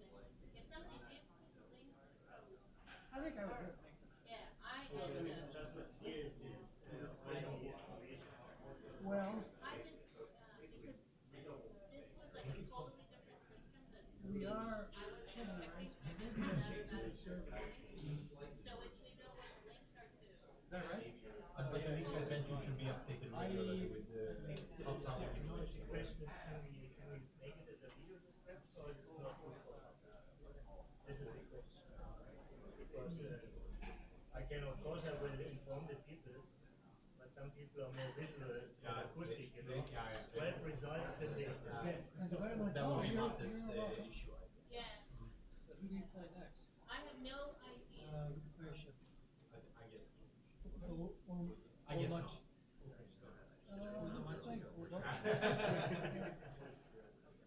Because I haven't seen anything more visual than Yeah, yeah, all good. Then they need to let me know. Yeah. Listen to the man. I'm active. Okay, I'm gonna clean this up. You know, you're on 3-1. You have power to I have a charger for the TV. I'll be quick. Oh, no, not a problem. Not a problem whatsoever. No, I'm doing this tomorrow. Oh, that's right. Jared. Hey, here, again, doesn't have that like a banana. Oh, I'm gonna leave it.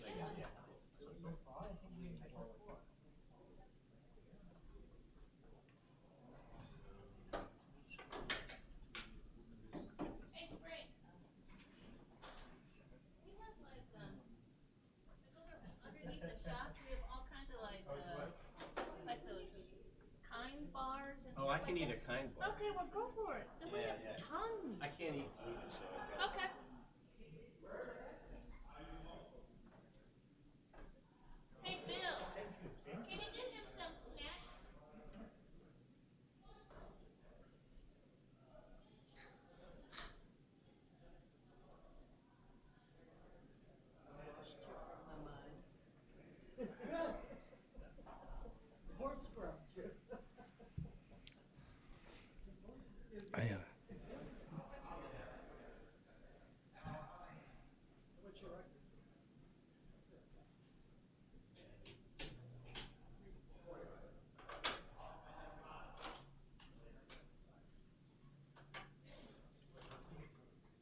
Where is your home located?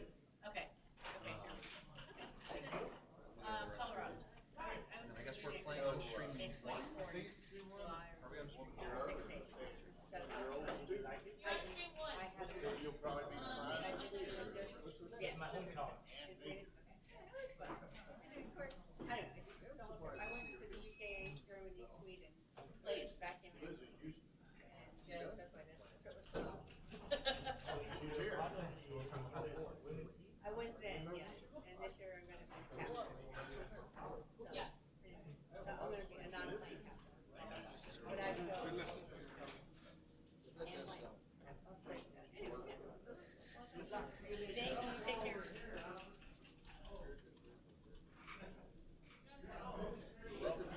Now we have the cameras correct. Yay! Yay!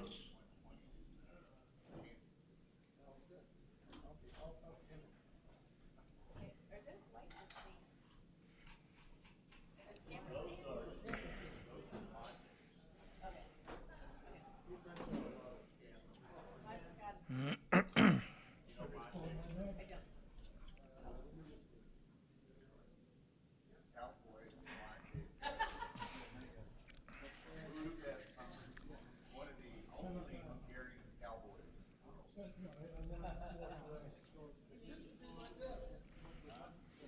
I told him that his stay there. That'd be a good match, Justin and Jerry. Absolutely.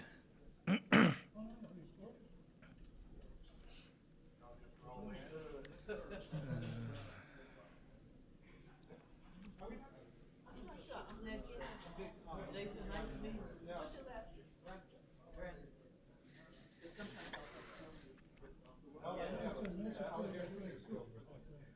That's my first time. Oh, yeah. But Julius is here. He brought you along. Yeah. By force or because you wanted to? By force or by because you wanted to? Oh, yeah. There was only the one option. You forced him to bring you. That was your first time in San Antonio, wasn't it? Oh. I've gone to a couple of circles. Do you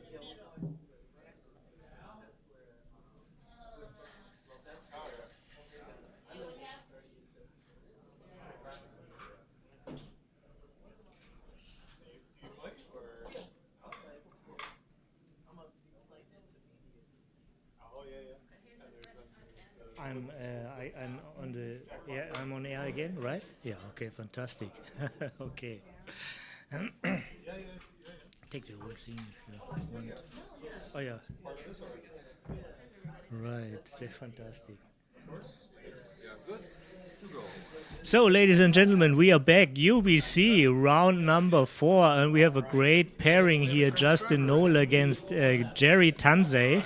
They also have to. You gotta hide this so I can see the feed. We all waited for that, and it's happening. Look at I'm just, And meanwhile, I can tell you a little bit about the standings. There's always updates going on. Just a second till it opens. Justin's camera. Matches played, matches analyzed. So mostly 3 matches are analyzed so far. And number 1 in the point race is John O'Hagan. Look at that.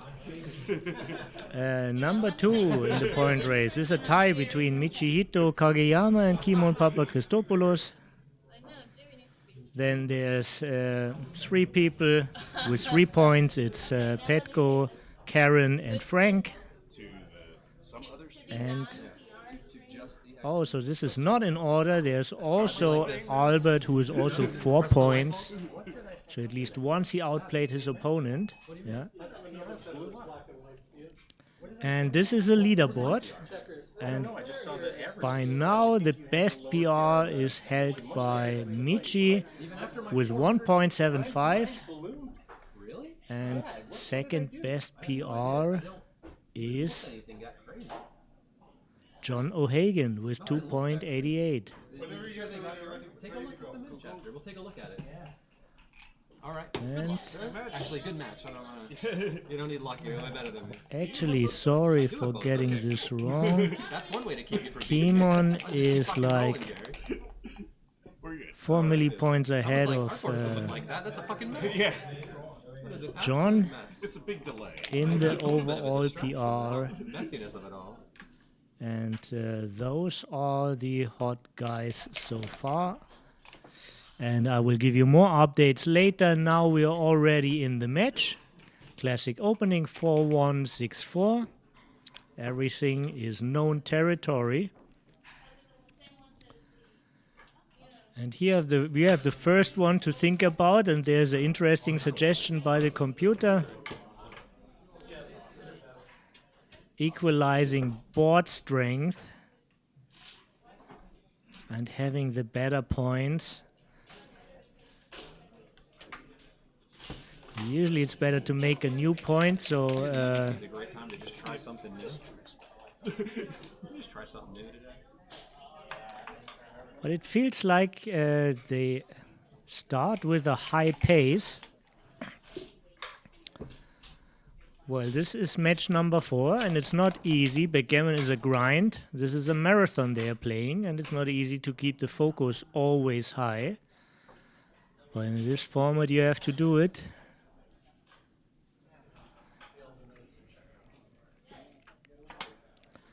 If you have to leave shots, at least cause some damage while you're doing it, and this is what Jerry did, and he gets rewarded for that play. Very inopportune time. He found the best move. Justin unfortunately rolled one of his 4 worst numbers, but he had like no such a number. Jerry wouldn't find the best move. Jerry, this is not becoming of a gentleman. I see a question here in the chat. I am not joining this competition this time. I was thinking about, but since Justin is playing here, there was a request to have me on the microphone, and I felt it as a duty to give all you guys good information and good entertainment. So you can't dance on 2 weddings at the same time. So, but as soon as UBC is finished, I'm a player again. And I might join the Contender in Istanbul or Stockholm coming up. 4-5. I'm expected to win this year, which I'm not. Hitting is more important than the 9 point. Just another point who has to be cleared. So I'm the first person you're going to beat. Very strong sequence here for Justin. So many things happened. He has to figure out now. Certainly has the upper hand. Many market losers. 10s, 9s, and 2s. So this is like 3 10s, 4 9s. and 11 twos. This is half the field is hitting. And 5-3 as a pointing number, plus double 3 as a pointing number, double 5 already in the count. So this is a very, very strong position. Nevertheless, Jerry still has a take. The second guy is not hit. Board strength is equal. And he was up in the race, and he's still able to win the race if he managed to... Oh, what did I get wrong?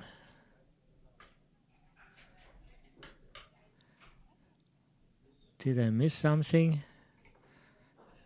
Should never talk faster than you can think, but this is the misery of a commentator.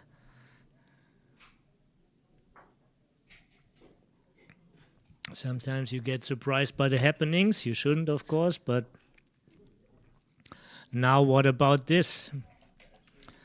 There's a ton of gammon added on the great value of this position. And it's closer to a too good than to a take.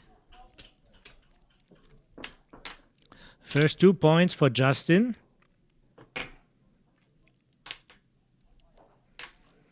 And already we have a tricky score here.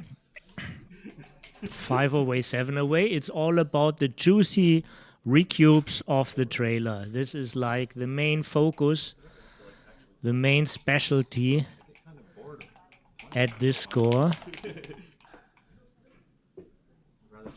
Avoid juicy recubes by the trailer.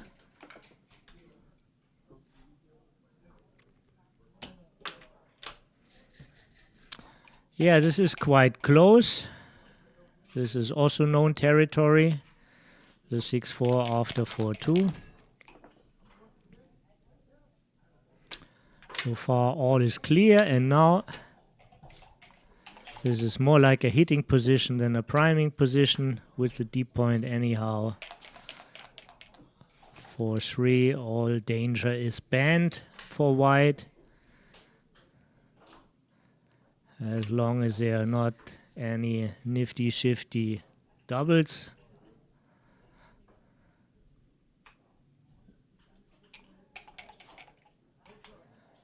And now white can turn the momentum maybe by, but this is a not such a great roll. This is one of the worst out of the cup. Doesn't point, doesn't anchor, doesn't play a checker safe.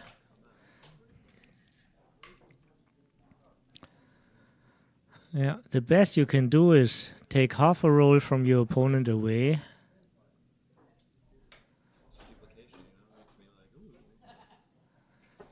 This is a decent choice, also duplicating the force. Okay, he found the best move. Not quite the best, I mean, could activate some more board coverage by 13-11, but very fine and big sequence. And I see actually he is moving fast. So far this is all right. It's also only when you start getting into a fast rhythm, it's sometimes hard to stop yourself, to pace yourself down.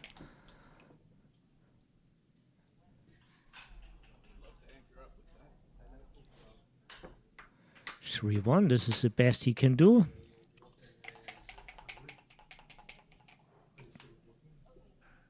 What a roll! And yeah, no worries in this execution here. 1-5, and this is not clear. The cube is coming. So, but both results basically in a pass. They can't see the numbers. Justin has to figure out. He slowed down.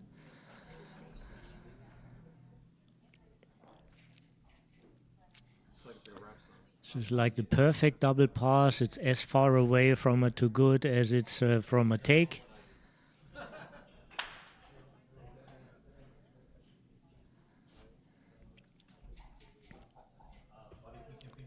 strong forward game with a better board, with more men behind shooting at a shot. He has just everything. And a lot from everything, just not too much from something.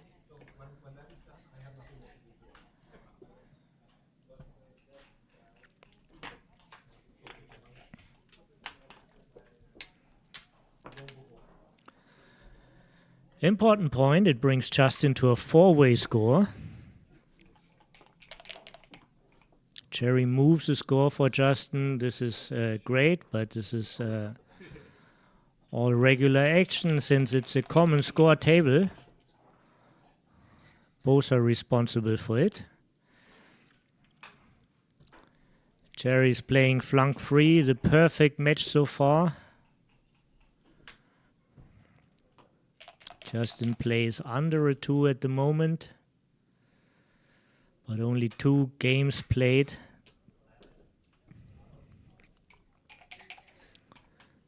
What a handy roll when your idea is to win a gammon. Well, now So a dog walked into a bar. you certainly want to win the doubled gammons and not the undoubled gammons. There are gammons here on the table. Yeah. Has a stronger board. And also a double shot, and no number is duplicated. 3s, 1s, 4s, 2s. 8s work. 6-4 works well.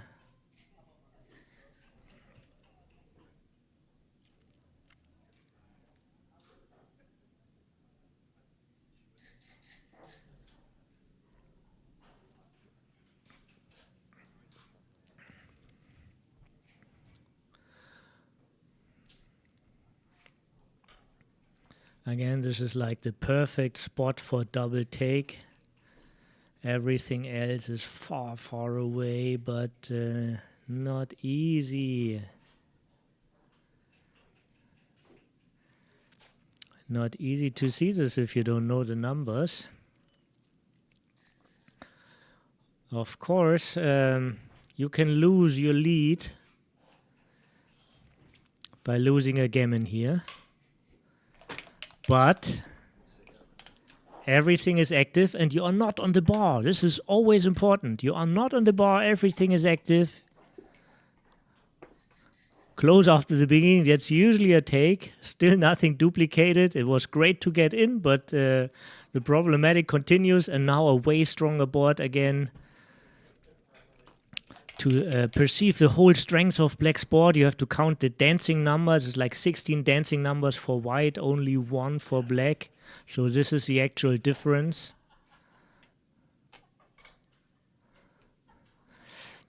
This is the best for the builders. The best for the second blot would be hitting with a 4 and bringing a man down on the 2. So actually, since it's a convenient decision, maybe he should have enjoyed it to think a little bit more about it, but all small. And double 4 is like almost a joker. If not, yeah, must be a joker. Turns around so much.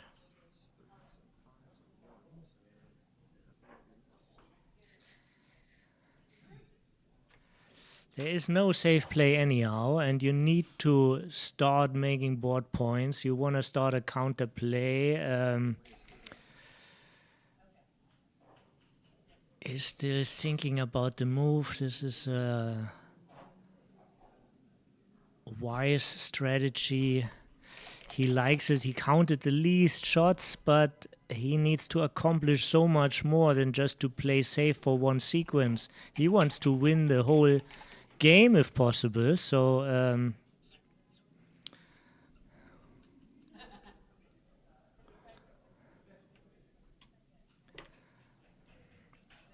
now he has to sweat more.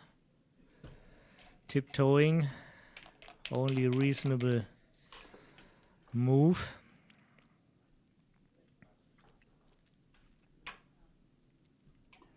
Jerry starting the fastest.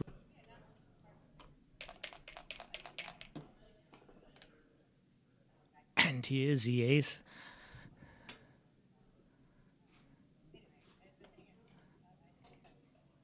Yeah, 6 is not too fancy. You don't want to put everything on one card when you already have the better side. He does want it. Oh. Wow.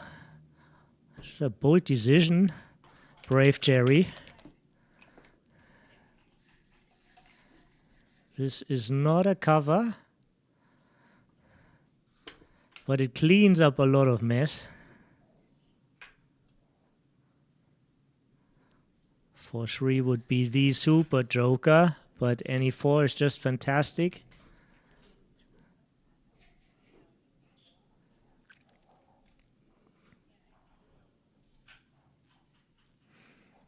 Yeah.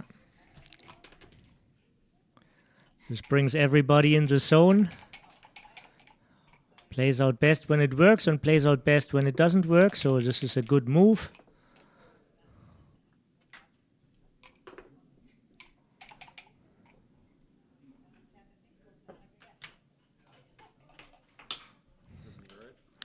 Seven, 6, and 9. 9 is only 5-4.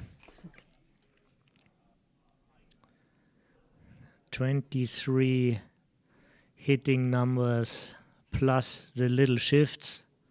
Double 1, double 4 comes extra because all the rest is already in the 6.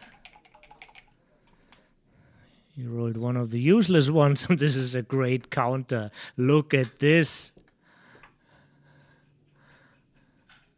And suddenly he's getting a game again, and he's just losing the race by too much. And yeah, this could result into a run in gammon. Yeah. Big relief for both in the way of the PR, because now they can get a higher dividend to get a lower PR by a couple of unimportant moves. They play very, very well so far. And yeah, it's still possible for Jerry to win a gammon here. Not many. There's a term in Sweden, the so-called grisgammon. The lucky, fortunate, and very unlikely gammon.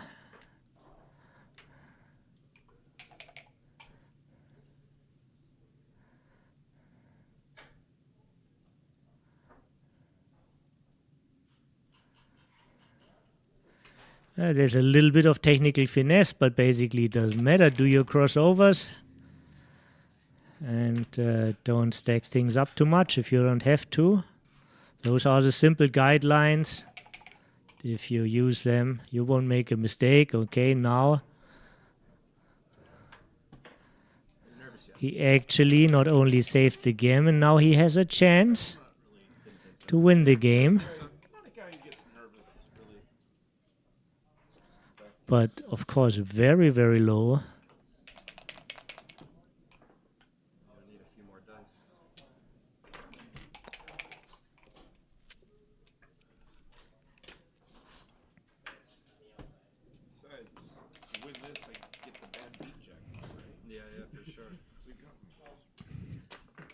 It could basically bring him equity not to bear a checker off if he doesn't have to. 6-2 was bad for PR points, because now there's no more decisive decision. So if a decision doesn't matter at all, you don't get credit for it.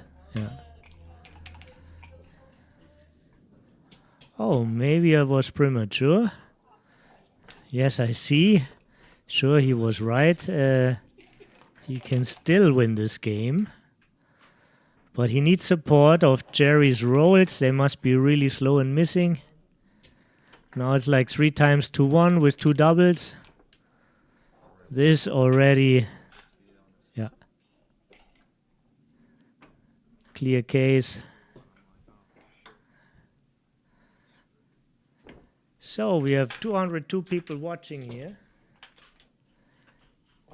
And if you enjoy this, if you like what we are doing, if you enjoy the stream, you know, the best thing is just to call a friend and tell them to watch too, or post it in your chat group. And if you don't feel active for this, just give us a like maybe. 4 away, 5 away, another interesting score.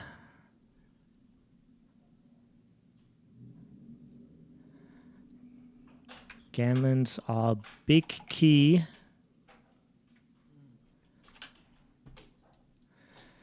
And they're playing a very fast pace with a lot of time on the clock. This is not necessary at all. Yeah, like the two people from the 4 6, they really want to come to the 4. What's with the rest? You can bring a builder for a full prime with 39.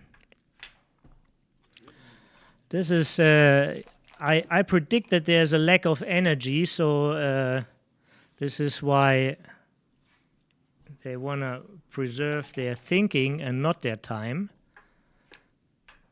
Thinking takes the energy away. But actually, this is a bad sign.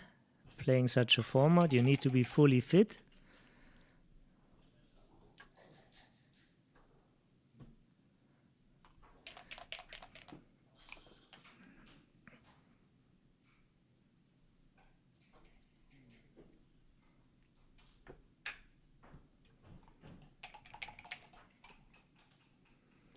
Fine move by Jerry.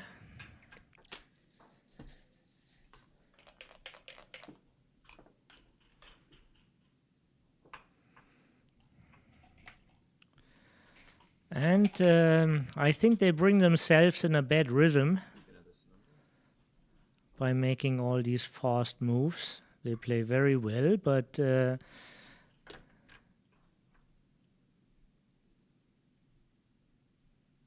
now start slowing down. And this was not mandatory. This was not mandatory at all, because how you wanna continue this game.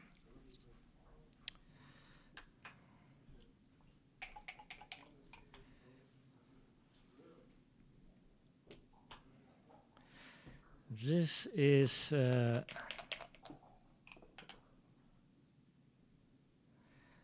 I see he stayed back because he's down, but by just activating the back checkers, he could just move the narrative and play the forward game. Only needed like 1 point to prime the straggler of Jerry. So I'm still in at the double 4 move.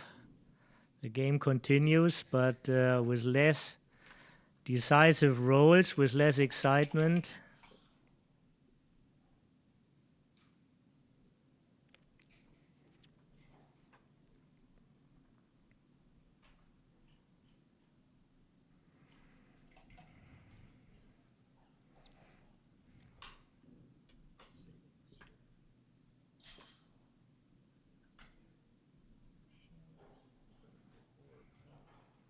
This is technical stuff, and suddenly he starts spending time.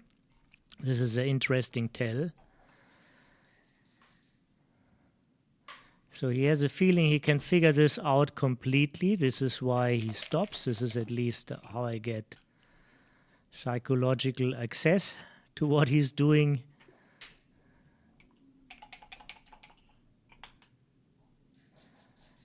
Right, when you already understand, you have no chance to figure it out now, because either your lack of energy or you're just out of your expert area. So then make your move with confidence and wait for better known positions. This is what happened, and this is a big thing. huge lead, how to handle a huge lead.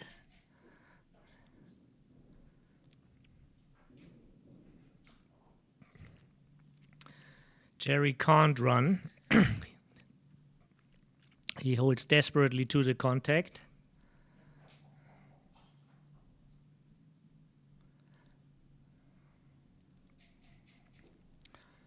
So first he will check with the wastage and the total raise, but after this he will see the play very clear.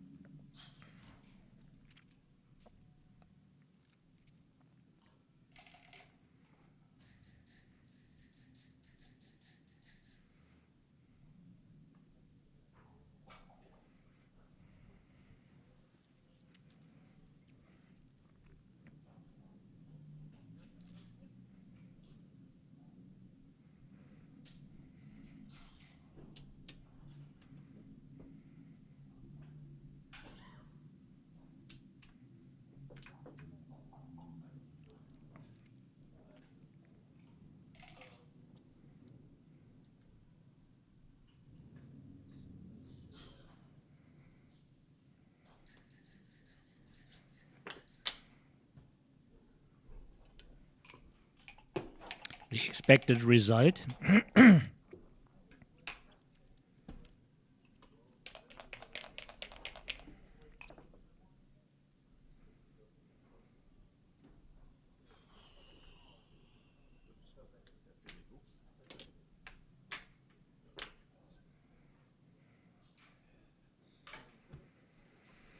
So now Justin is up only 6 pips and there's still contact, so this can't be a double here.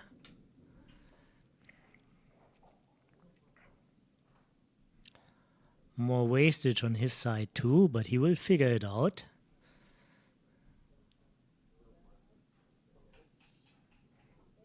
He's again in a territory where he can figure out all the answers perfectly.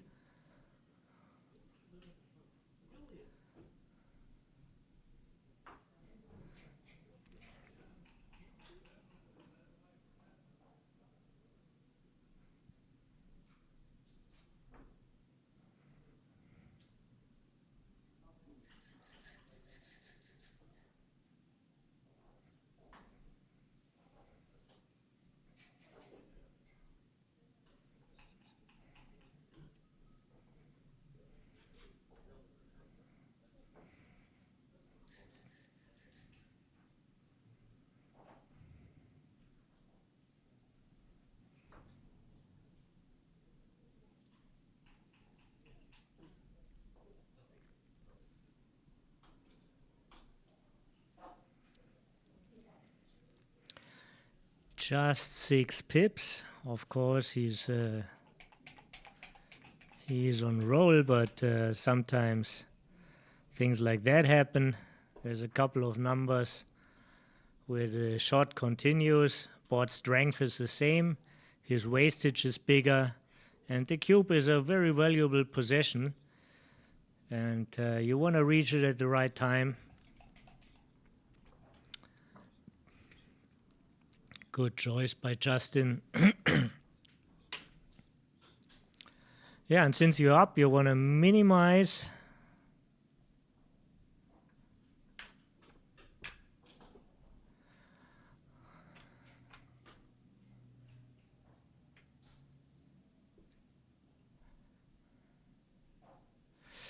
Oh no, you don't want.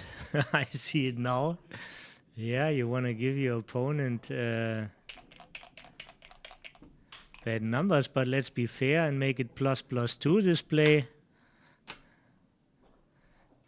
Interesting, the last time we looked, they were both under 2.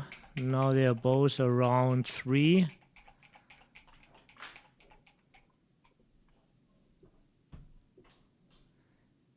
And here is a point available, I guess. Not yet.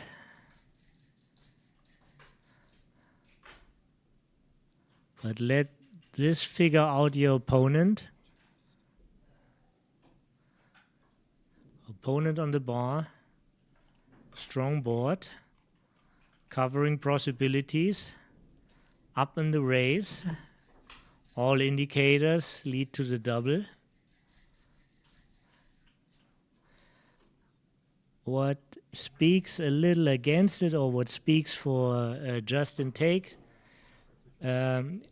for him it's not such a big deal if his opponent gets 1 or 2 points, as long as he doesn't lose a gammon.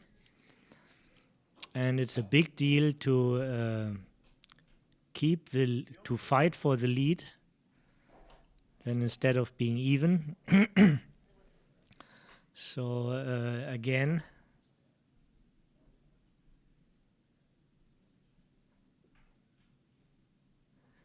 if this was at the beginning of the match with an even score, this would be a pass. Now this is a take.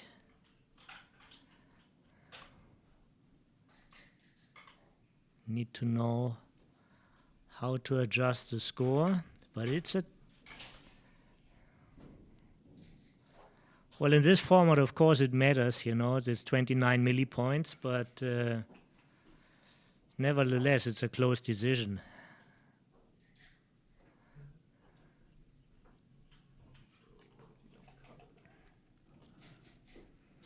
It needs more measurement. A simple formula is not enough. How to adjust for the contact. How to adjust for being on the bar.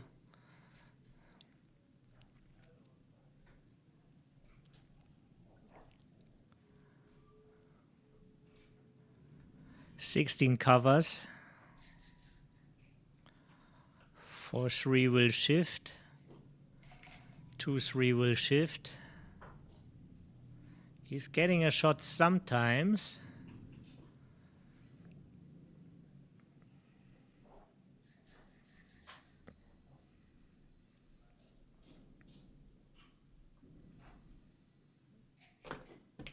And he finds a take, very good find from Justin. Now he's investing time, and this is one of Jerry's best.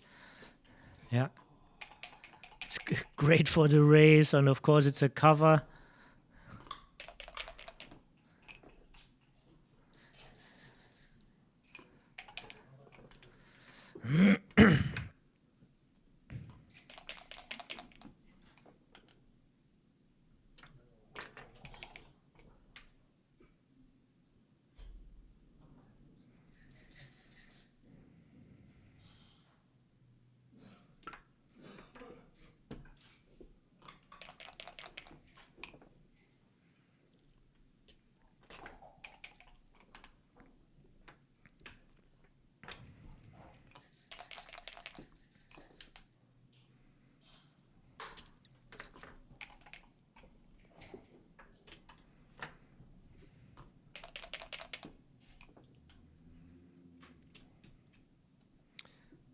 Yeah, just to make things clear, as if there weren't already. So, new chip leader here.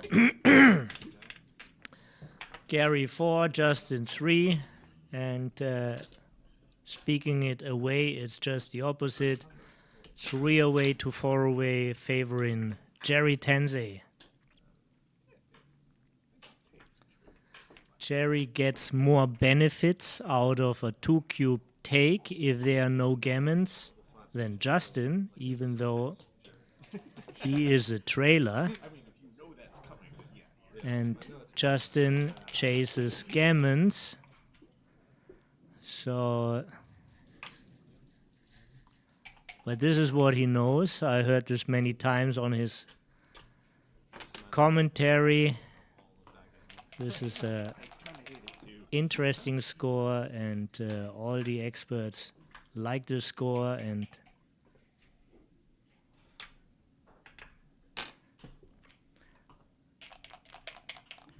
let's see what's happening.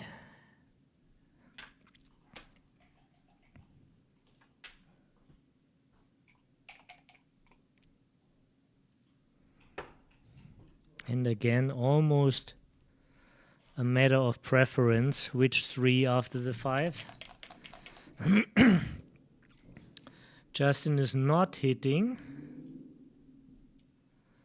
securing the 2 points as insurance.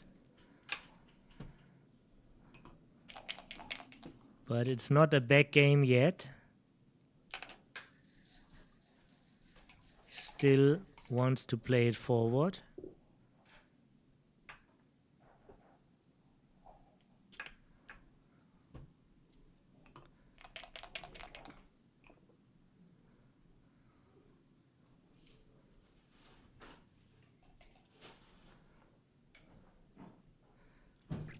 As long as Jerry has active gammons, he won't touch the cube.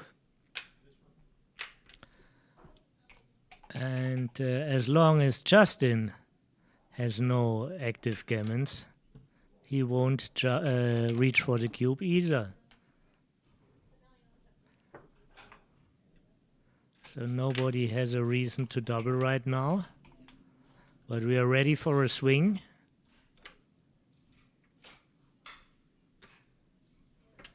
Yeah, it hits in 2 different ways, but he found the computer's favorite.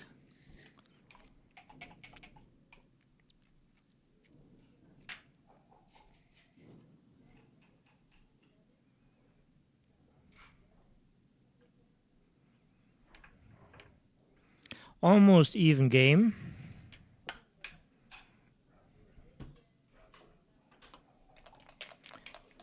Jerry's advantage is basically he's on roll. This is constructive. Equalizing board strength, making inner board point.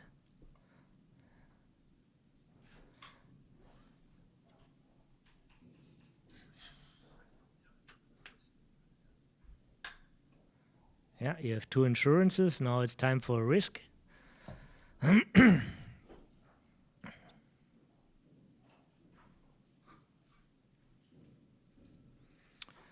No, actually not. Stack them all up. This is what the computer said. I don't see his move right now. Oh, wow. 20 to 20, but is this? No, this is not what he did. He did 24, 22. 24, 22, and where is this? 24. Oh, it is there? Can we see this? This is interesting, you know. I thought it's a natural move he's doing. And he sees it. Very well done. Very well done.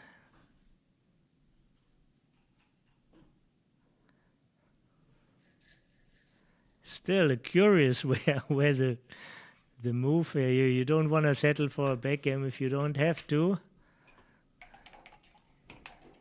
Especially when you want to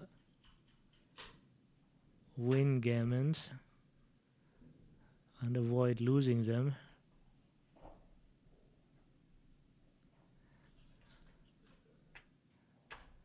The super switch. The super switch? Really? No. 7-4, 4-3, this is right. Yeah. Keeping the structure with all these men back. You need some structure for the counterplay. Could make the ace point, but it's pretty ugly. Could just bring a man from the overstacked anchor towards outfield control.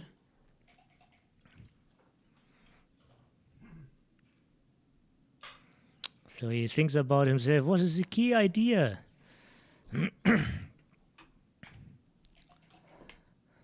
The race gets closer and closer pip-wise, but how to exceed such a position with the ace point and the 4-man back?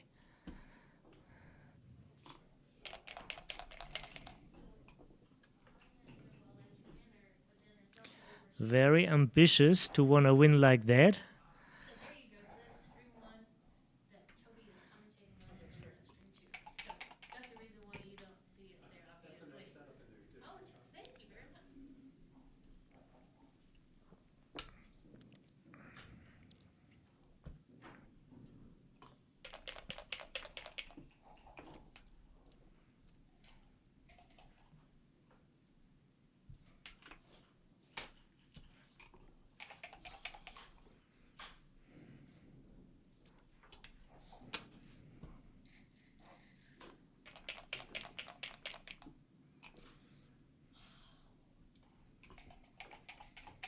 So now Justin is up in the race and hits again.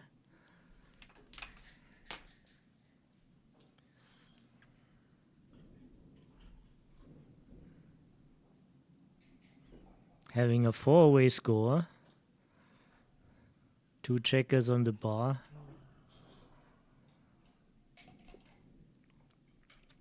Owning the stronger board.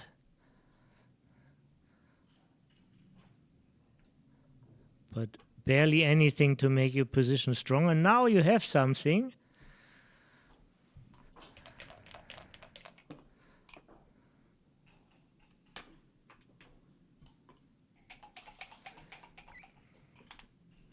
Yes, there were multiple ways of execution. You want to bring builders down and bring them also in position. Jerry missed his target to anchor, but he brought 2 men in at the same time. This is pretty difficult. But from all the rolls which bring 2 men in, he rolled the only one which didn't anchor. The hitting continues, and now we have a 4-away score. Let's not forget this. 9 checkers in the zone. Only, but quite something. We want the double gammon so badly. We see gammons here clearly.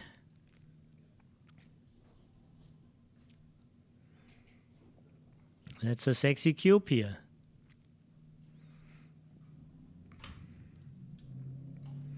Jerry saved a lot of clock time just for this moment.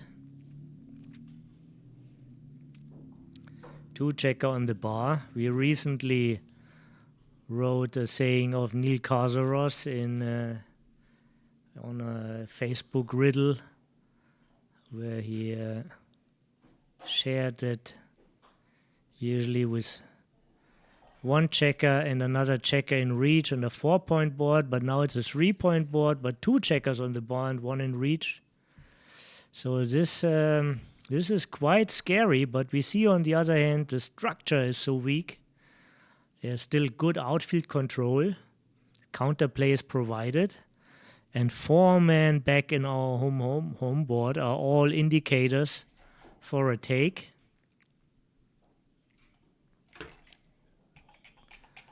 Nice one, right. High class match here.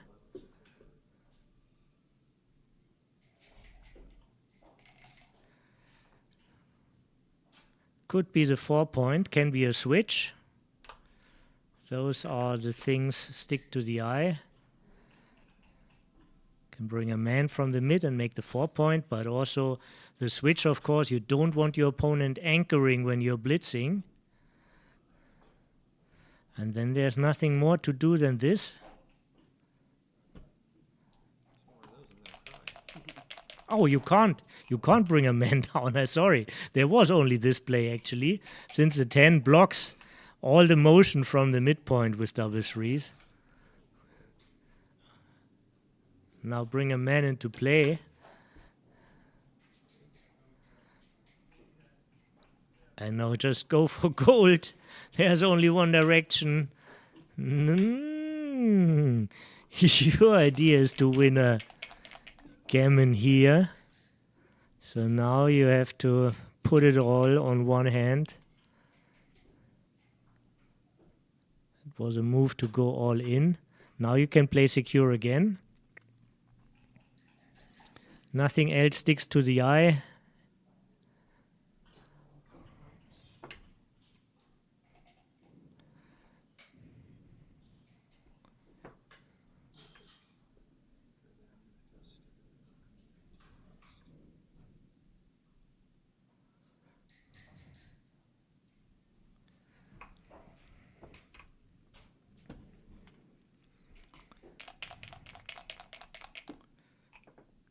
Will Jerry roll a 6? Nobody rolls a 4.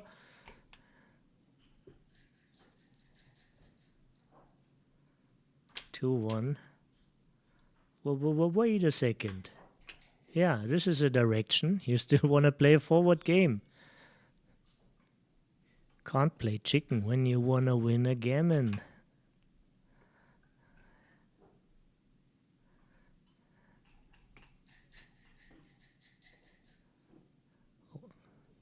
Need to find a strong natural move.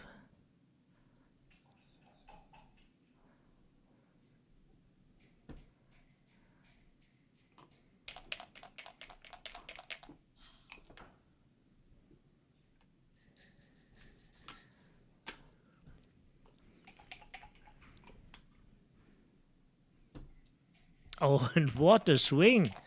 Amazing! One blink and from 0 to hero, everything speaks for Jerry now, and now he has to tiptoe again.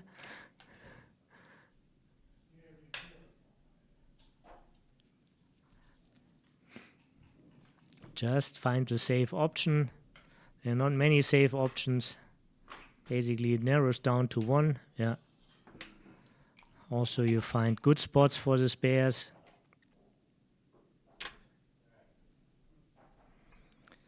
That was one of the moves which McGrill described as put your checkers where they belong.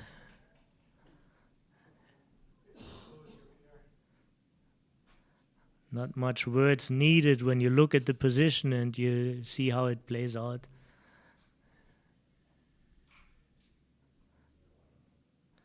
So now, what about the tail? What about the tail? Again, another Michi dragon tail position. Cherry, such a caliber. He sees it, he knows he has to, he's down in the race, he has to work for the victory. He's not in danger of losing a gammon here, so all these were the needed indicators to find this good move.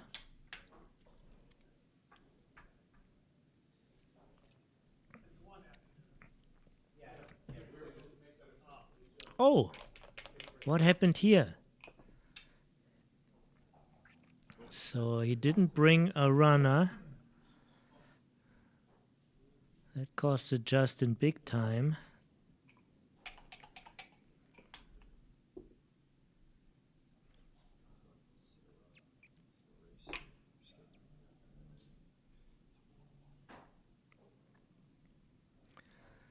He is putting the 4 up now. Why not before? If it's so clear now, why it was not clear before?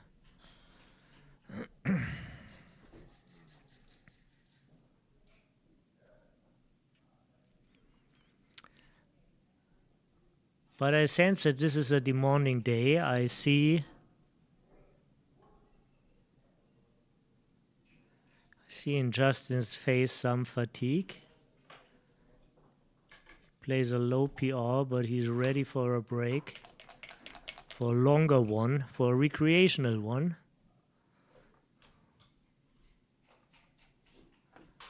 Also have to think about Paul McGrill. He said, like, I love these people and I want to talk to them, but not before or during matches in a tournament, because I need to be well rested and have all my energy with myself. While here's a lot of chats going on in the breaks. People stick together in this small UBC group, exchanging thoughts and positions and tiring themselves a little bit.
And in the sequence we see how valuable it was to step up with the 4.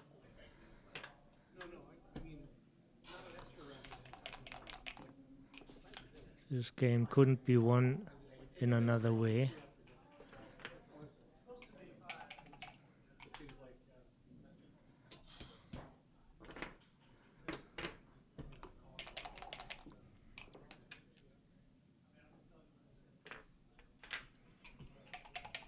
Most likely we are looking in a 2-away, 3-away score favoring Justin Nowell.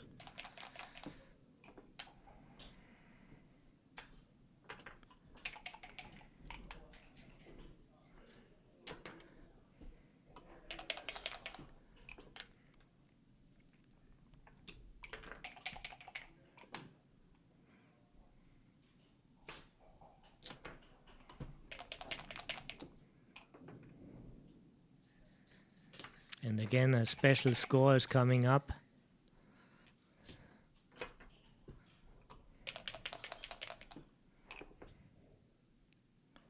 But it's not over. It is. Okay, officially 2-away, 3-away for Justin Nowell.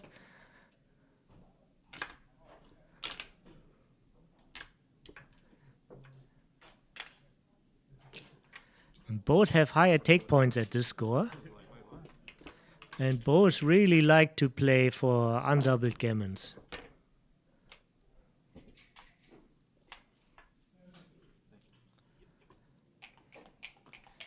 Jerry is a little bit more likely to use the cube.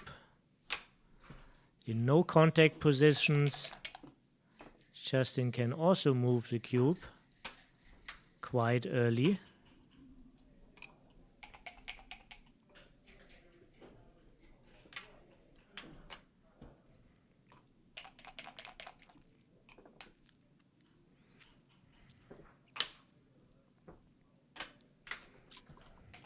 It's always joyful for us spectators to see a lot of contact. It leads to a complex game here. Hopefully. More and more contact.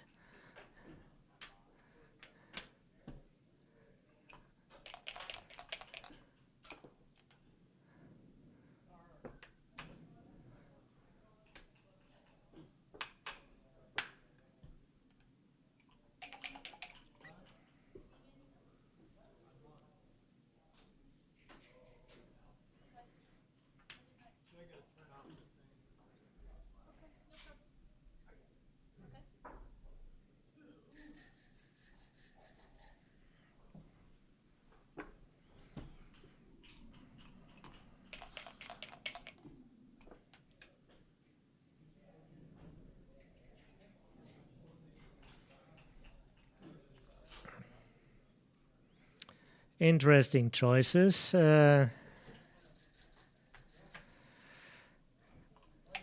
is possible, but this is not a recommendation.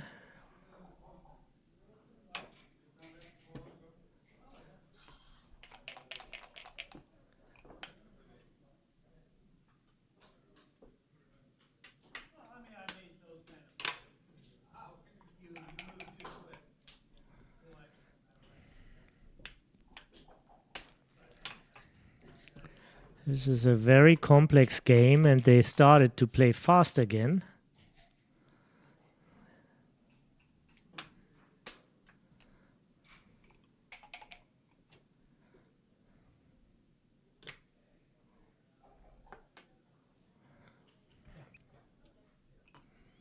This move didn't have many alternatives, so here I understand. All the fast motion now starts to slow down.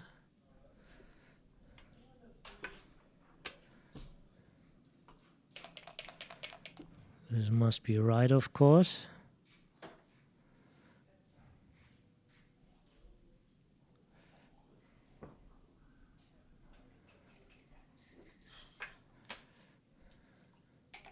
Now the question is already, what are you expecting? How do you expect to win?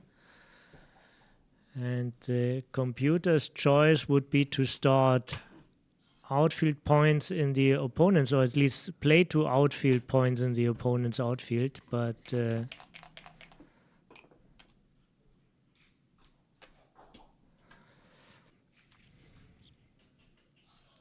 a very, very bad number for Jerry here.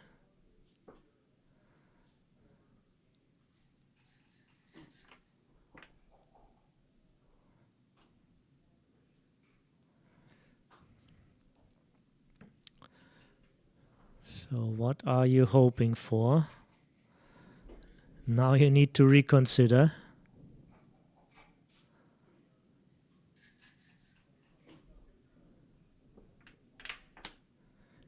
Giving up a point. 5, and now it looks like a hit on the 2 maybe, to avoid a third anchor. The third anchor could be like the biggest accomplishment for Jerry in this whole game.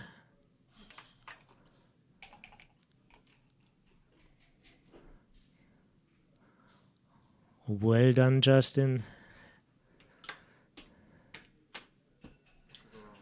Now, look at the pip count. It's 150 pips difference, yeah? But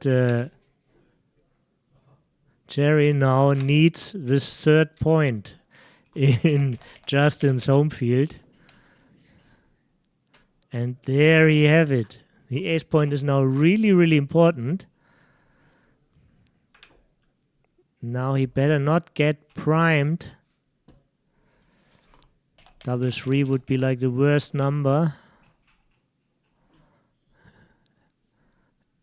Everything out what can go out. Yeah.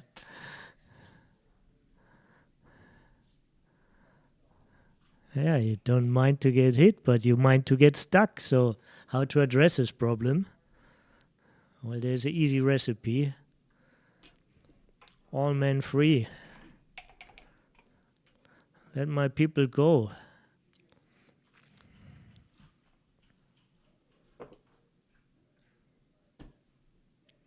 To 6, hitting is not necessary anymore. It's about blocking. You certainly don't want that Jerry gets a better point, like maybe the 2 or 3 point, or another point, an additional one, by hitting multiple checkers. Jerry needs to take care about the heavy overstack on the silver anchor.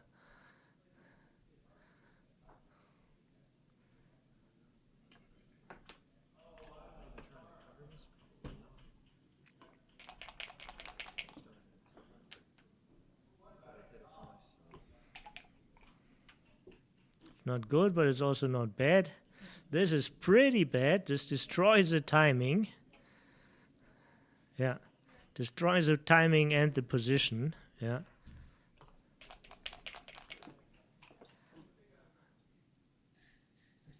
But anyhow, Jerry has no counterplay so far.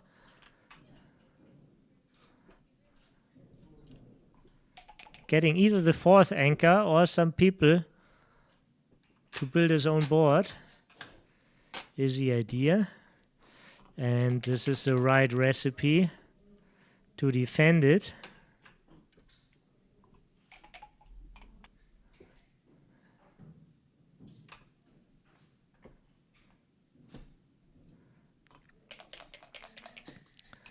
Get something around, or at least a point. The hit is not relevant now. There will be better opportunities come up. 3 is easy. Now the question was a 4. He answered the question quickly.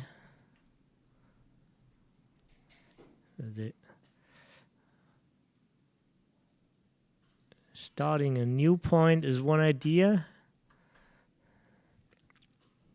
Hitting is another. Bringing just people out and get a little bit of a distribution is also an idea. This is forced, nothing fancy.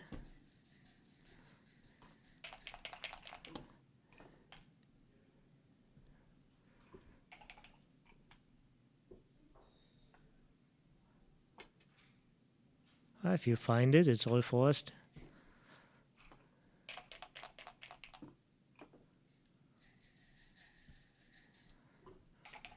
This is pretty bad. Can't find counterplay if like this, but now there are bad threes available for Justin. You want to hit, maybe you want to enter on the ace because there might be times where you want to hit from the ace and then there's no 2 in the house. Yeah, play the 4 of your desire. Is this the 4 of your desire or that? Yeah, he shows him. Yeah, okay. In cooperation they do it. Yeah. Good atmosphere here.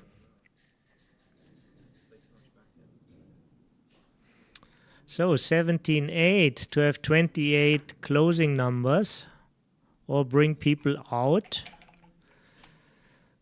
Can also build the prime from the other way. This is like called a snake.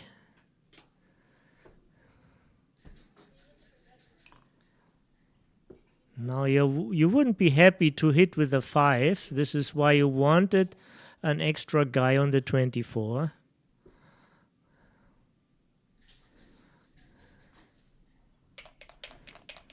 He's thinking, but it's just even after the hit, you know, what's going on? I mean,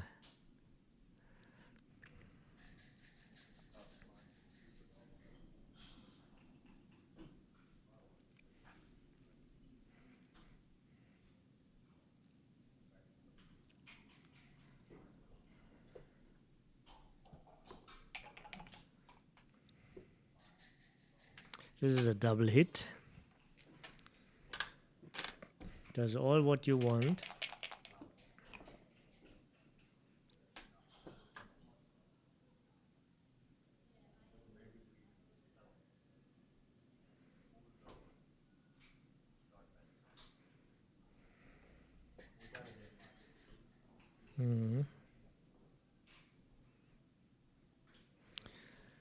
Need to delay the wishes to the future.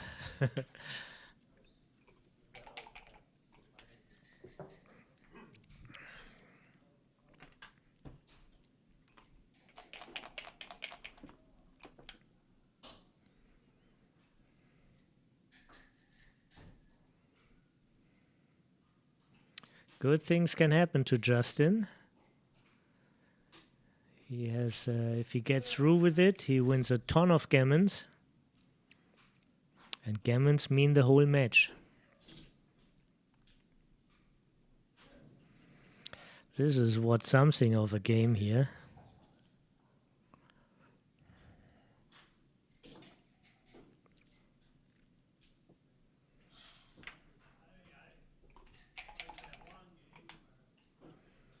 Even if it doesn't show here, starting the 5-point is never a wrong idea. Yeah.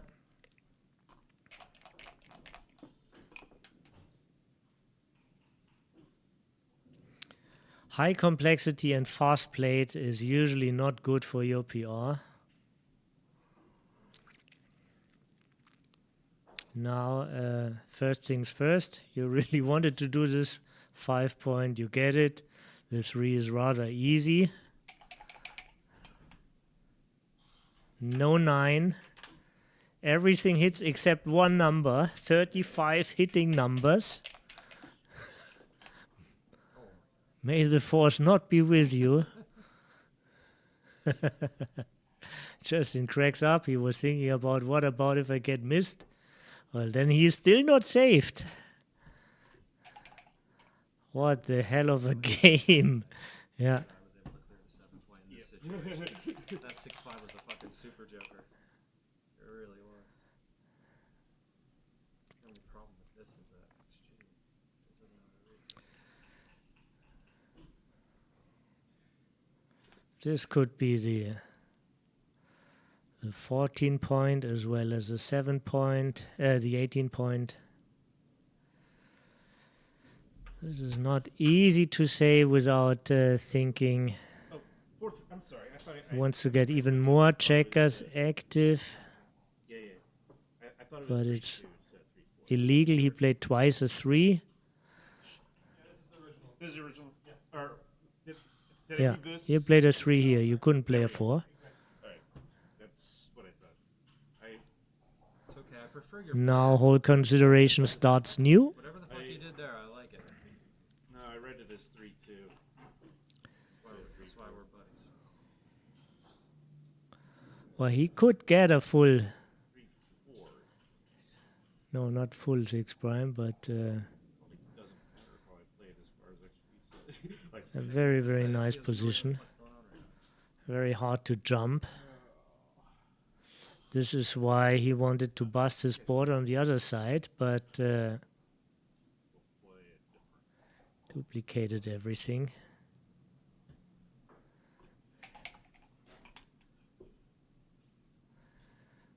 And well done, he found the top choice in this complex position. Jerry shows masterclass. Now you can do it. If you really like it, you can activate those checkers who made nice points, but I wouldn't recommend it. Yeah, again, he found the right play. Now he's not tempted like before.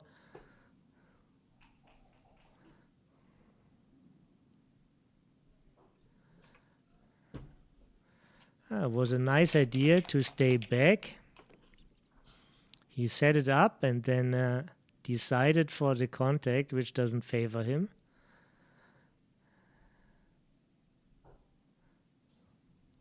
Less numbers to play to the edge.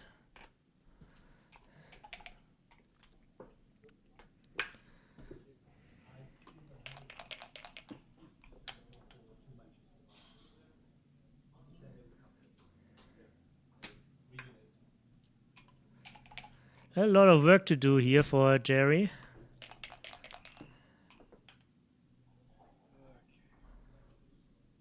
And he still wants to find a take here when he doubles. But of course, he doesn't want to double too early. So I hope he set his strategy and know what picture he's looking for.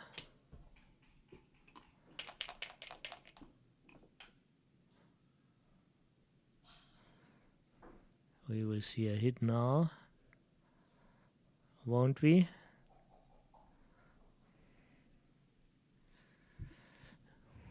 No, we won't.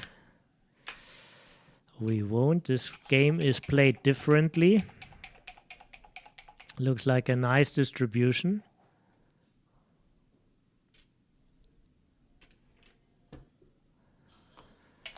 Double 6 would be a great number. Double 4 would be a great number.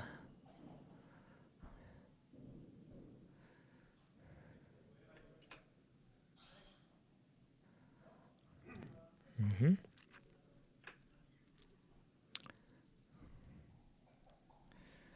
15-7 would be an extremely hard find for me.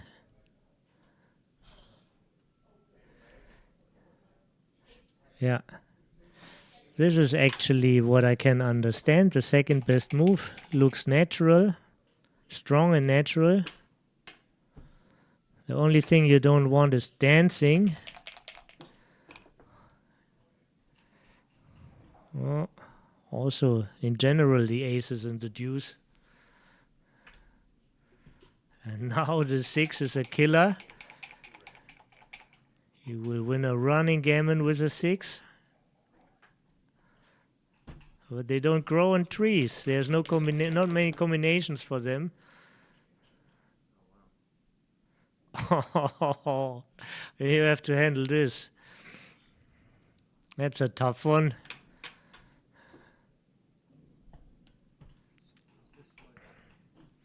This is like, he had like 13 hitting numbers. He rolled one of his 6 misses. And now what to do? Still win a ton of running gammons. Toby, we're taking dinner break. Okay, cool. 2 rounds at 8. Okay. Okay, cool.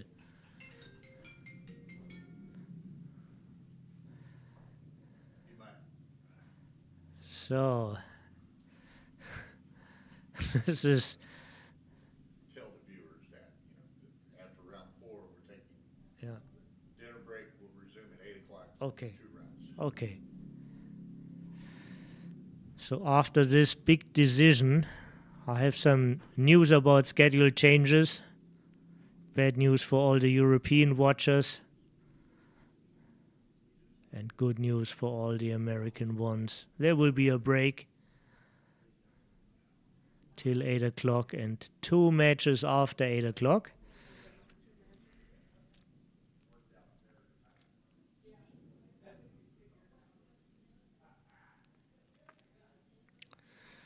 So now counting all the misses, and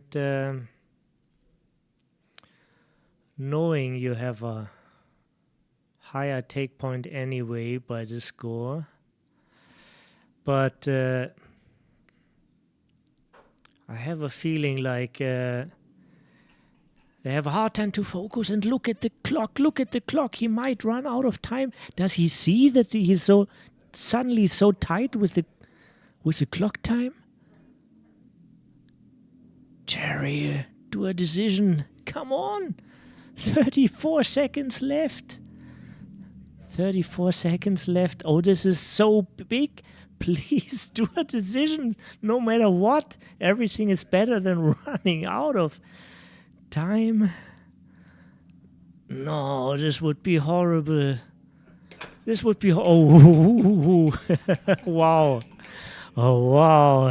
This is a breathtaking moment. He took it.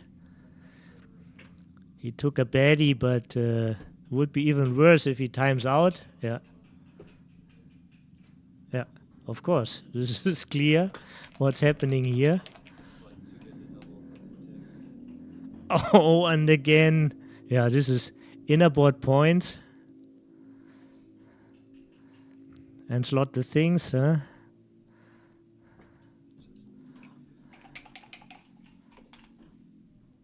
Six, 2, and it's over. There's a handshake.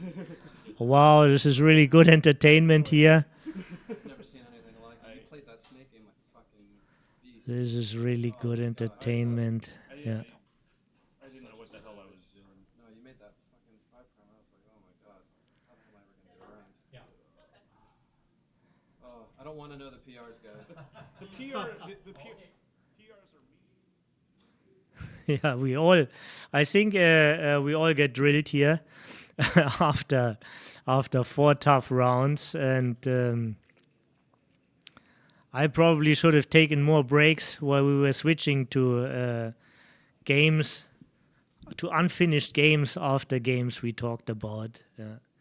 It's not easy to preserve freshness and good informations